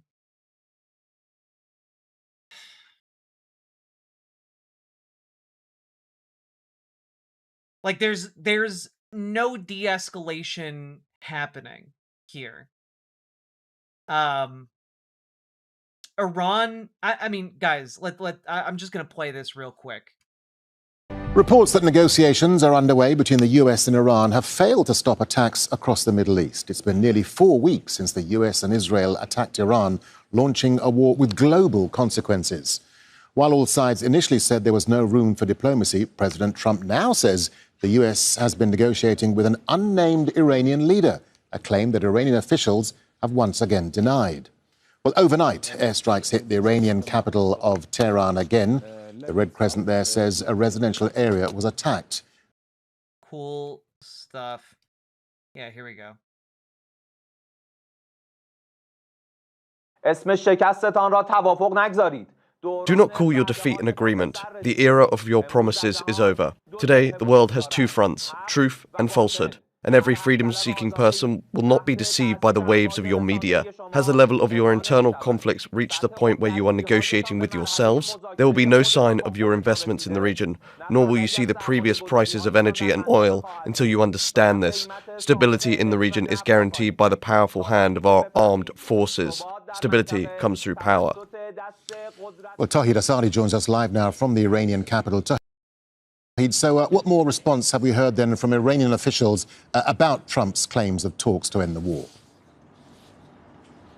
Well, actually, except for the statement that we just heard from the spokesperson for the joint military headquarters of Khatam al-Anbiya, publicly speaking, we don't have any reaction to that, except, and of course, it goes without saying that we just heard from the Speaker of the Parliament, Mohammad Bagher Ghalibaf, as well as the spokesperson for the Ministry of Foreign Affairs, Ismail Baghai, both coming out to say that right now there is no negotiation taking place with the United States, but still we know that Iran is engaged in actually a trajectory of diplomatic engagement, not with the US, but with the regional countries and beyond. We know that Foreign Minister Abbas Araghchi has had different phone conversations with his counterparts from Egypt, from Pakistan, from Oman, and from different countries. And that is indicative of the continuation of a sort of diplomatic engagement. However, even when it comes to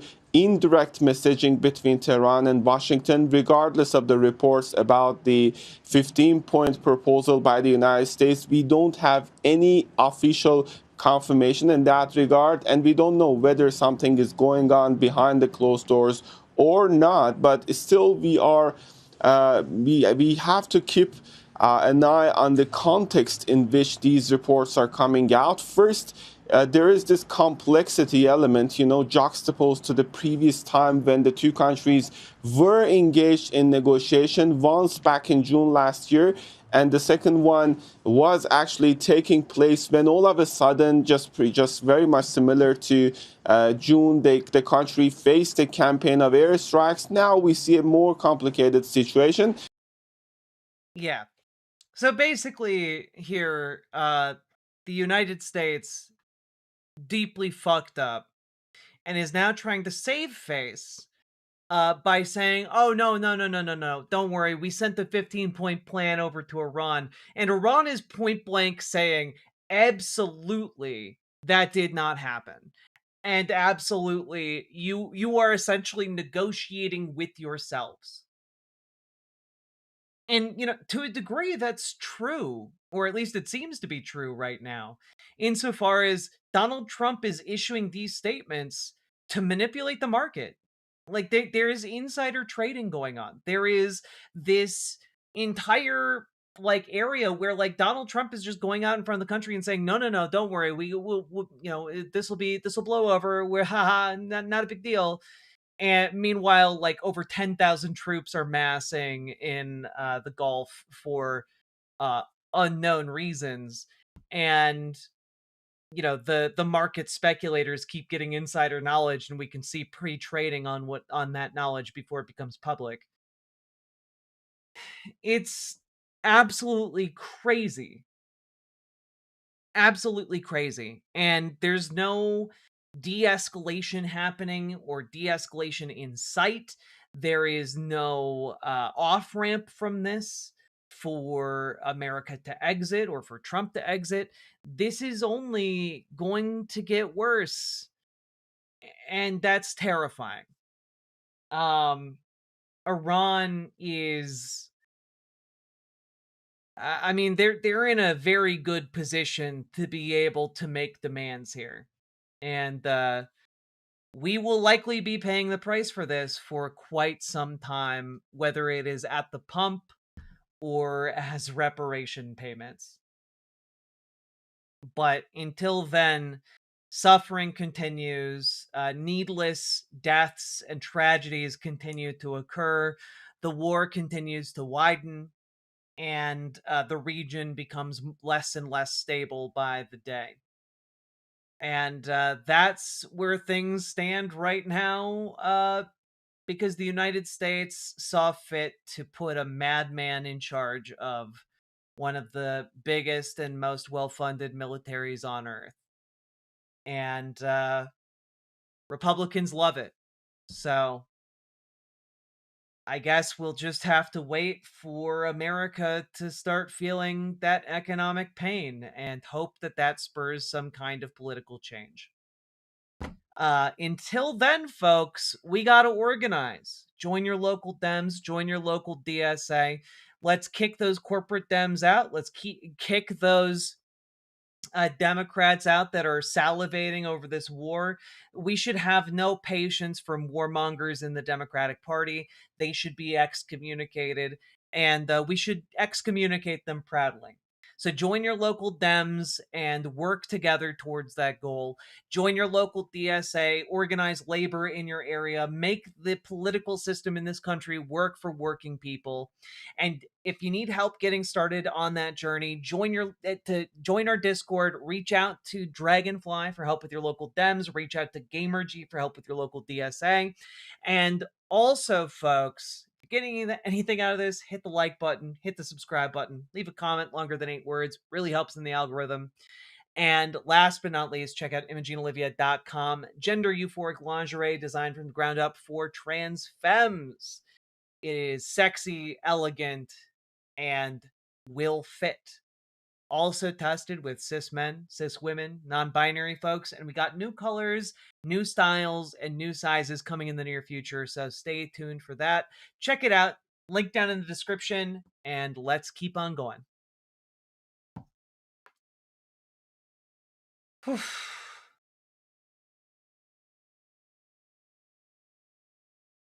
I saw that Dragonfly. Very, very interesting. Oh, God. All right, folks, we've been going for over 4 hours now. If we've got, do consider supporting the show if you are at all able to do so. Would very, very much appreciate it. And you guys make this show possible. Could not do it without you fine folks. How we all doing? That was rough as fuck.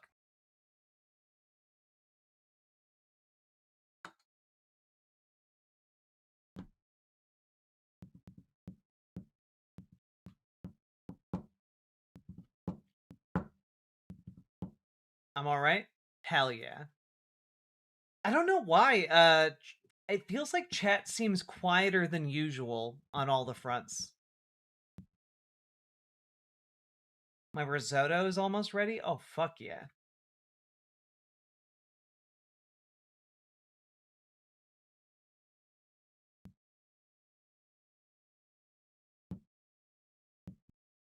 It's Friday? I don't think it's Friday. It's Tuesday. Well, technically it's Wednesday. I'm EP. Feels like I was born just in time to watch the world end. But the world's not ending. Just feels that way. I'm depressed. Fair. Fair. Crocheting while I listen. That sounds lovely, J. Donchild.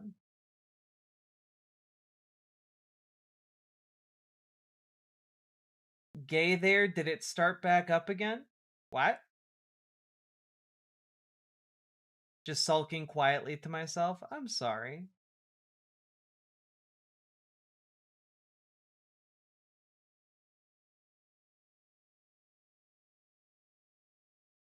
My brain hurts. That's fair. This entire situation sucks. Must. And is exhausting.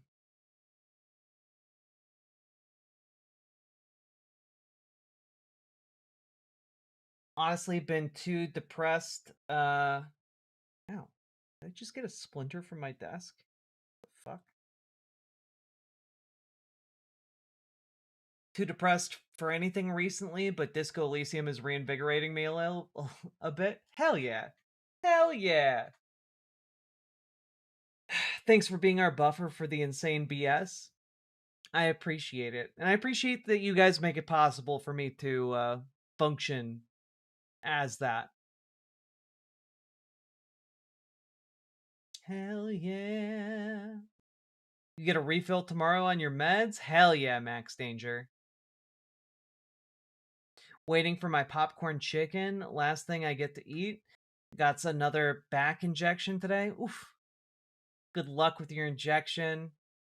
Kingdom Come Deliverance slaps. I need to give that one another try. I bounced off it pretty hard. But I'd like to get into it the way other people have. I feel bad for not chatting now. No, it's okay. It's okay. We were in the middle of a segment. Now we're out of it. I found out there's no way I'm getting the $30,000 my ex stole. It's a good day for internalizing rage. No kidding. Fuck.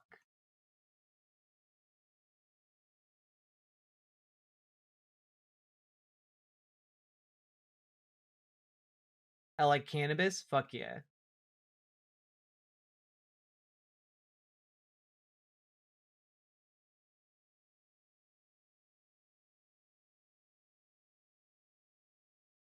I got a tinkerer with repair and mugenics. Time to get real weird. Oh man, mugenics is such a good game. It's so fucking good. Also, guys, I genuinely can't wait until you guys hit the dono goal. It's gonna be so much fun. I think. We got some genuine fucking insanity that I'm eager to dive into. Just getting home, I'm going to have to sell my SUV because of gas prices. Wish me luck. Oof. Good luck, Peace Earth. I did find a 1960s K arch top for cheap. It needs a neck reset. I can fix it. Only $600. Oh, fuck yeah. My first time I played Kingdom Come Deliverance, I got arrested and locked in jail and the town burned down, and I didn't break out, so I got a game over about burning to death in prison. That's pretty funny. The first time I played Kingdom Come Deliverance, I got into a drunk brawl and got beaten to death. And that was my experience playing Kingdom Come Deliverance. And I was just really frustrated with the combat system, and I never went back. Is it Rudyard? No, I'd tell you if it was Rudyard.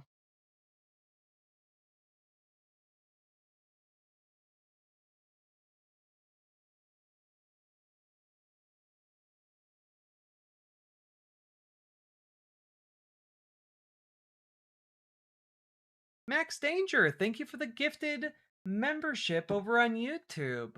Very much appreciated. Brings us up to 218. Let's fucking go.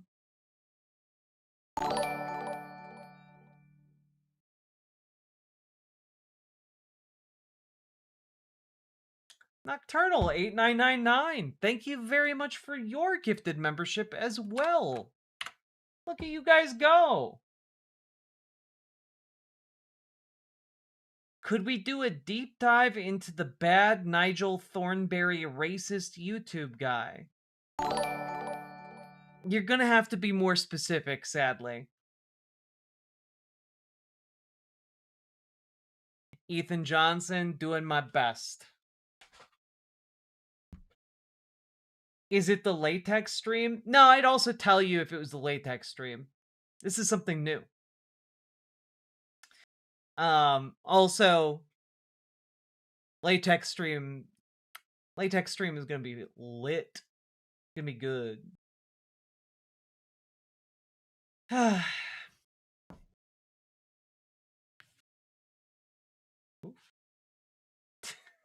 Ooh. Ah. Boobs. The one British racist guy who was referenced as a source by someone when we went and looked at his channel. Are you talking about the worst historian on YouTube who's like a fucking little Nazi? Are you talking... I don't know which... you're like, it's too vague. I'm sorry.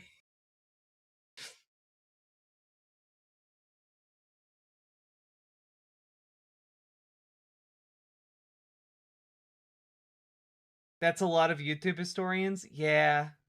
Well, Rudyard isn't British. Yeah, Zoomer, like, was it Zoomer historian?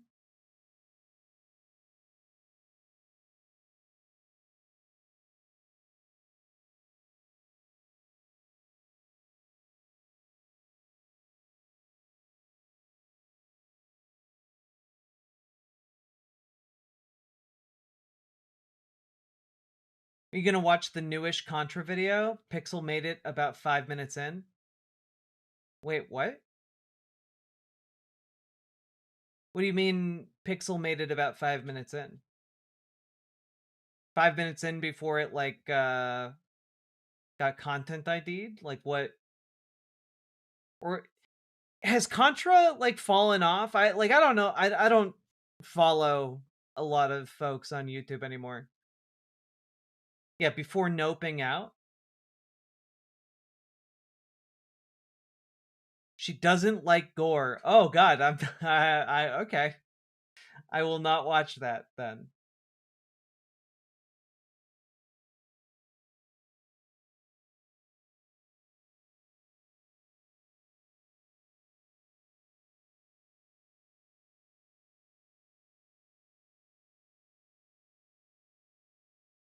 The Saw video? Weird. She had a Zionist meltdown last year? Jesus, what? I just don't, I don't pay attention to this stuff.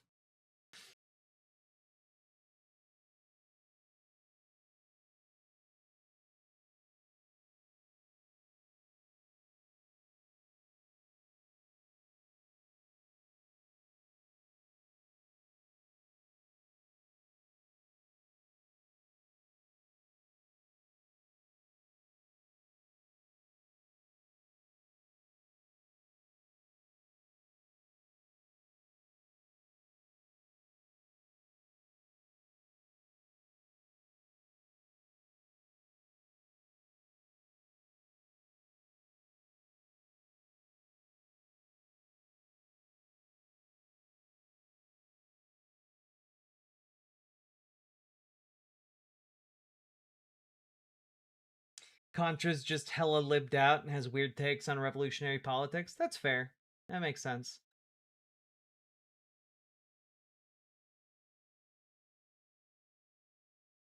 Nah, Audrey Stardust, no worries. I got you. Now, the problem, you might notice I'm not immediately launching into the next segment here. Part of it is because it's a Tucker Carlson segment, and I'm worried. I'm worried I've maxed out on Tucker Carlson for the night. Right? I'm really worried that this is basically just retreading the same fucking territory. History debunked with Simon Webb? Who's this? Oh shit, this guy! Oh, I forgot about this guy. Yeah, no, I never would have remembered this man in 1,000 years, Kim Jong Samantha. Yeah, this old British man who's racist as hell. History debunked. He has 250,000 subscribers, and it's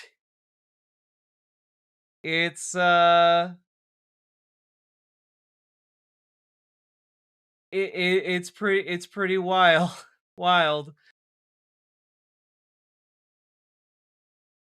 What if public servants in Britain had to prove that they were of long British descent?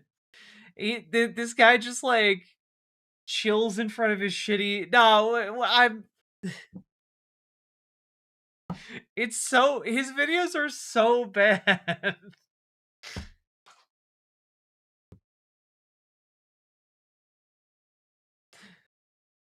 Why do we actually need so many women police officers and soldiers? Okay, all right, fine. This went up 35 minutes ago. Hello again. I was reading my newspaper yesterday. The Daily Telegraph has started running little bits showing some news from exactly 100 years ago. And yesterday, he is like an evil Nigel Thornberry. It's so, the call was so accurate. The news was more women police, the Home Secretary's opinion. And this was from Wednesday, March 24th, 1926. Home Secretary then was, of course, Joynton Hicks. The article said that there was a great imbalance in the number of women working as police officers in Britain compared to men. The actual figure was that there were a total of 53,700 male police officers and just 157 women. The then Home Secretary said that it might be a good idea to have a few more women police officers. He did not, of course, set out plans like those currently in place in this country, which are that 50% of new police officers should be women. I'm sure that viewers will have noticed that female police officers are as common these days as men. The question which occurs to me when reading that piece in the Telegraph is that having a police force consisting almost entirely of men strikes me as a really good idea. It strikes me as very right and proper. Why? Why? The same applies to the army. Why should we be aiming to have half of all police officers being... I love that his argument is just, it's right and proper for them to be men. Does not elaborate. Women. Is it felt that this will increase the efficiency of the police? Are women demanding and agitating for more opportunities to serve as police officers? Whose idea was it that this would be a good and wise target to which we should aspire, that half of our police officers should be women? Probably the fact that like half the population is women. I ask this question because, of course, something very similar is happening in the armed forces, with a frantic desire to see women serving on nuclear submarines and fighting as commandos. Are you guys seriously gonna do a dono to speed up, slow down this guy? Throughout the whole of recorded history, in every culture across the entire world, soldiers have always been men, and men have also policed the streets and maintained order. That is, I can tell you as somebody who has studied history, that is absolutely not true.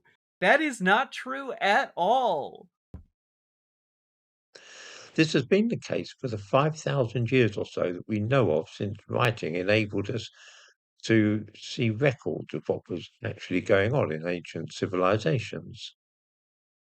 One might have said that this was the natural state of affairs.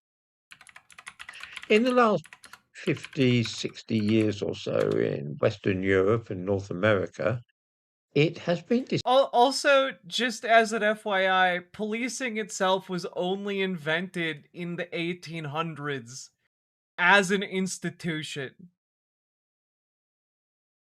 Like,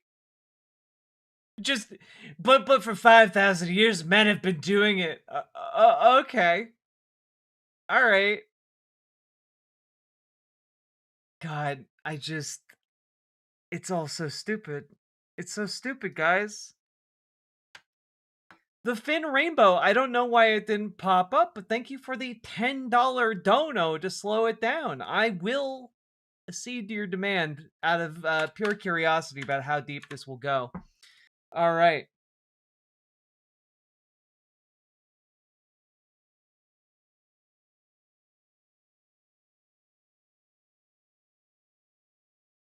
decided that this is all wrong and that far more women should be in these roles. There's no reason to suppose that women are any better than men at arresting criminals or shooting enemy soldiers. This move is Pluvius, thank you for the $5 dono. not founded upon pragmatic considerations. No, it's purely ideological, a development of the women's liberation movement of the late 1960s and early 1970s. There were at that time many left-wing ideas which were eagerly embraced by an awful lot of people.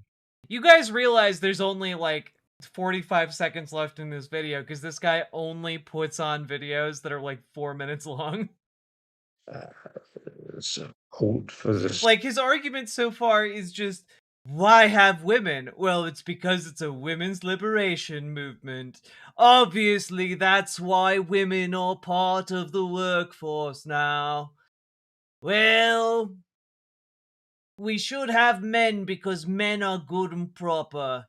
Soviet Union and the idea of communism, the claim that South Africa Oh, cool. Communism is when male and female cop ratio is equal. Okay. would be greatly improved if it was run by black people instead of white. That kind of thing. Most of those What? Just... South Africa, communism, when people said South Africa should be ruled by black people instead of white. What are you talking about? It's literally a majority black country. What are you talking? It's democracy. What are you talking about? idea Again, this is what happens when you just find the average British racist. God. have been recognized in retrospect as being misguided and foolish. But the ideology which advocates that women should be making up half of our armed forces and police somehow lingers on, and nobody ever wishes to challenge it or ask if it really is such a great scheme. I'm not setting myself up. Oh, there is absolutely no doubt in my mind that this guy supported Rhodesia. 1000%. He was probably there back in the day. In opposition to these imposed quotas, but asking if anybody knows of any reason for them other than the ideology, which is a hangover from the counterculture of the 1960s. Do people think that the police and army will actually be improved by having more women both in the ranks and as senior officers? Do we think that maybe recruiting from 100% of the population might be better than recruiting from just 50% of the population? Who can tell? Well, the math is just so hard for a racist. In either and, by the way, a sexist. The army or police? Or do they rather feel that men, being in general more forceful and aggressive than women, less apt to seek compromise, might be better suited to Oh, he's not at 0.5 speed. This is 0.75 speed. Fighting wars and apprehending dangerous criminals?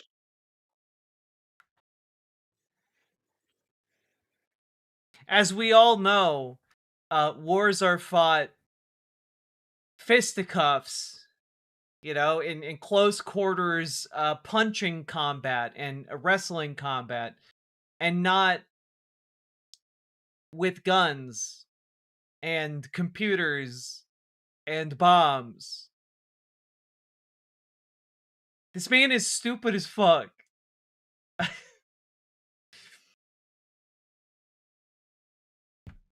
Oh, that was the end. That was the end of the video. Can I just say, incredible fucking video recommendation immediately after this. Guns That Kill the Racists by Atten Shea Films. Damn, YouTube algorithm, jeez. Whoa, not cool, YouTube algorithm. What are you trying to say there, YouTube?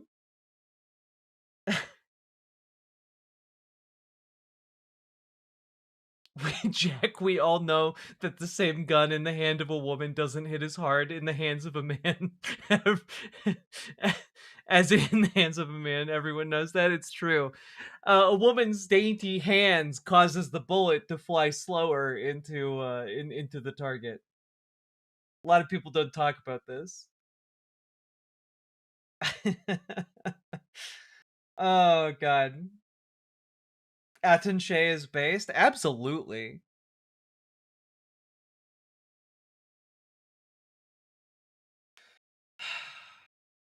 Have you seen the new Iran Lego music video that dropped? No. I don't want to I don't want to increase the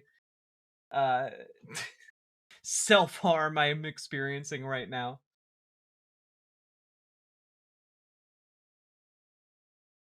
God. That was really stupid. I don't know if that'll be a segment or not. Like, the part of the problem with History Debunked is, like, these videos are so short, and his argument is just, women, huh? Do they belong in the police? I think not. And then that's it. That's the video.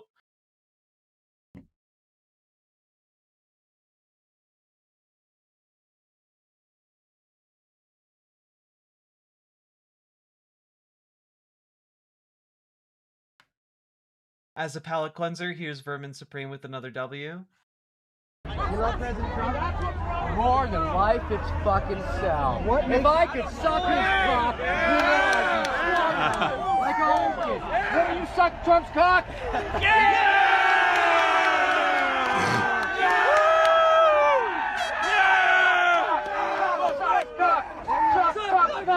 Suck Trump's cock! Suck Trump's cock! Suck Trump's cock! Suck Trump's cock! Suck Trump's cock! Suck Trump's cock!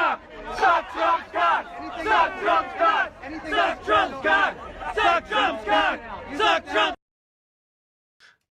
Oh dear. Look, as we were saying, men are clearly incredibly rational and not easily swayed to think logically. Okay, men are clearly far more capable of being in charge and running the world, and we should trust them implicitly. I do not fillet Nazis. What was that? That was Vermin Supreme getting a bunch of Trump supporters to chant "Suck Trump's cock." That's what that was. How is Vermin Supreme one of your most salient voices? Unironically, he should be in Congress just for the entertainment value.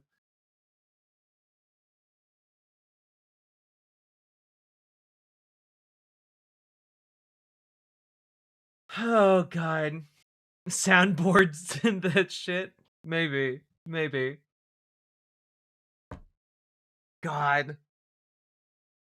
Alright, folks. I think I am gonna be done with the show tonight. I'm existentially tired. And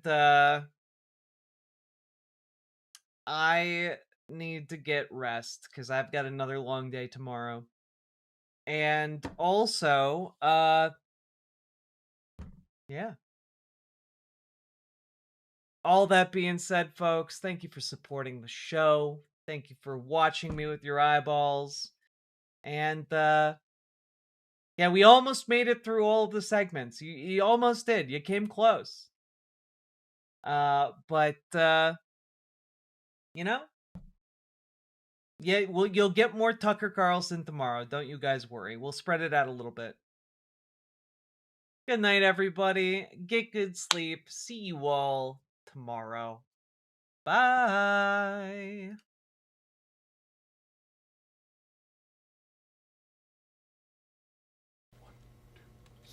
When the union's inspiration through the workers' blood shall run, there can be no power greater anywhere beneath the sun. Yet what force on earth is weaker than the feeble strength of one? But the union makes us strong.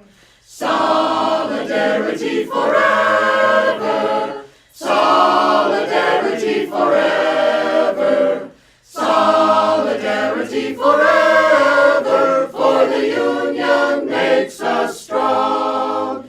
Is there aught we hold in common with the greedy parasite who would lash us into serfdom and would crush us with his might? Is there anything left to us but to organize and fight? For the union makes us strong.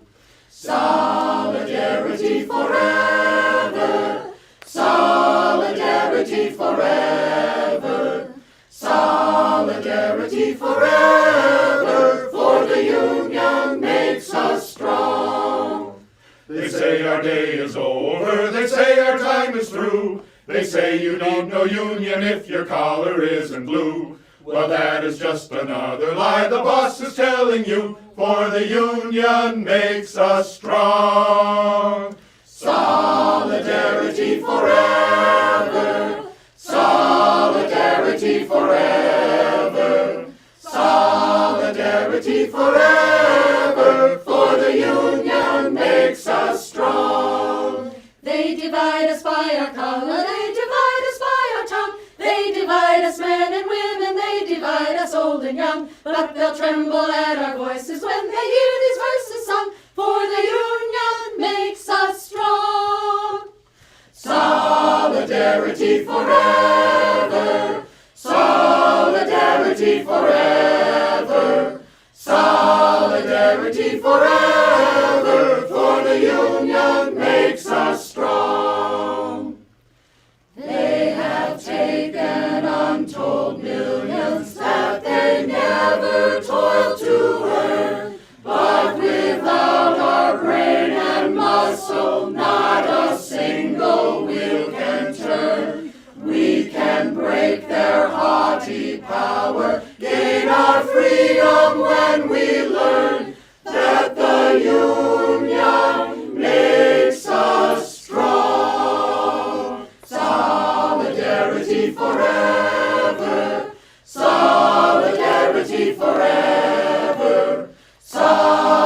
Solidarity forever, for the Union makes us strong. In our hands is placed a power greater than their hoarded gold, greater than the might of armies magnified 1,000-fold. We can bring to birth a new world from the ashes of the old, for the Union makes us strong.